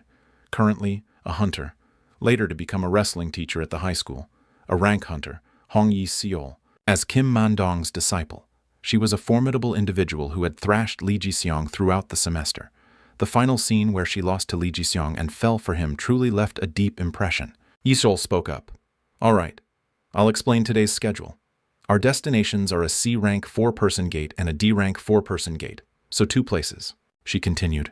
Mr. Kang and Manhwa are both B-rank, and I'm A-rank, so we could enter a B-rank 4-person gate, but to ensure safety during the vacation, we won't enter gates from C-rank and above. From the highest S-rank to the lowest D-rank, gates are divided into a total of 5 levels. From what I've researched, even a 1-rank difference means a huge difference in profit. Shin Hyuk asked with curiosity. Ms. Yi Seol, I thought we were going straight to a B-rank gate today, she replied. Absolutely not. A 4-person gate isn't called that for no reason. Then she turned back and said, Moreover, with equipment like yours, it's even more impossible. We'll go to a C-rank or D-rank gate. We'll do a B-rank gate later when a 3-person gate appears. Hearing this, he replied with some disappointment. It'll probably be hard to achieve the expected profit then. Manhwa smiled and said, It's a pity. With Mr. Kang's strength, it should have been fine. But it's better to listen to Yi Seol here. Yi Seol thought to herself. That Shin Hyuk person is really arrogant. Master must have gone easy on him in that match. A B rank with no equipment and demanding profit. It's people like this who often get into accidents in gates, she thought. For safety education, I should teach him a lesson. Thinking this, she said aloud, Mr. Kang Shin Hyuk, it seems profit is very important to you. So, how about this? She said with a hidden agenda. Among the gates we're going to, you will complete the D-rank 4-person gate by yourself. If you complete it alone, you'll get exclusive profit, and once your strength is verified, I'll consider going to a B-rank gate. What do you think? Shin Hyuk was overjoyed hearing this. Really? If you do that, I'd be very grateful, she thought with surprise. Ugh, not even a second of hesitation. Although D rank is 2 levels lower than B rank, so it seems easy. It's not a 4-person dungeon for no reason. Let's see you struggle and feel the wall. Yi Seol went to the guards and said, A-rank hunter Hong Yi Seol here. This is my ID card. The guard checked and said, Identity confirmed. Please enter when ready. Then the guard said, The accompanying B-rank hunter will go in first. We will follow. Shin Hyuk stepped down, sighing. Phew, he observed ahead. That's the D-rank gate, he thought. For some reason, I feel like once I step in there, a legendary swordsman will be eating cup noodles. Yi Seol got out of the car and said, The time limit is 1 hour. If you don't complete it within that time, Manhwa and I will go in. He warmed up his body and replied, Yes, I'm very confident, so just leave it to me. He thought to himself, Good. This is the perfect opportunity for someone like me with no experience fighting monsters. This Ms. Hong Yi Seol is much easier to talk to than I read in the novel. However, Yi Seol thought, Why is he smiling so happily? What a greenhorn. Manhwa approached and said, Mr. Kang, even though it's D rank, the difficulty of a 4-person dungeon is quite high. Will you be okay alone? He gave a thumbs up and said, It's fine. See you in an hour then. the first gate that Li Jixiong transmigrated into as an ordinary student. Stepping inside during the internship, Li Jixiong also practiced transcendent swordsmanship like me and easily cleared the D-rank gate. Even the martial arts I started practicing for the honor duel with Mr. Zhang had reached the peak realm without me realizing. I thought I was just training to protect myself, but somehow it feels like I'm drifting further and further away from a peaceful life. But, in a way, as Kang Shin-hyuk, the Academy's swordsmanship instructor, I'm gradually adapting to this world. After he opened his eyes, Shin-hyuk was utterly amazed by the sight here. Wow, I heard that inside gates there's boiling lava or places like deserts too. He uttered a sentence. The scenery is absolutely beautiful, he thought. So this is the common mountain type. Shin-hyuk entered, saying, the blue border around the gate is called the safe zone, right? That means from here on down, it wouldn't be strange to be attacked anywhere. He sat down and said, mountainous terrain. So it's unlikely that monsters using complex magic will appear, or undead types. Creatures that are dead but unnaturally continue to exist. In novels, terrains like this often have many animal-type and mineral-type monsters. He deployed his mana and said, let's find the nearest ones first. Then the mana began to spread wider. He thought, if it's hard to locate the enemy, sense in all 4 directions. Those with good senses might be able to pinpoint your location. But unless it's posting notices or asking around, there's no better way to find someone. Then very quickly, he detected it.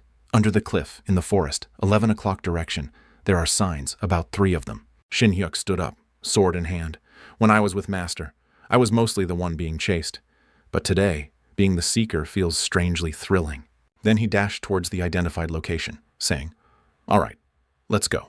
D-rank 4-person gate. Very quickly, a monster sensed the unusual presence. They quickly detected him. This was my first experience upon entering the ruined hunter world. As soon as he stepped onto the ground, he could see beasts flying overhead, Shin-hyuk said. Adult human size, fast speed. He could very quickly identify. Good at climbing trees, and their cries are very unpleasant. He said, giant apes, right? The first hunt has begun. Giant ape. Compared to monsters in other rank gates, they are weaker, but the drop rate of mana stones is significantly low relative to their numbers, so hunters don't favor them much, Shin-hyuk said. In the novel, their pelts sell for a fairly high price, but compared to the effort of catching those agile creatures, it's hardly worth it. They quickly rushed to attack him. Ah! Shin-hyuk calmly drew his sword, saying, of course, that difficulty only applies to ordinary hunters. Very quickly, he was able to take down the first one. He laughed and said, each one's mana stone is worth 300,000 won. How much is all this? He laughed menacingly, saying, summer vacation is awesome. Wonderful. Suddenly, they seemed to sense approaching danger. Giant apes have fairly high intelligence. If they determine an opponent is unbeatable, they will climb trees and flee immediately. Their thick hides, usable as armor material, combined with their speed, make pursuit not easy. Ordinary D-rank hunters would surely struggle quite a bit with this combination. But today, at the D-rank 4-person gate, a true picture of hell had unfolded. He just kept cutting them down one after another with his sword. Their pelts are expensive. If I just cleanly remove the meat, they should fetch a high price. Right? I don't know the unit price. But monopolizing a gate like this is quite lucrative, Shin-hyuk said.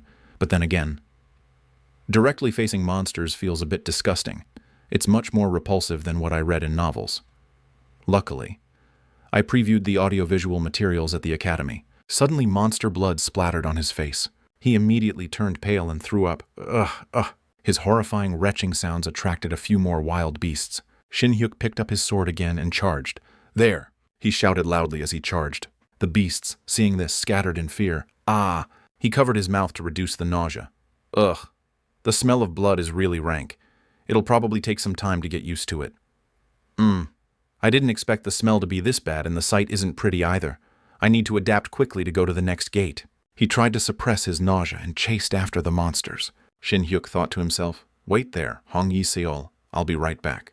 The guards outside seemed to sense something. One took out his phone to check and said, Corporal Gill, the gate seems a bit strange, doesn't it? He asked. What's strange? He said. It was clearly blue before lunch, but now it looks almost purplish blue. Hey, what nonsense are you talking? Purplish blue means it's an A-rank gate. Then the two went to check, but still, damn it, he asked in alarm. Hey, why are you only telling me now? How long has it been like this? He said. I just saw it too. A hunter went in just a while ago. What should we do? He said. Okay. First, report to the company commander. He asked, what about the hunter who went inside? Don't we have to go in and check the safe zone? He frantically pressed check. This kid, how could he go in there? If the safe zone is nullified, he'll die for nothing. Then he said, we're not hunters either. This is the best way. If this is really an A-rank gate, at least 4 hunters of the same rank need to come. Suddenly, a loud shout echoed. What the hell are you talking about? Manhwa shouted agitatedly. We have to find Mr. Kang right now. Yiseol quickly stopped her. Calm down, Kim Manhwa. First, let's report to the Hunter Management Bureau, Manhwa said worriedly, even if it's a rare case. The gate suddenly turned a rank. Even Mr. Kang can't handle an A-rank gate alone. Yiseol, you know that too. Why is this happening? She spoke up. First, calm down. You also know the main causes of gate transformations. Sometimes the rank of a gate changes. First, the case where monsters inside the gate continuously cannibalize each other and evolve. In this case, except for special situations, the difficulty will not increase suddenly. And second, the case of evolution by consuming hunters who have entered the gate.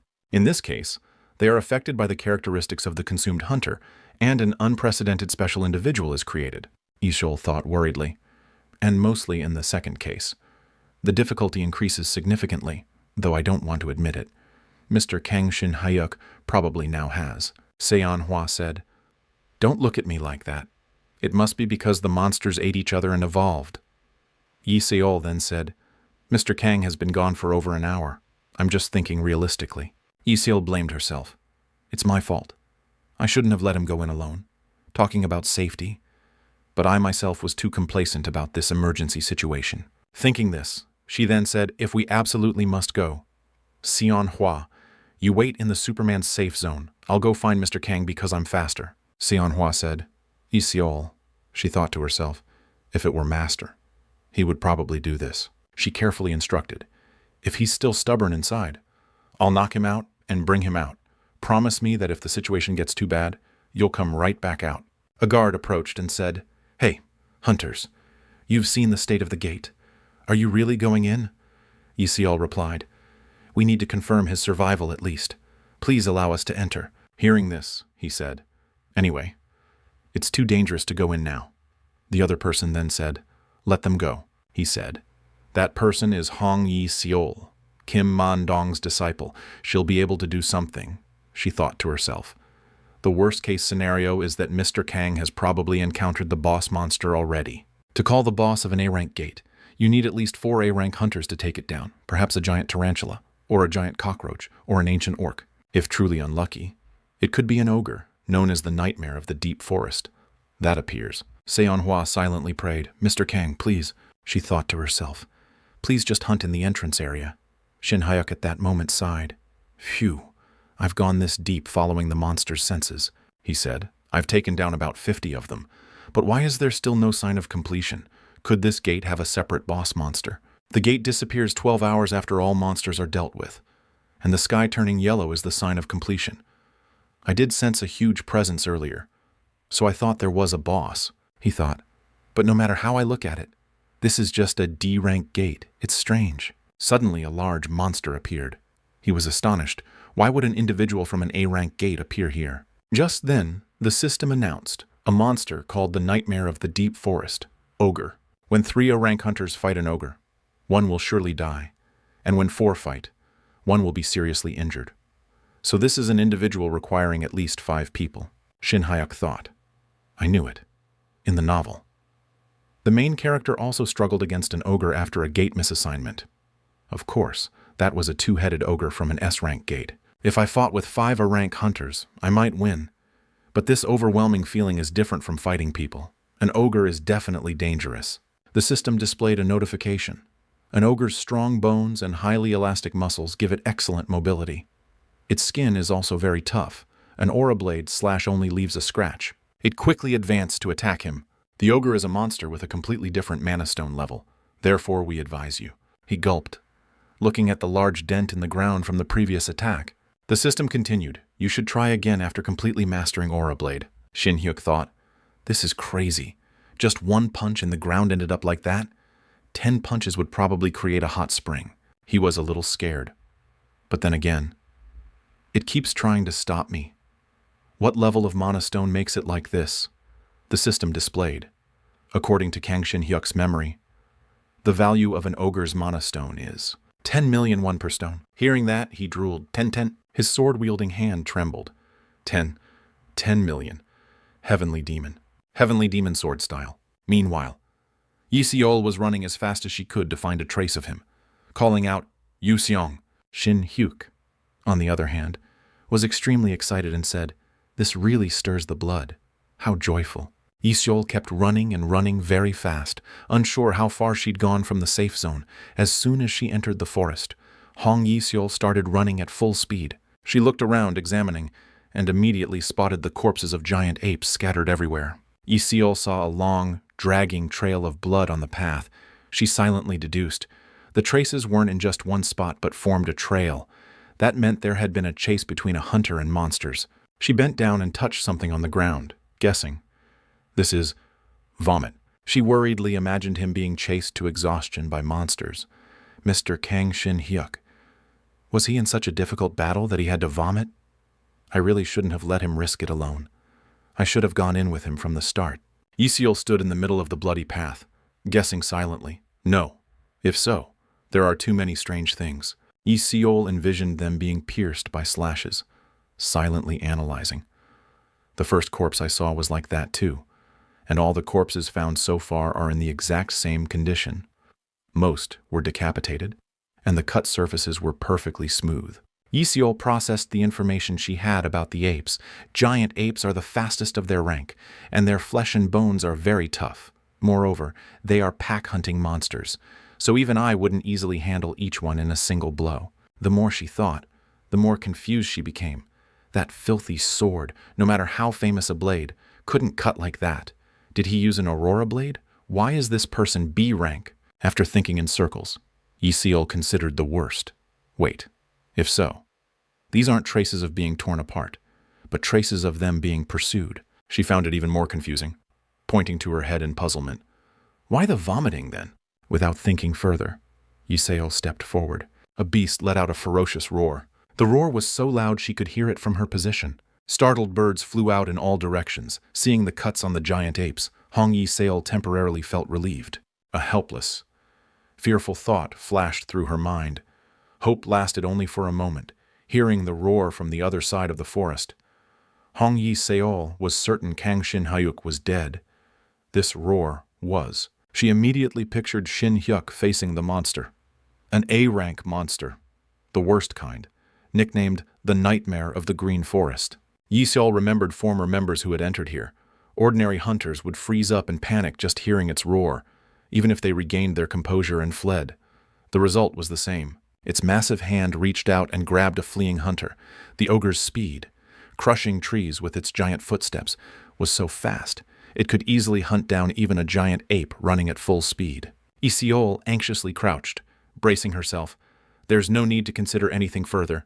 Mr. Kang's death is confirmed, and it must have sensed my presence. I also need to get out of here quickly. Suddenly, another sound, just as shocking as the last, echoed. A crash? She feared. Ogres often growl for no reason even when not fighting. But if that last roar was the signal for a fight starting, Yi Seol decided to turn back and find him. Mr. Kang might still be alive. Despite that thought, she still felt fear trying to make her flee. The nightmare of the Green Forest. Something 5 A-rank hunters had to team up to defeat. If Mr. Kang Shin-hyuk was still alive, even if I joined, the outcome wouldn't change. I'm crazy. She headed straight to where the roar came from. Why am I running this way? If I ran towards the gate now, I could have returned safely. The scene at the magic circle appeared, although there was a small chance the ogre smelled her and came. But if Kim Seon-hwa was waiting in the safe zone to help, she could have survived.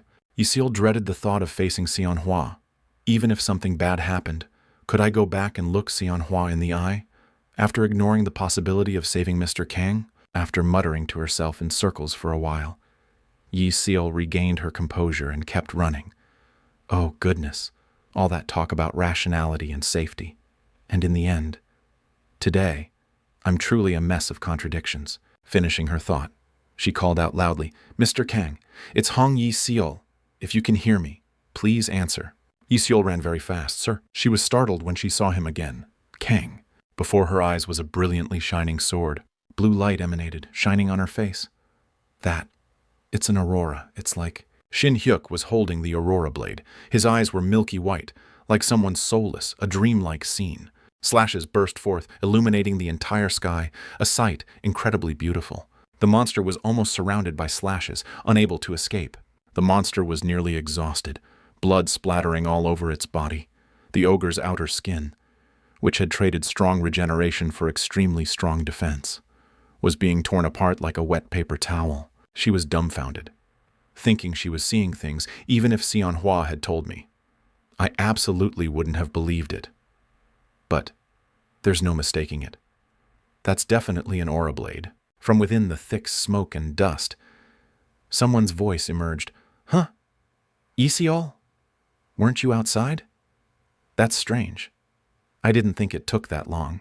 He waved his hand, explaining to avoid misunderstanding. "I tried to be as quick as possible because I was afraid you'd wait." But there was another leader, Yi Seol thought to herself. What the heck is with this guy? How can he be so calm? Yi Seol inquired. "Sir, how did you do it?" he casually replied. "How? Ah, are you talking about that ogre?" She rephrased her question. "No. Forget the ogre, that star-like thing. Was it an aura blade?" Shin Hyuk sheathed his sword and replied, "It's similar, but not perfect." The ogre suddenly appeared, so I had no choice but to use it. Hearing him speak, her face froze. Now I understand why Yi Seol wanted to go to a lower rank area. This guy. The gate here already turned into an A-rank gate. He pointed behind him excitedly. And hey, if it's an ogre, besides the mana stone, other byproducts will fetch a high price too. I wonder how much we'll get if we bring it back. Looking back at the monster, Shin Hyuk paused. Much. He vomited again. Now she understood. Turns out he has a weak stomach. Shin Hyuk lamented. "I've been vomiting all day. Everything's gone yellow." Yi Seol confirmed. "It really is yellow. This is the sign of completion. Let's go out and call the processing team." He called to her. "Hey, Yi Seol, before we go out, wait for me a bit." He wiped the vomit from his mouth and suggested, "If it's all right. I wonder if you, Yi Seol, could take credit for killing this ogre?" She was stunned. "What are you saying?" "Sir, why would you give me the credit you worked so hard for?" He explained. "I don't really like attracting attention, even if it was a newly spawned individual with no gear. If a B rank like me killed an ogre, it would definitely cause a huge uproar." Yi Seol looked at his innocent, smiling expression, pondering. This person. He clearly knew what he was facing and in what condition. Yet not only did he not run, he faced the ogre alone. She gave a relieved smile. Yi Seol confessed. "The careless one wasn't Mr. Kang. It was me. I'm sorry for misjudging you based on first impressions." She extended her hand, accepting the offer. "You probably have your reasons for not wanting attention, right? I don't know if people outside will believe it, but let's just say I'm the one who defeated this ogre." She awaited Shin Hyuk's reply, hoping. "I look forward to your help for the rest of this summer vacation." He stood there blankly for a moment. His hands, covered in filth and insects, reached out. "I also look forward to your help." Seeing those filthy hands, Yi Seol hesitated slightly. She immediately pulled her hand back. Yi Seol urged, "Let's go get paid." Yes, the system displayed A-rank gate completed. The gate opened. Seonhwa stepped out from it, looking distantly towards the forest.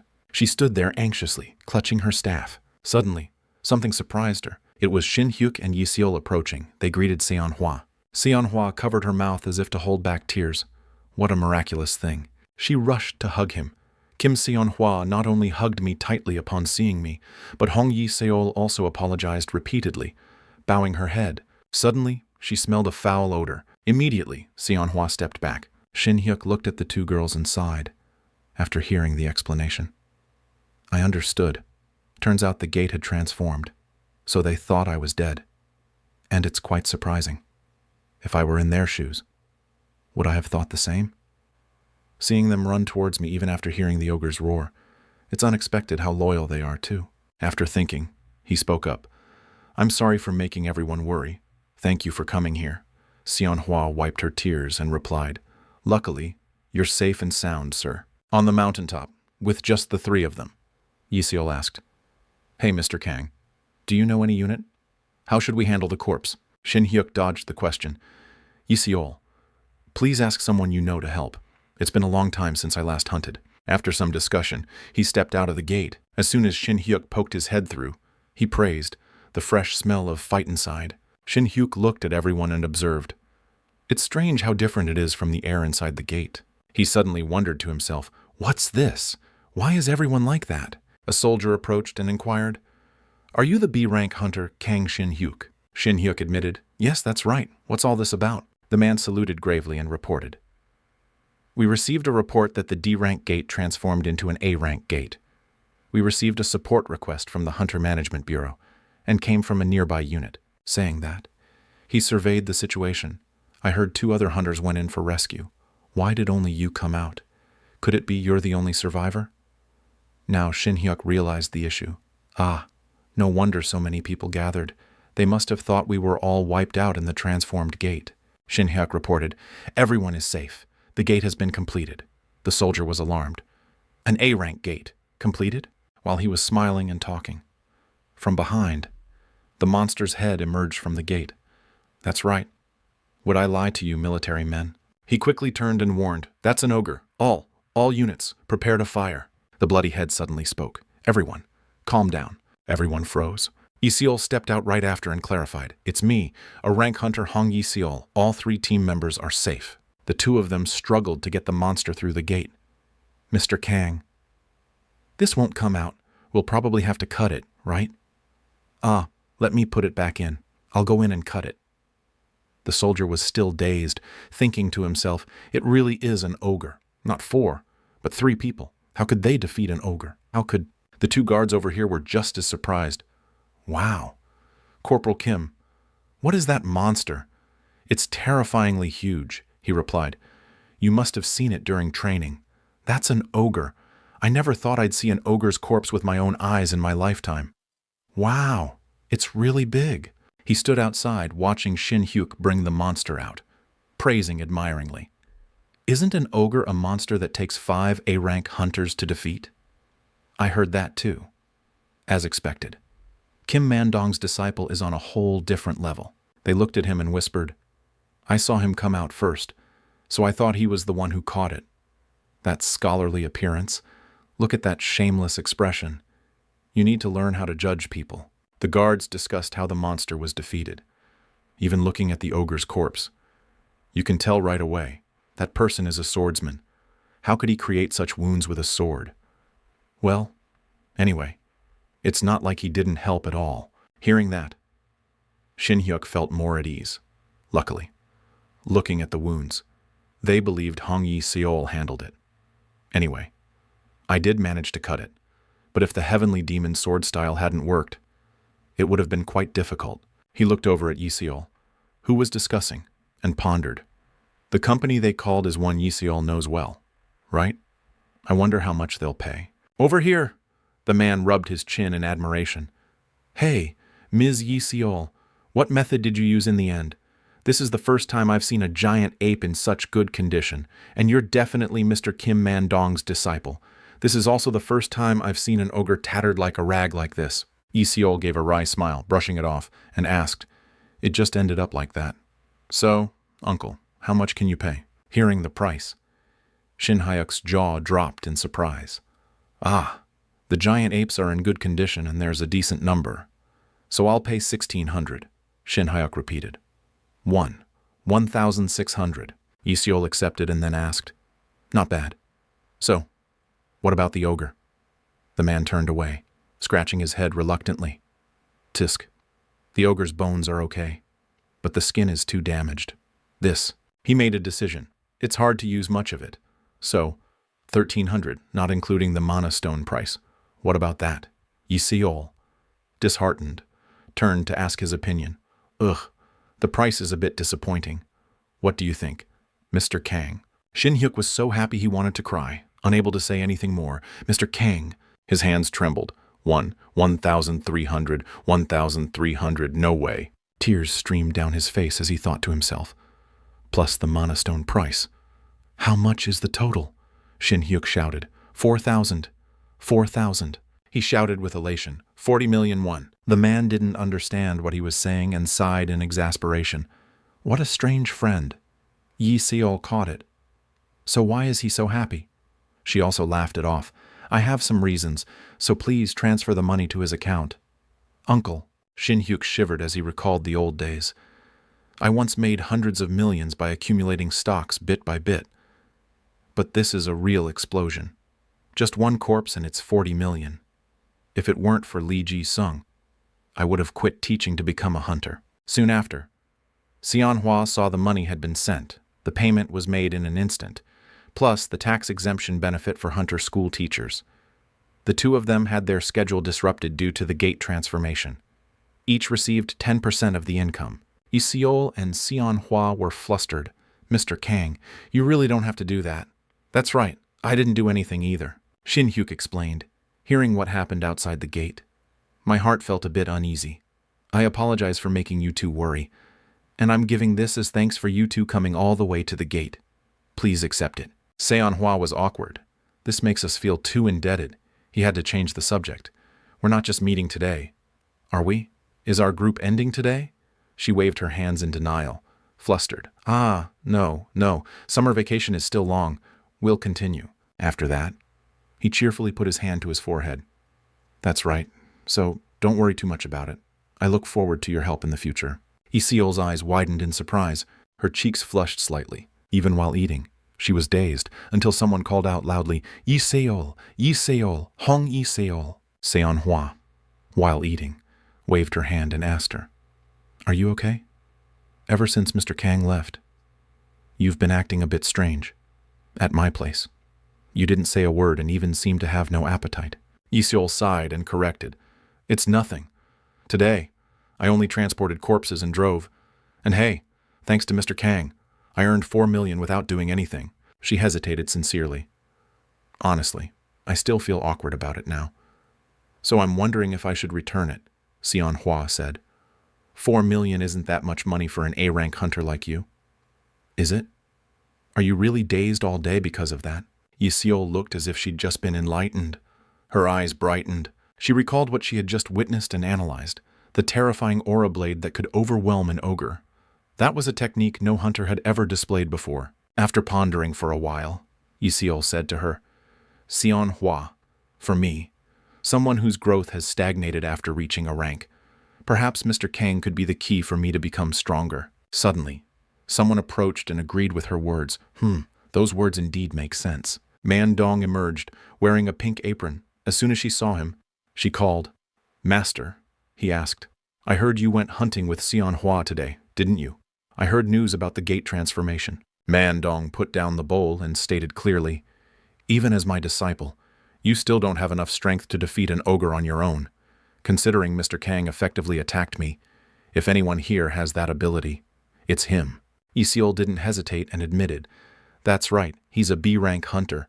Unless you see it with your own eyes, no one would believe it. Mr. Kang also doesn't seem to want his strength revealed. She asked further. By the way, last time, Master, you said there was a vacant position at the school, right? Mandong was puzzled. The vacant position is for spearmanship, she said nonchalantly, as if it were a piece of cake. It's just teaching kids. What's the big deal? A little practice and it'll be fine. He recalled scolding her back then. When I told you to do it then, you had no reaction. It was truly disheartening. Lee Seol decisively stabbed a piece of meat. Master, you're happy. Why say such things? Coincidentally, my guild contract is also about to expire. She lifted the meat to her mouth with interest. From next semester, I'll be the spearmanship instructor. I look forward to your help. Master, meanwhile, on the snowy mountain, I went to find Master to report the victory. Shin Hyuk excitedly said quickly, There! I cut off that monster's left arm completely. Before I fainted, I saw it clearly. He was really injured. He dejectedly reached out, pouting. Hey, Master, are you even listening to me? The Master replied perfunctorily, wanting to continue eating. I'm listening. I'm eating. He looked at him helplessly, speechless. Shin Hyuk assessed. He's smiling, right? What a shy old man. Yu Ryang, after listening to his story, remarked. Using an ultimate technique on a mere nobody? That monster didn't want to lose either. Huh, he eagerly asked, as if expecting the desired answer. How about it? With this. I deserve to be a 110-point disciple, right? The master simply replied. 90 points. Shin Hyuk wondered. Huh? Why is that? Because you were too arrogant. Hearing that, Shin Hyuk kowtowed, his head touching the ground in gratitude. Anyway, thanks to Master's help, I overcame the danger smoothly. I also used it very effectively when I killed the monster before coming here. After finishing eating, Yu Ryang let out a sigh and scolded, "This brat. If you're grateful, buy me a plate of dongpo pork to eat."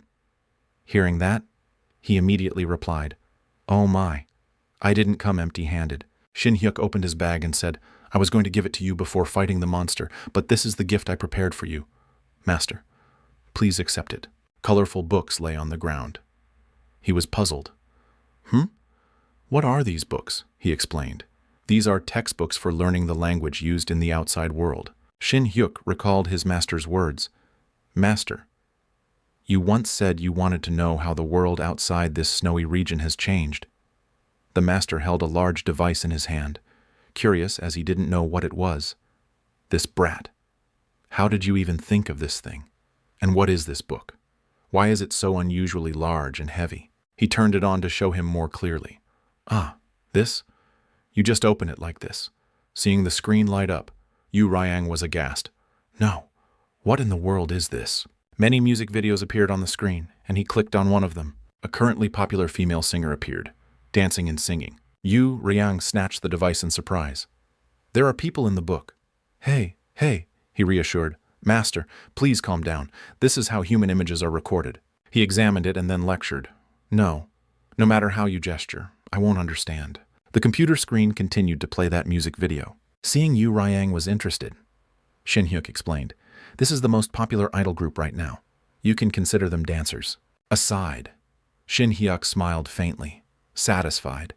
For Yu Ryang, he had endured a long period of solitude, even though he said he was used to living alone. He thought of the image of him trudging alone in the snow. Certain, but no one in this world truly gets used to that. The time that has passed was surely a fierce battle against loneliness. He remarked, so this is what the outside looks like. The world has changed so much. Shin Hyuk chuckled and acknowledged. Yes, that's right, technology and culture. Before he could finish, Yu Ryang criticized. How pathetic. He shook his head dejectedly. Even famous dancers don't have a decent set of clothes? The world has completely rotted, he corrected. No, that's just how it is. Shin Hyuk wanted to explain the matter to him.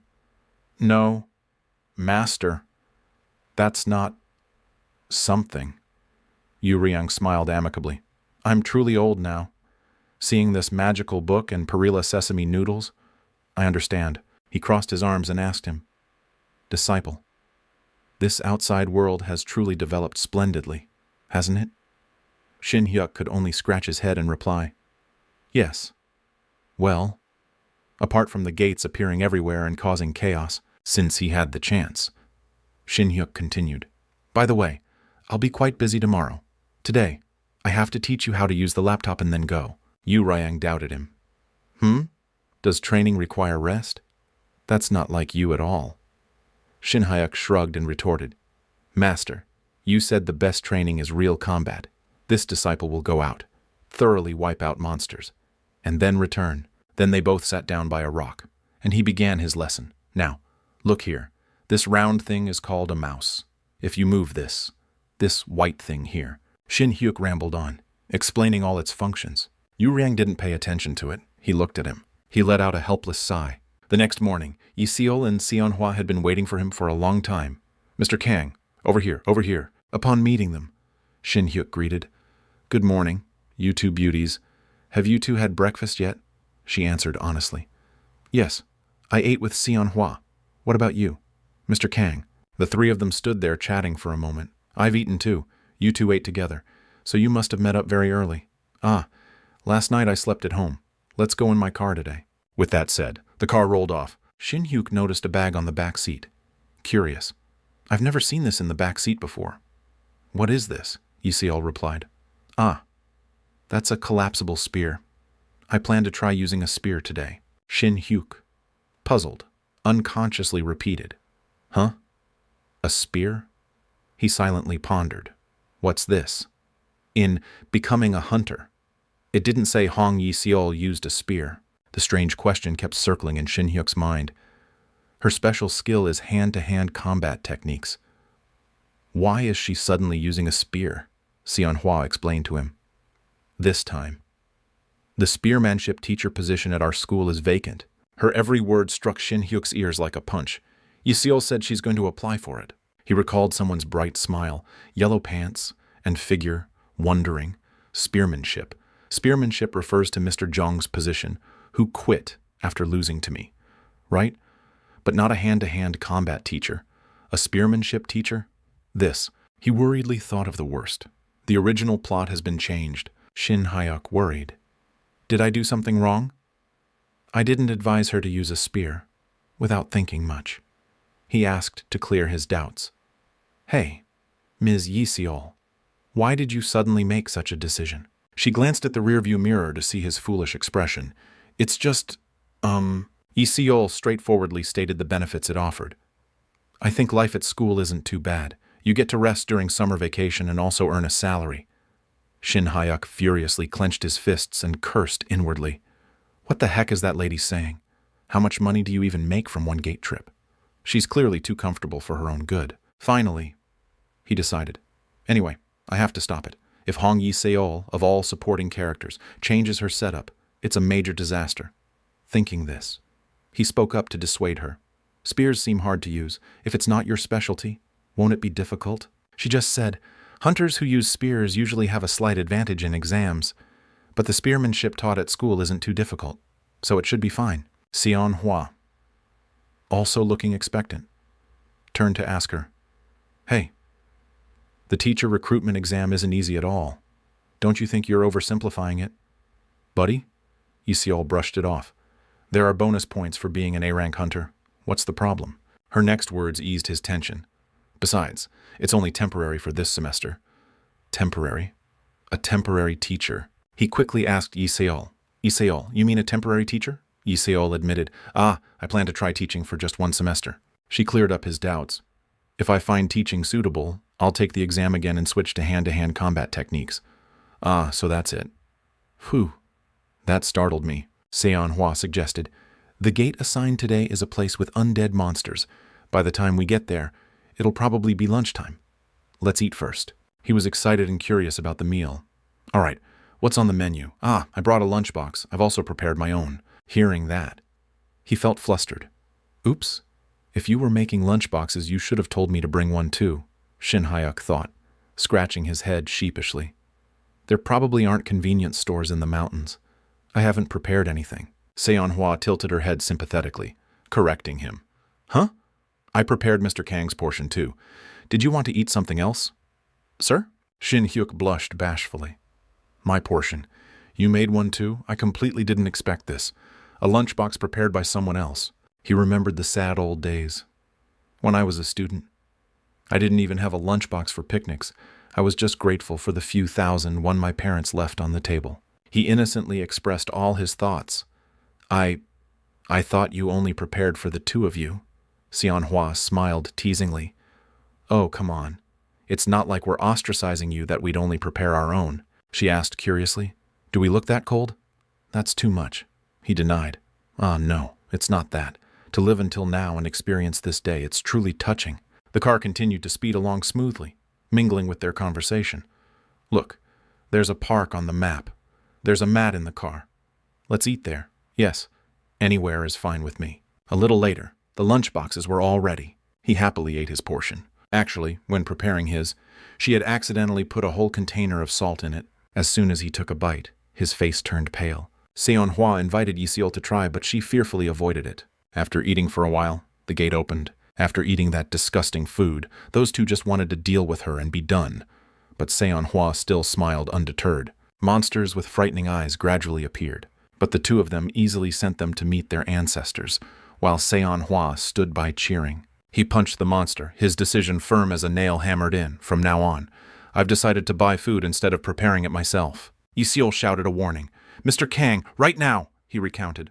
After that, my team, Kim Seon-hwa and Hong Yi Seol, supported tirelessly for several days. He covered his hand, dodging blood and strong attacks emanating from it, to conquer quite famous B-rank gates in the country. Everyone emerged in high spirits, just like that, when they had cooperated well in many aspects, except for food. Suddenly Yi Seol's phone rang, catching her attention. Who's calling at this hour? She answered the phone and asked, "Ah, uncle? What's the matter?" Yi Seol suddenly exclaimed, making the other two look over. "A whole week? I have time." "But, yes," she kept repeating the other person's words vaguely. "An A-rank gate? An emergency situation? If needed. Seon-hwa can also provide rear support." Before she could finish her sentence, something caught Yi Seol's attention. "Moreover, I also have to ask about the others' schedules." He stood there, shining like a god, giving an okay sign with a smiling face.